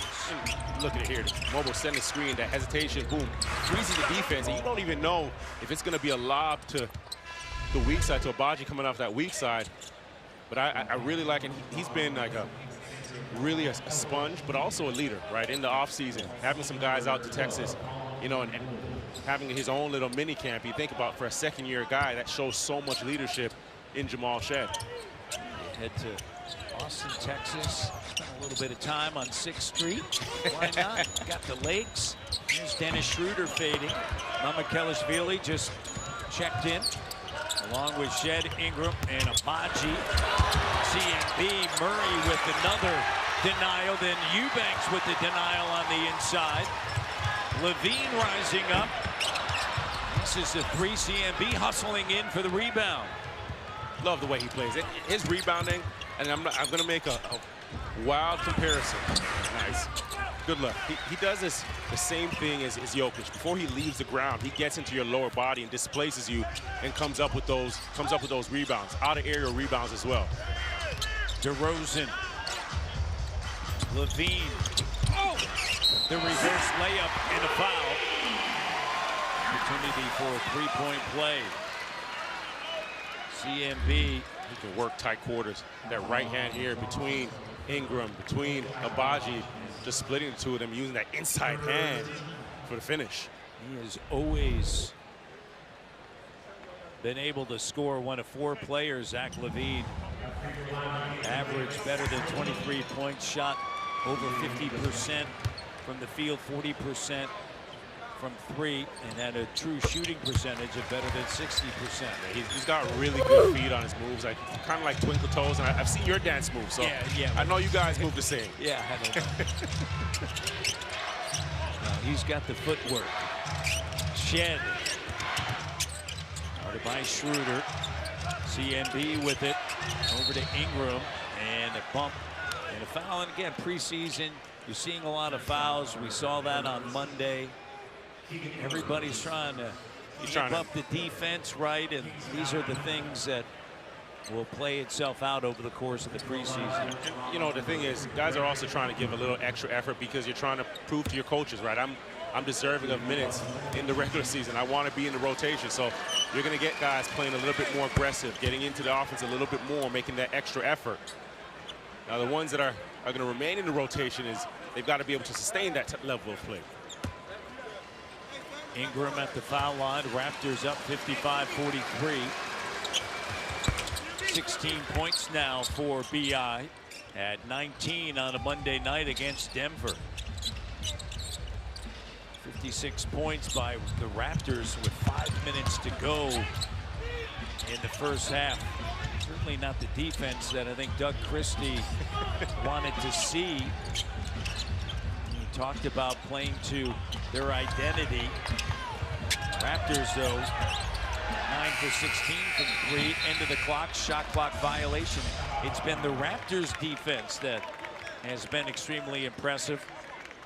Yeah, the Raptors also have a younger group where, you know, it's easier for guys to buy in. When you look at Sacramento, DeMar, Zach, Dennis Schroeder, Sabonis, right, I think they're still going to have to figure out what their identity is. It's easy to preach, yes, we want to play defense, but are those guys at this age and this many years in their career going to lock in and play full court? He said that Dennis Schroeder is a key piece of that with this group, right? And then, you know, if you want to have that sort of identity, it's that second group typically that will come in. We saw that with the Toronto Raptors when they had the bench mob that, you know, came in and the game can change instantaneously. The Raptors, we're seeing it here. This depth that they have is allowing them, at least here in the preseason, to continue to show pressure. Yeah, and that, you know, the big thing for the Raptors as well is they have the depth now, and they want to play in 2-minute segments, right? You go out and you let it go. You play your hardest. You get into, you know, you get into the offense. You get out and run for your 2 minutes hard. Put your hand up, get a sub, and trust that your coaching staff is going to get you back in the game. But when you have depth, you don't have the luxury of going out there and sauntering and playing cool and thinking, okay, I'm just going to get shots up. No, it's got to be a commitment on the defensive end. And I think the coaching staff and, you know, Coach Darko's done a tremendous job of establishing that with the guys. But also, you know, you credit them as well for that willingness that everybody's bought into that side of the floor. Defensive 3-second violation on CMB. Raptors shooting 54%, as I mentioned. 44%, pardon me. There's a bucket. DeRozan. Raptors 44%. It's Sacramento 55%, but again, more shots. We saw that on Monday. Yeah. 38 shots compared to 29. On Monday, the steal. Turnover here. Murray, the slam. Now a 7-point game. 6-0 run. Here's Shed. Ingram. 3 off the mark. Battling for it. And the Raptors saying it's their basketball. Doug Christie looking at his bench. see if they want to challenge. Yeah, it's the defense here getting out, and Keegan Murray with a nice little flush. Probably the defense that Coach Doug Christie wanted to see from his group.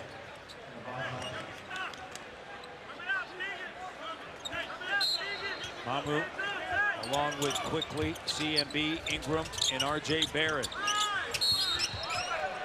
And a 5-second violation. 5-second violation on the inbound. In preseason. Preseason. 56-48 and a turnover. Raptors have turned it over 6 times. Sacramento 9. Murray Boyles forgot his assignment there. Right? Brandon Ingram set the screen, and Murray Boyles was supposed to clean up. Oh, didn't get there in time. Schroeder attacking. Eubanks misses. CMB with a rebound and a lead pass to Ingram. Ingram with shake shimmy. Backing in on Levine. And Murray comes over to help. Here's DeRozan. To Murray. Great hustle by Mamu getting back. 9 blocks for Sacramento quickly.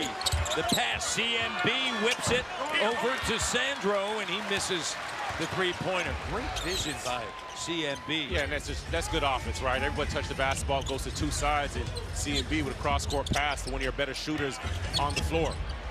Closeout by R.J. Barrett, but Levine able to get some space and knocks down the 3. And him and R.J. share words there, and it's one of those ones where R.J. looks at him, you got me, right? And Zach Levine, I know. I know. 5-point game. Barrett, and he's going to head to the foul line. 2:20 left here in the first half. We have a timeout on the floor, and the Toronto Raptors by as many as 14, lead now down to 5.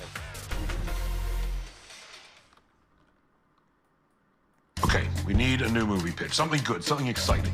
We open on a nice Italian restaurant. Okay. Straight out of an OG mob movie. Our main character, Vinny, pops in for his favorite sandwich. But it's a setup. They about to do Vinny dirty. The mobsters, they're dressed like waiters. Hang on. What, you got beef with Vinny? No, I love Vinny. Vinny's the best. What's the problem? If you think about it, the plot doesn't really make sense, you know? He could have just skipped it. He could have just skipped it.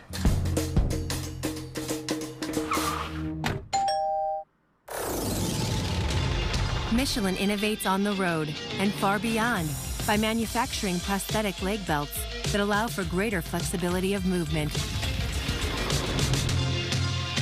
Michelin, motion for life.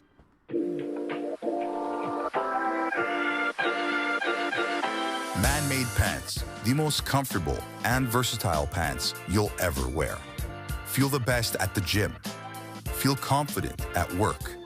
Feel sharp at dinner. Feel ready for any moment. Order now to feel the comfort and versatility of the man-made pants.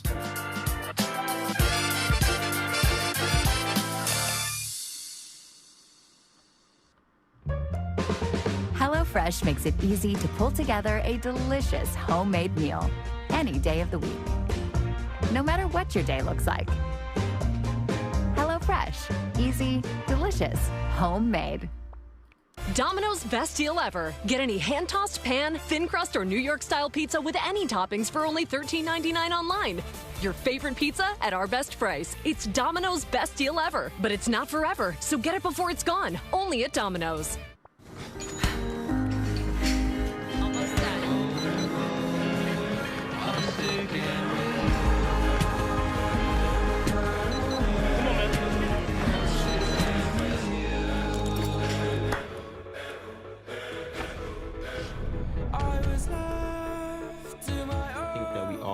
To play with each other, we all root for each other, and then, you know, we all get after it when we play against each other. Like, you know, training camp starts tomorrow, and I think we're all going to be at each other's necks, but, you know, once it's turned around and we have to play somebody else, we'll keep the same energy. So I think, you know, us having that chemistry on and off the court allows us to push each other to new limits. Jamal Shed and looking for big things here in his second campaign with Toronto Raptors. He's so unique, right? Because he's arguably one of your biggest competitors on your team, most intense, but he's also one of your most selfless players, right? So you get a real good balance with him. And I think as a point guard, especially in this league, and with this team, you know, you have a number of scores on the floor, right? And him being the guy that's going to give up himself and get guys the basketball and, you know, do the dirty work, you know, take charges and dive on the loose ball. And he's happy doing that, right? That's fundamentals for the team. Replay center. Change this 2 to a 3, so the score is now 57-52. RJ 1 of 2 from the foul line. Schroeder diving for it. It's always good to have those size 14, size 15s until you're in a corner and it's on that line. He's a size 12, so it worked out. 2:16 left here in the first half. DeMar DeRozan, always great to see DeMar. 17th season, said he was talking to Kyle yesterday about, he goes, you know, this is it. This is the 20th year.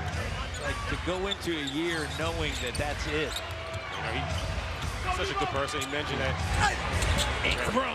Takes contact. There's not much you can do there, right? Coming off that Iverson cut, that left side cleared out. He gets to the rim and just that acrobatic finish away from the defense, extending with the right. It's been impressive. 13 minutes, 18 points. DeRozan misses. RJ climbs up, grabs a rebound, his second board of the game. RJ looking for the cutter and popping out. Ingram ball fake, gets it back.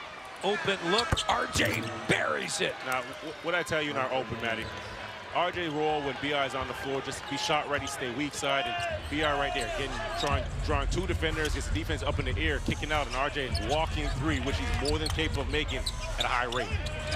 Thanks, Monk. Good job by RJ Barrett altering that shot. Barrett finds Mamukelashvili, and he knocks down the 3, and the Raptors 11 from beyond the arc. And another one initiated by Brandon Ingram and RJ with the extra pass, right? You got a good shot and you're willing to give up, you know, another one to give. Mamu, a great one. Foul. Sabonis. Here, the dribble hand of RJ drawing Sabonis. Mamu is knocking it down, rhythm again. Much easier shots when no, can you hear me? Defense is scrambling and rotating out. You have all the time, 2-3 seconds.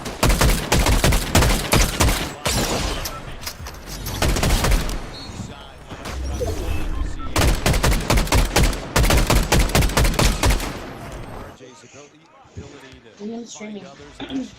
Oh, nice. William's streaming, so the stream can hear us. Okay. Is he gonna join? He's joined already. Really? Yeah. Our buddy Liam is joining us. Oh, okay, cool. He live streams on YouTube. He's streaming also, so everybody can hear us. Oh, okay. Liam, can you hear me? So talking very inappropriately. Can you hear me? Okay, sweet. Can you hear me? Yeah. Hey, what's up? Yep. Yeah, I streamed on Twitch sometimes. Oh shit! You almost got knocked there. By that trophy thing. Yeah. Oh, the Christmas tree. Keep drinking. Chug, chug, chug, chug. Oh man. Eat Cake the noodles. party.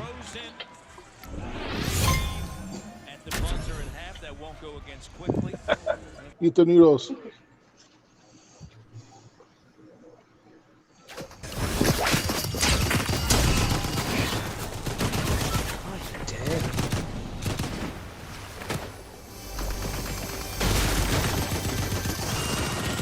Nice.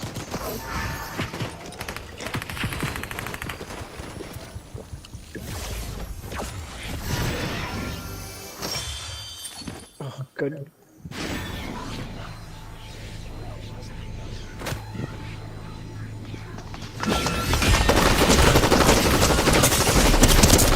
Nope. Hey, all 4 of them I left. Hey, babes, that big floating rock thing, what is that supposed to be for? Oh, if you hit it, it'll launch, and you can damage people with it. Oh, okay. Because I was hitting it and it like would take offline, but I'm like, it just flew through buildings. That was it. Yeah, you can do that too. It destroys structures, everything. Can you aim it? Josh is asking, can you aim it? Yeah. Wherever your directional is, that's where it will hit to. Oh, that's cool. Oh, we're all in the lobby? Yeah. We're not. Oh, MJ wanted to check her rewards. Sorry. What the hell is frozen?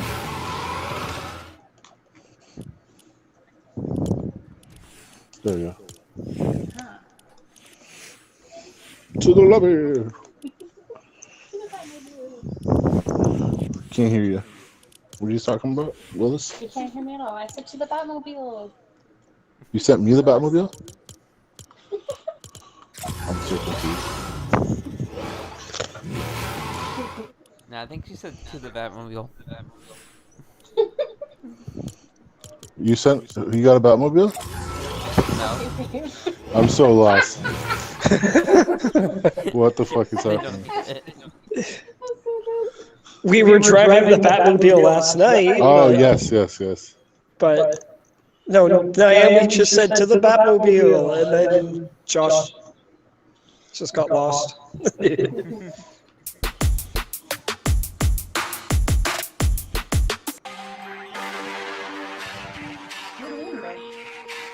Huh? Are you learning? Yeah, I'm here. I'm sitting out because only 4 people can play. Oh, what are we doing here? We have to play. What game are we playing? Zero build? 6 stack? 6 stack. Pure chaos.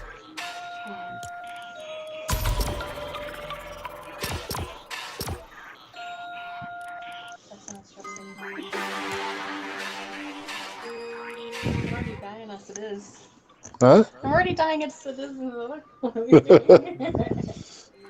We'll play a couple of these and then maybe we can go to zero build. Yeah. Stress out and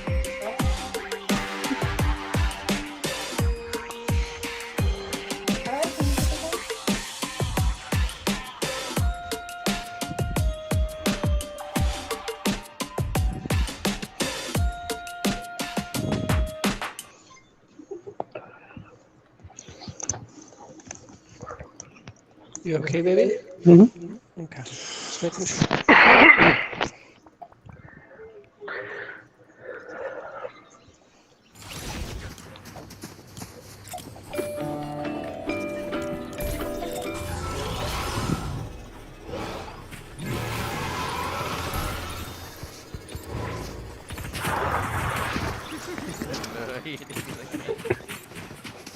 Pew pew.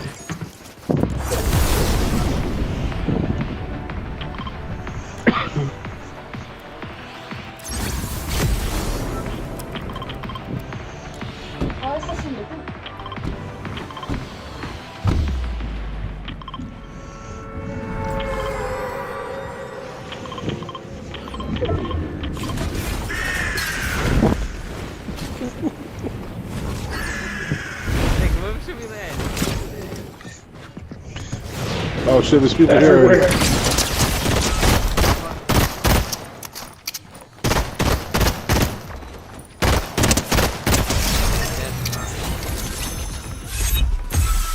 Another one coming up on me. Is someone down already? I'm already. Whoa. I'm down. Yeah, I'm here. I'm coming for you, babes. I'm already dead. What? Oh, god damn it. You should have told me they were right there. That would have helped. They just killed me. You're silly. Oh, babes, I didn't know with the panda suit, you can pick the pattern and then also, like, the suit. Yeah. So I could pick, like, the flaming hearts and then have, like, the star Like, you know what I mean? Yeah. Brian, I rebooted you, you know that. Oh, fuck. Liam's done. It's okay. Again? What are you doing? Avenge him!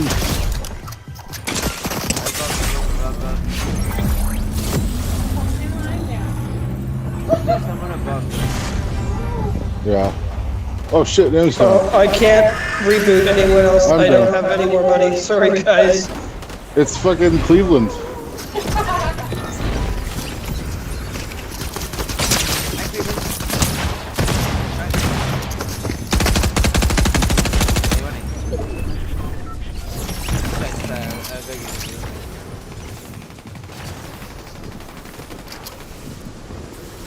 Run, Brian. What?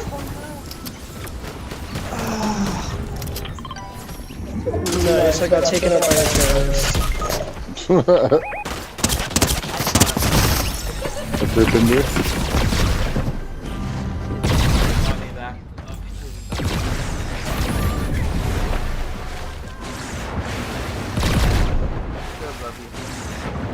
Oh, we're all done, eh? Once again, MJ's carrying it.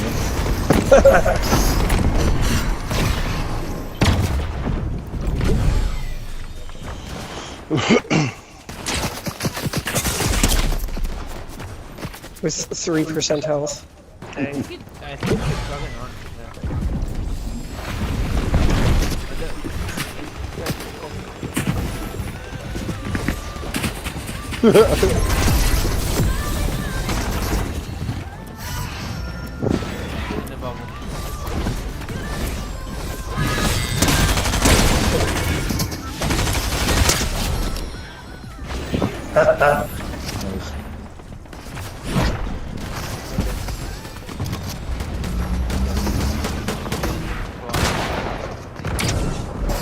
The whole lobby's fucking.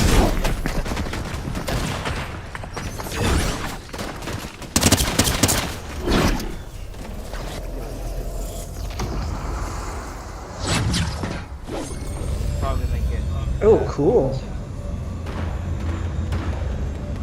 Yeah, let them kill themselves.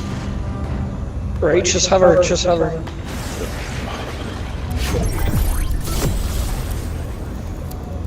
They're gonna bring back their peeps.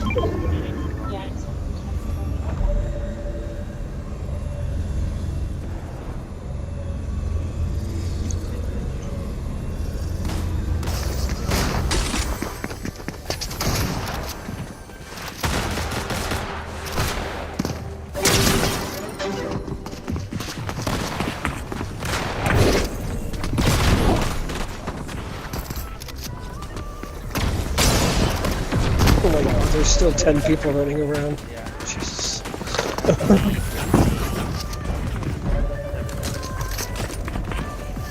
Oh my god.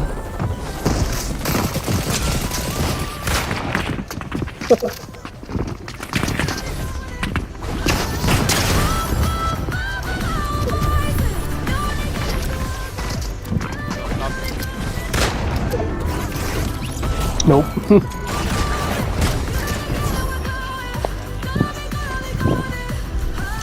Should we do zero build? Can we do zero build with? With 5, I don't know. Probably not.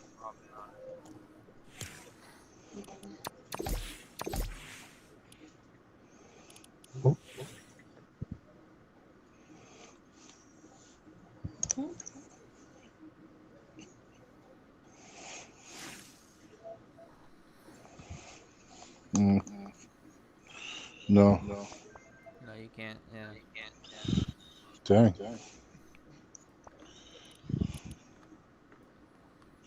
Whatever, this is fine. This is fine. We'll be fine. Maybe if we stick It's a together. piece of cake. This is fine. The world burning around me. Yeah, the Jays won today finally. Bye bye, Nick. Bye bye, Yankees. Huh? The Jays won. Yeah, they won, eh? Yankees are out. Wow, they swept them. Yeah. How did the Leafs do tonight? They won. We won. Oh, did they? Cool. 5-2. And then Raptors are on right now. They're winning 65 to 52. You trying to do the dance? I'm just being stupid. I don't know. So did you guys see like the new skins that are going to be coming out soon, like the Scooby-Doo and Jason and that? No, but... No. Oh, I showed you, Josh, some of the...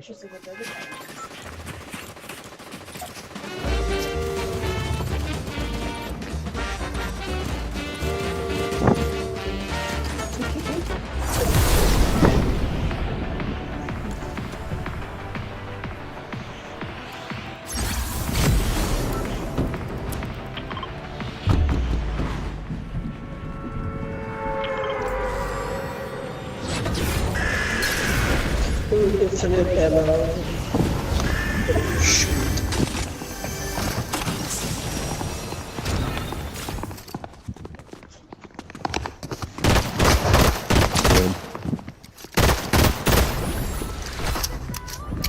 Oops.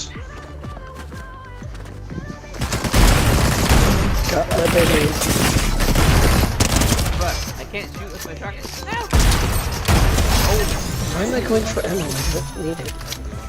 It's just so instinct, like just every time I see it.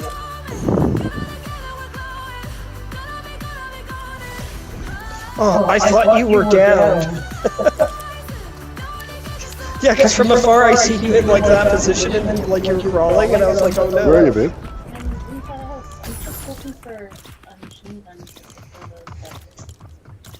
You in here? Yeah, hello. How are you on this one day? Gang. How you doing on this fine day, sir? Oh, no, it's on Tuesday. It's maybe Thursday. Mom and you on it. Why do I see a bunch of people got downed. MJ's just on a mission. Yeah. She's gonna go get that ammo.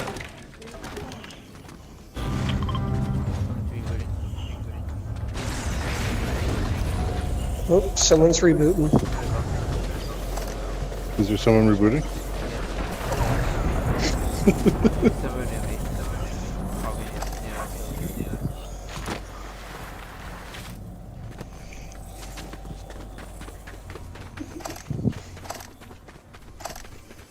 Hey, you picked up my ammo. I need ammo. No, I need that ammo. I need ammo.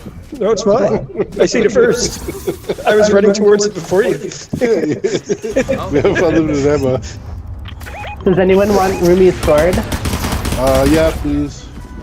It's over here. I marked it. Right there. No way. Ooh, I got a cold shotty. Where is that?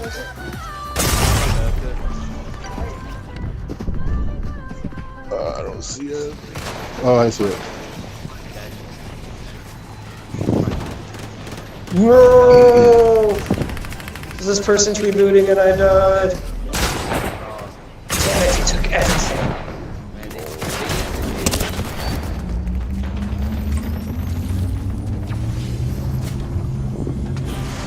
Slap juice.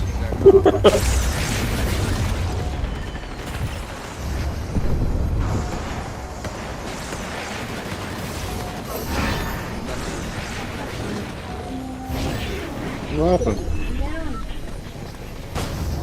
Yeah, there's a full team that they just fucking... I ran out of stamina, turn around. Babe, stop.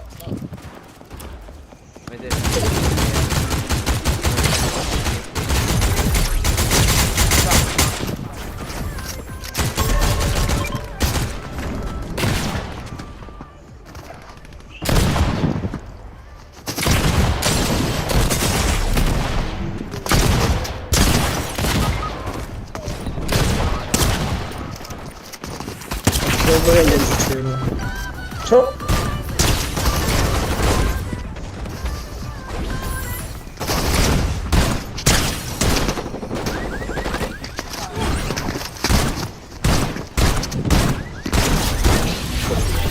Nice, bro.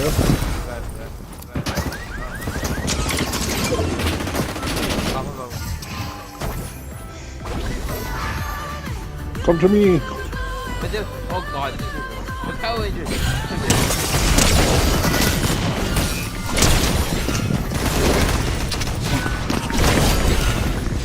Nice. No. Well, I was the last one. Yeah. Yeah, I had no chance.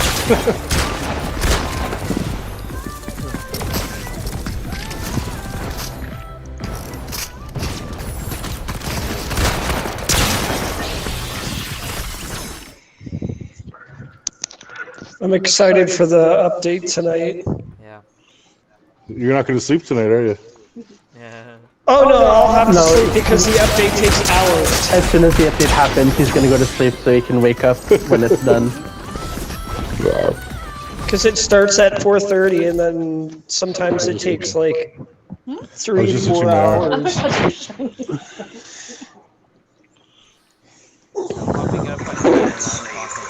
Probably stream it. Cool.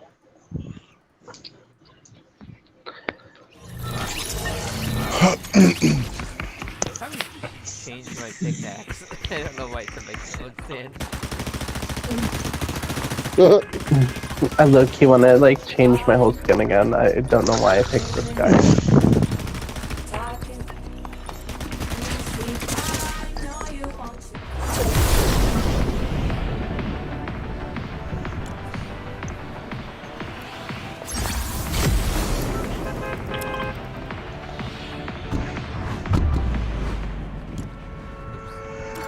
What is our medallion?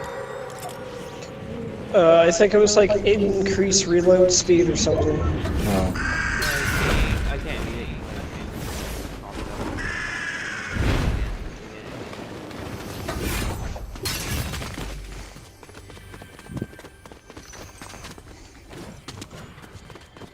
Did no one land over here with us? I don't hear anything. Yeah, I don't hear anybody dropping.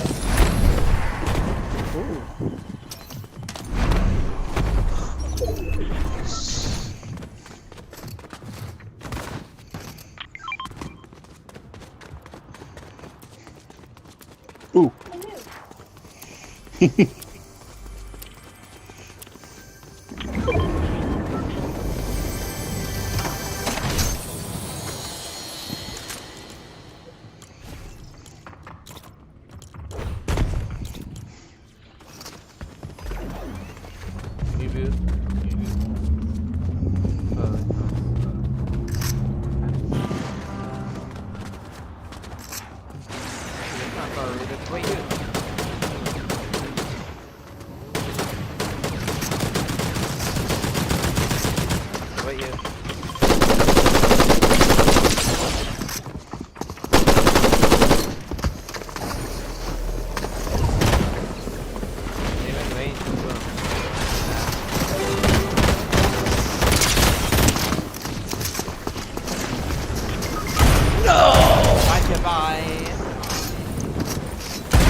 Thank you.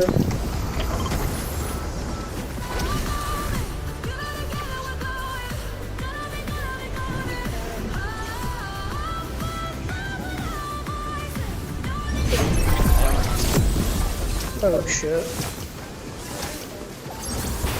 I should have left a little earlier. I'm down again. Fuck.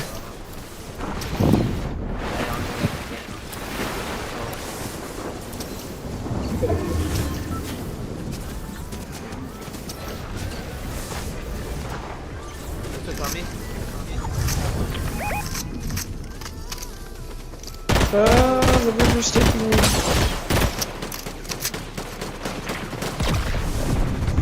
And I'm down.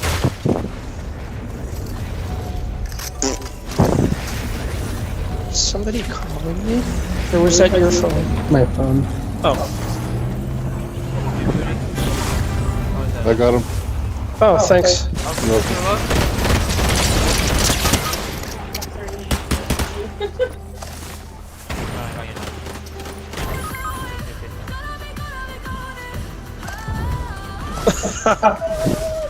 I'm dead again. At least I killed whoever killed. Hiya. No way. Naomi behind you. Naomi went behind you. No.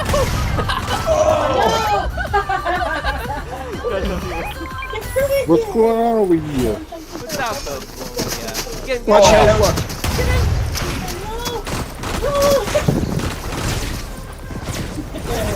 This guy even just start rolling. Oh, Damn it. Get him. Oh, yeah.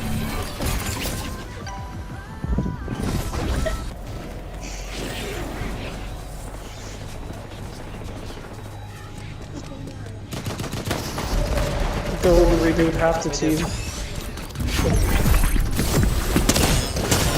He's following you. What?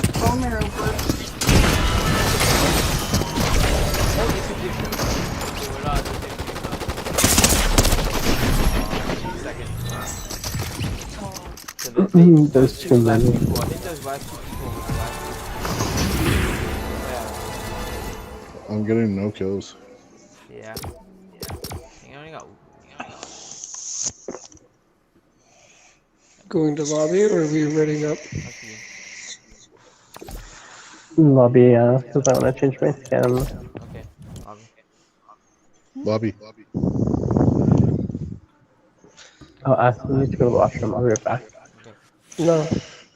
Yeah, maybe it's the skin. I gotta change the skin. Yeah. Right? What's the lotion? It's the skin. I gotta put the lotion on the skin. Put the lotion in the basket. I can't hear you, what? Like, I have my headphones on, you keep talking to me. I know, I have the same problem with MJ. No, it doesn't work, I don't know why. Damn it. It's because it sucks.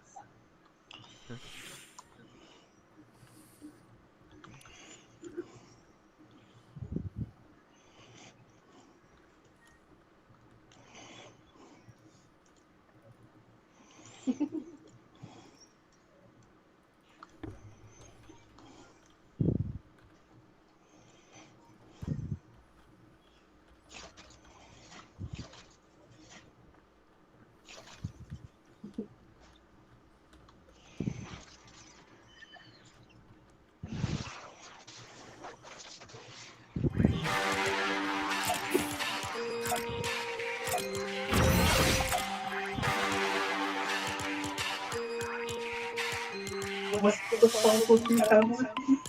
What? What's the problem you have with me? What are you talking about? You said you had the same problem. I can't remember. Where?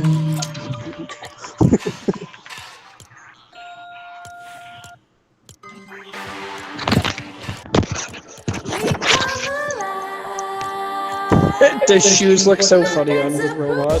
Oh, hi, Prince. Hey, baby. Prince. Come on.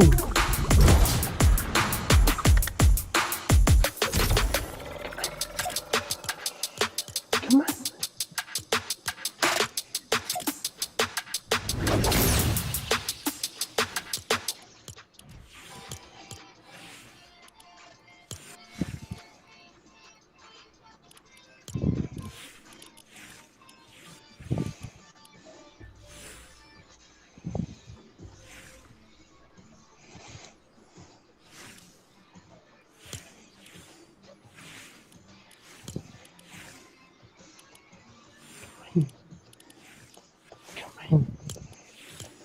You can do it.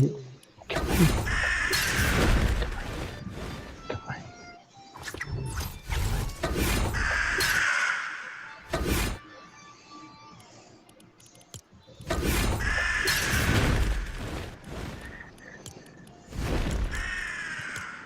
You're such a nerd. He won't jump up.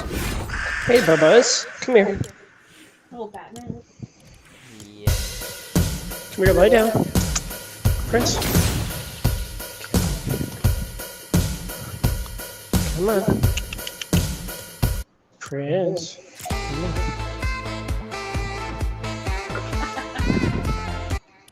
great. Oh, my big boy, come here. Whoa. That was fast. My How emos do I when make you- do the dances and What? stuff? What? I don't know how to make my character dance. You guys are all doing emotes. You press down. Oh, press down on the D-pad. Yeah. But I had control of it. Ah. That's why. Sticking in with her cat toenails. It's like I can't do the band because you're the leader. I'm the leader of the band.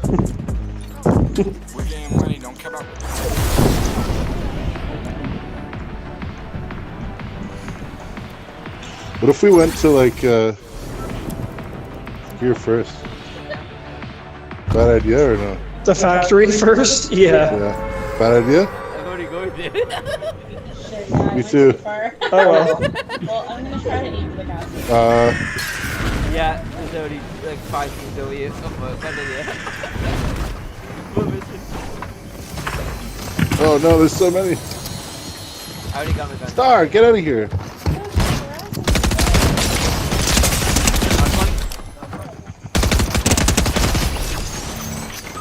I'm already down. I talked to Doom. Such a badass skin.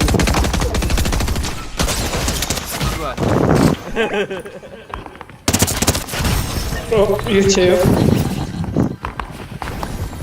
That was a quick game. Yep.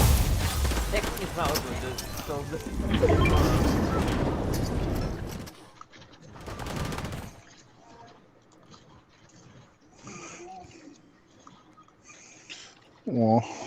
Oh, Josh is down now. Run away. Get out of here. Oh. Thank you, babies. Much respect. Mucho grado.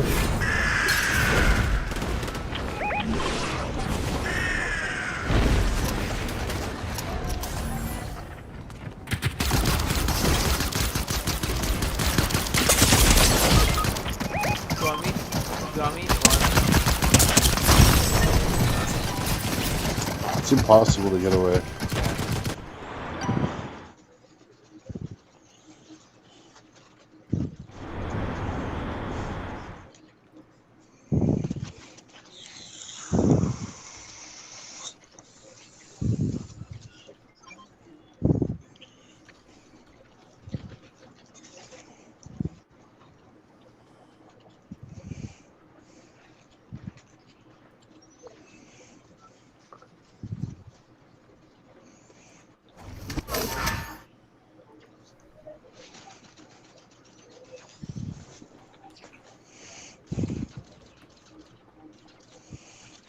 Shit.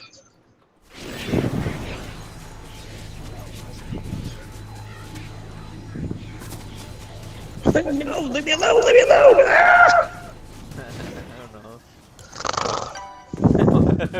Ah! Just got shot in the ass to death. Damn it. Same. Not in a fun way. Well, that's your decision.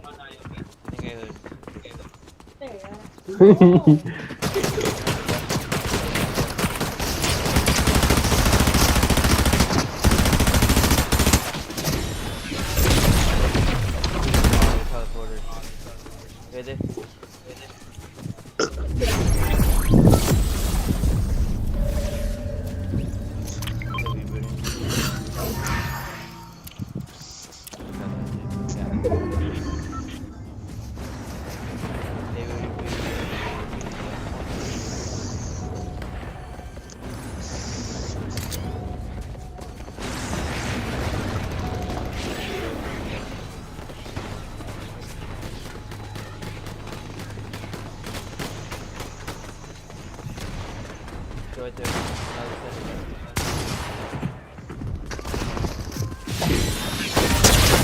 Nice. No, use it. Use it. Boom.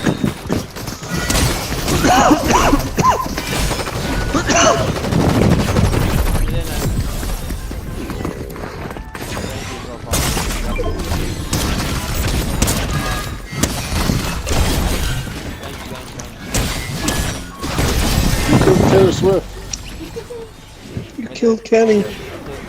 Banana. Oh no.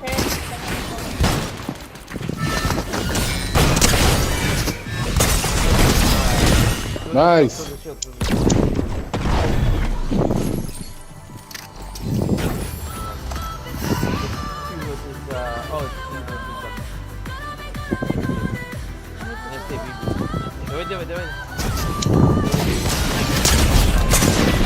Nice. Oh, nice one. And they're hitting the Gwitty. Get out of here. Damn it, Linguini. The devil under your feet, so on your way to sin. Right foot creep, walking with that heel. Haley.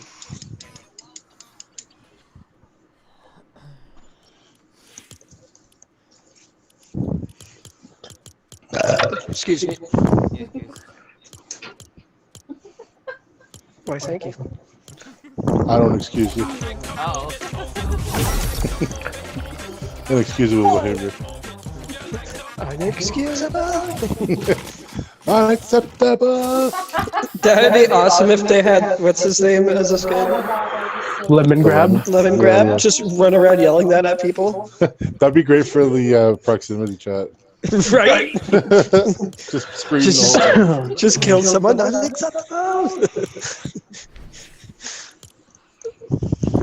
Or Ice King. Yeah. That would be a fun skin to have.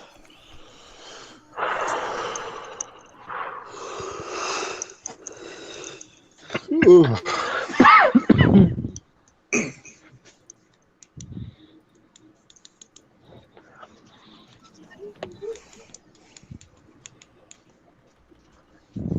There's only 16.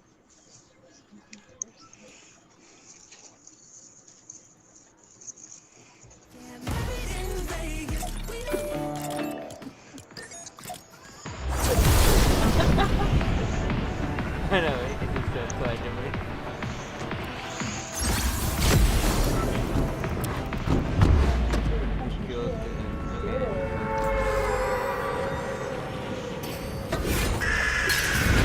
Oh, it's because I was following you, that's why. Huh? So anyway, no, because we're partied in the same thing, like, she jumps, I jump, it's like connected.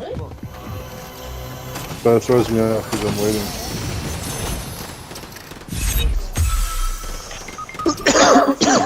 I just got killed by Bender.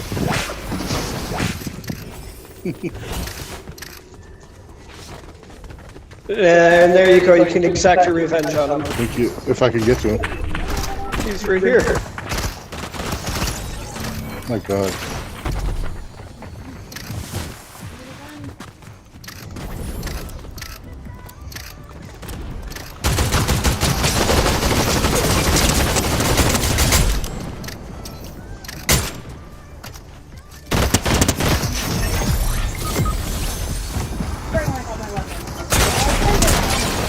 I'm sticking with you, man. Just so.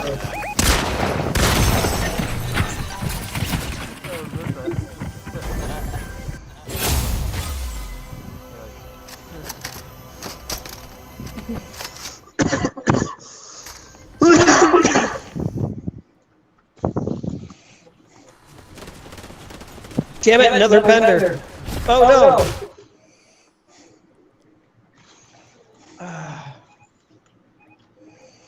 Oh, you're down too, bro? Dang. Yeah. Yeah, both of us. I'm hiding by the fruit. Into the tree branch up put above you. I've seen that.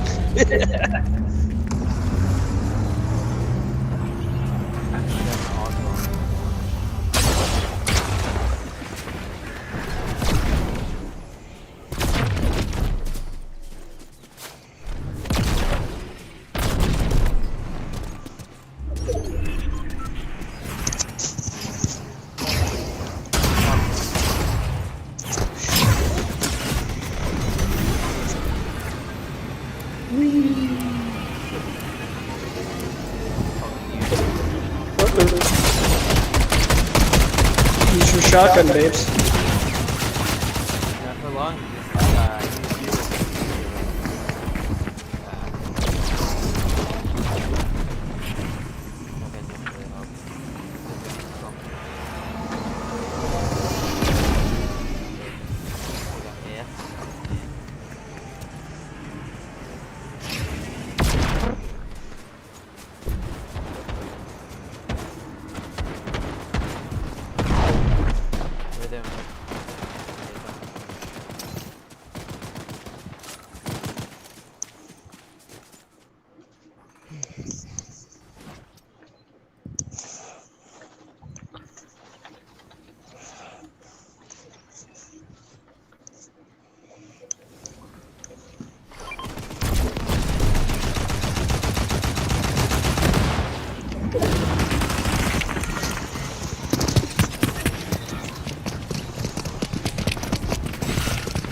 Oh, shit.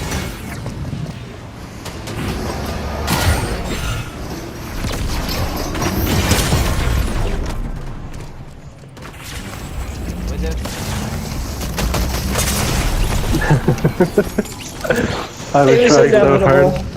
Good effort. That was good. That was some crazy movement going backwards.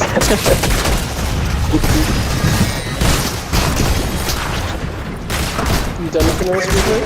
Huh? No, not good. I wasn't blinking for a while. Yeah, I know you were like. Because of the hours you spent mixing and blending your remedies. Then you need Robco's amazing new witch's aid, the Super Battlematic 77. You never have to use mortar, pestle, or cauldron again.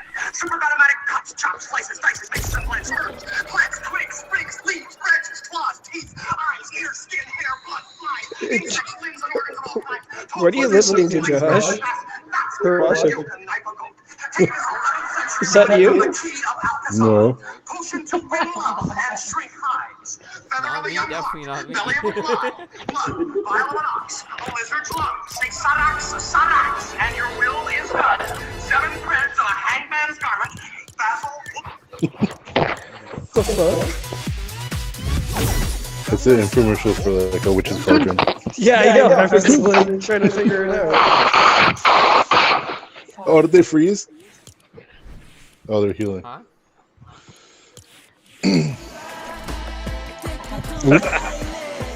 Well, now they're all dead. What's up? Wait, they won't move it until you pay it?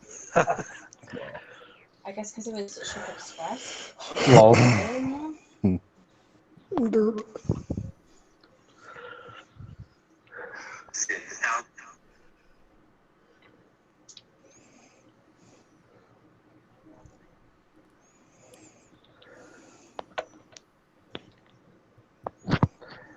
Why is it not finding us a match? Should we all go back to lobby? I'm already in the lobby, but I'm already up. It sucks. It's like all of my money.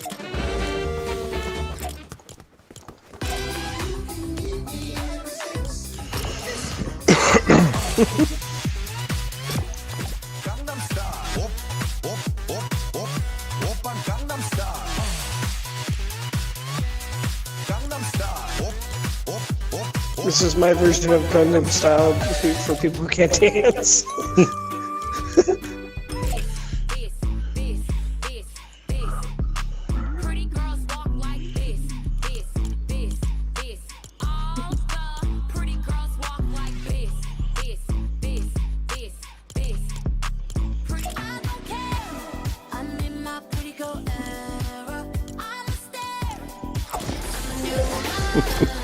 Oh, the chainsaw is sick.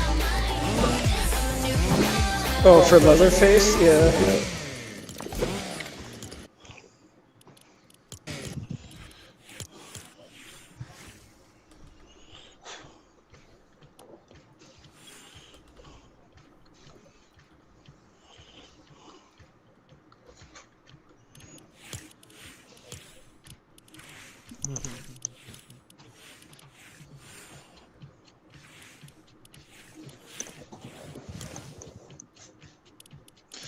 Alien attacks.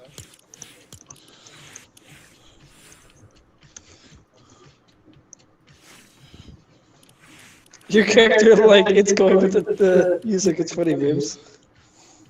Or it was for a minute there.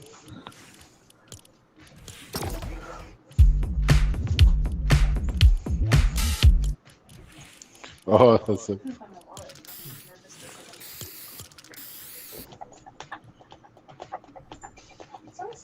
This is funky.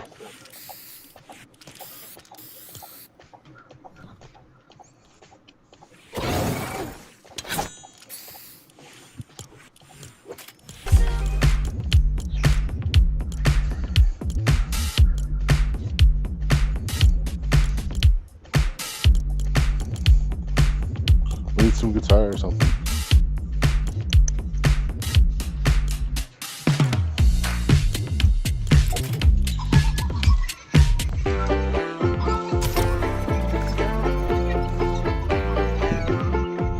Yeah, let's stick it.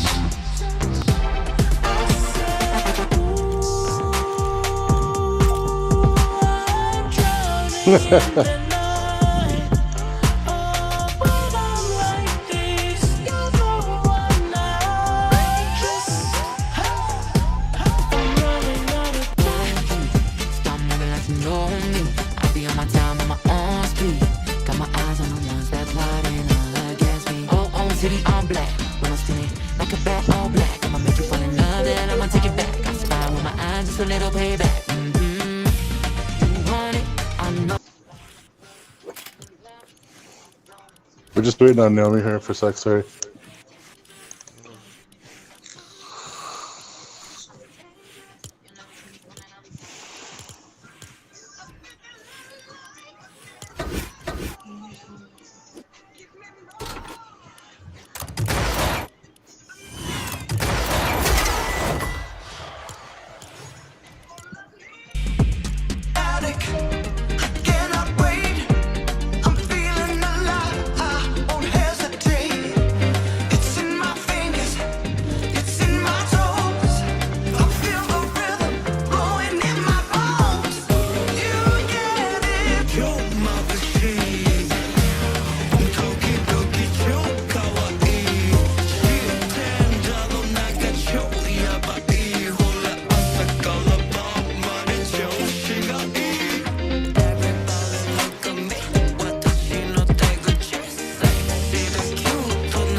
Two like jazz hands in the background. That's funny.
want to go? Something strange in my mind. Hey, have a good day. Yeah, I'm sorry. Let's cure it 'cause we're running out of time. Tell him, Rick. I'm still in Roblox. I just realized I'm still in Roblox, but I knew I was still in Roblox because I was still in Roblox. But I gotta go. I gotta call someone. It is 12 o'clock. He might not pick up though. No guarantee that he'll pick up. Nope. He won't pick up.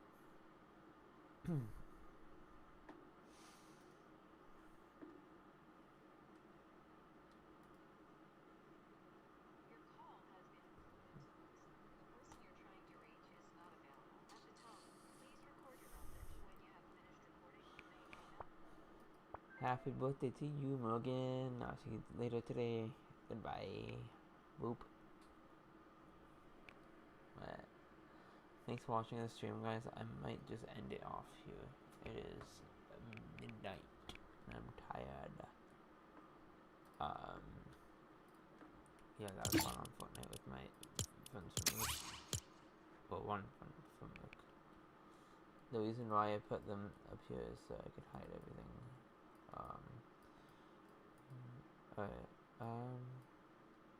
No, so why did I do that? How did I even flip it? But I gotta go up to 12 tomorrow. So Jays at least Raptors are winning 97-73 third quarter. So one more quarter left. I'm not staying up into 12:30. So thanks for watching the stream. Go Jays, go. And thanks for watching. Adios. Tell the world I'm coming home. Let the rain wash away all the pain of yesterday. I know my kingdom awaits, and they've forgiven my mistakes. I'm coming home. I'm coming home. Tell the world I'm coming. I'm back where I belong. I never felt so strong, I'm feeling like there's nothing I can't try. And if you with me, put your hands high. Put your hands high. You haven't lost a life before. This one is for you. Put your hands high. Your dreams are filled. You're rocking with the best. I'll be on the song. I hear the tears of a clown. I hate that song. I always feel like they talking to me when it comes on. Another day, another dawn. Another Keisha, nice to meet you, get the math, I'm gone. What am I supposed to do when the club lights come on? It's easy to be Puff, but it's harder to be Sean. What if my twins ask me why I ain't married their mom? Damn, how do I respond? What if my son stares with a face like my own and says he wants to be like me when he's grown? Shit, but I ain't finished grown. Another night, the inevitable prolong. Another day, another dawn. Come on. Just tell Keisha and Teresa I'll be better in the morning. Another lie that I carry on. I need to get back to the place I belong. Come on. I'm coming home. I'm coming Tell home. the world I'm coming home. Yeah. Let the rain wash away all the pain of yesterday. Ain't no I know my kingdom awaits, and they've forgiven my mistakes. Thank you. I'm coming home. I'm coming home. I'm coming Tell home. the world I'm coming. Hey yo, check this out. A house is not a home, I hate this song. Is a house really a home when your loved ones is gone? And niggas got the nerve to blame you for it. And you know you would've took the bullet if you saw it. But you felt it and still feel it. And money can't make up for it or conceal it. But you deal with it and you keep ballin'. Ride some liquor playboy and we keep ballin'. Baby, we've been living in sin, cause we've been really in love, but we've been living as friends. Yeah. So you've been a guest in your own home. It's time to make your house your own. Pick up the phone, pick up the phone. I'm coming home. Tell the world that I'm coming home. Let the rain wash away all the pain of yesterday. I know my kingdom awaits, and they've forgiven my mistakes. Thank you. I'm coming home. I'm coming home. Coming home. I'm coming home. Tell the world that I'm almost home. Ain't no stopping us now. I love that song. Whenever it comes on, it makes me feel strong. I thought I told you that we won't stop till we back cruising through Harlem. These old blocks is what made me, saved me, drove me crazy, drove me away, then embraced me, forgave me for all of my shortcomings. Welcome to my homecoming. Yeah, it's been a long time coming. A lot of fights, a lot of scars, a lot of bottles, a lot of cars, a lot of ups, a lot of downs. Made it back, lost my dog. Miss you, big. But here I stand, a better man. Thank you, Lord. Thank you, all. I'm coming home. Tell the world that I'm coming home. I'm coming home. Let the rain wash away Feels so all good. the pain of yesterday. Feel so free. I know my Ain't no place like home, baby. And they're forgiving Ain't no place my like home. mistakes. I'm coming home. Coming home. Tell the world that I'm coming home. My parents would probably, back in the day, would say, no, money is everything. But it's just a tool for us to spend more time doing the things we want to do, which is start a new business, which is be with our children more, which is travel when we can. I think having the financial advisor who can kind of make everything English. Video will be school 12 p.m. 6 p.m. it is premiere. Adios. On that round 4:35 o'clock tomorrow. Peace. I'll see you tomorrow. Adios. G's win. Least win. Rafters hopefully win. Peace out. Tony P season, so it's fine. Alright, bye guys.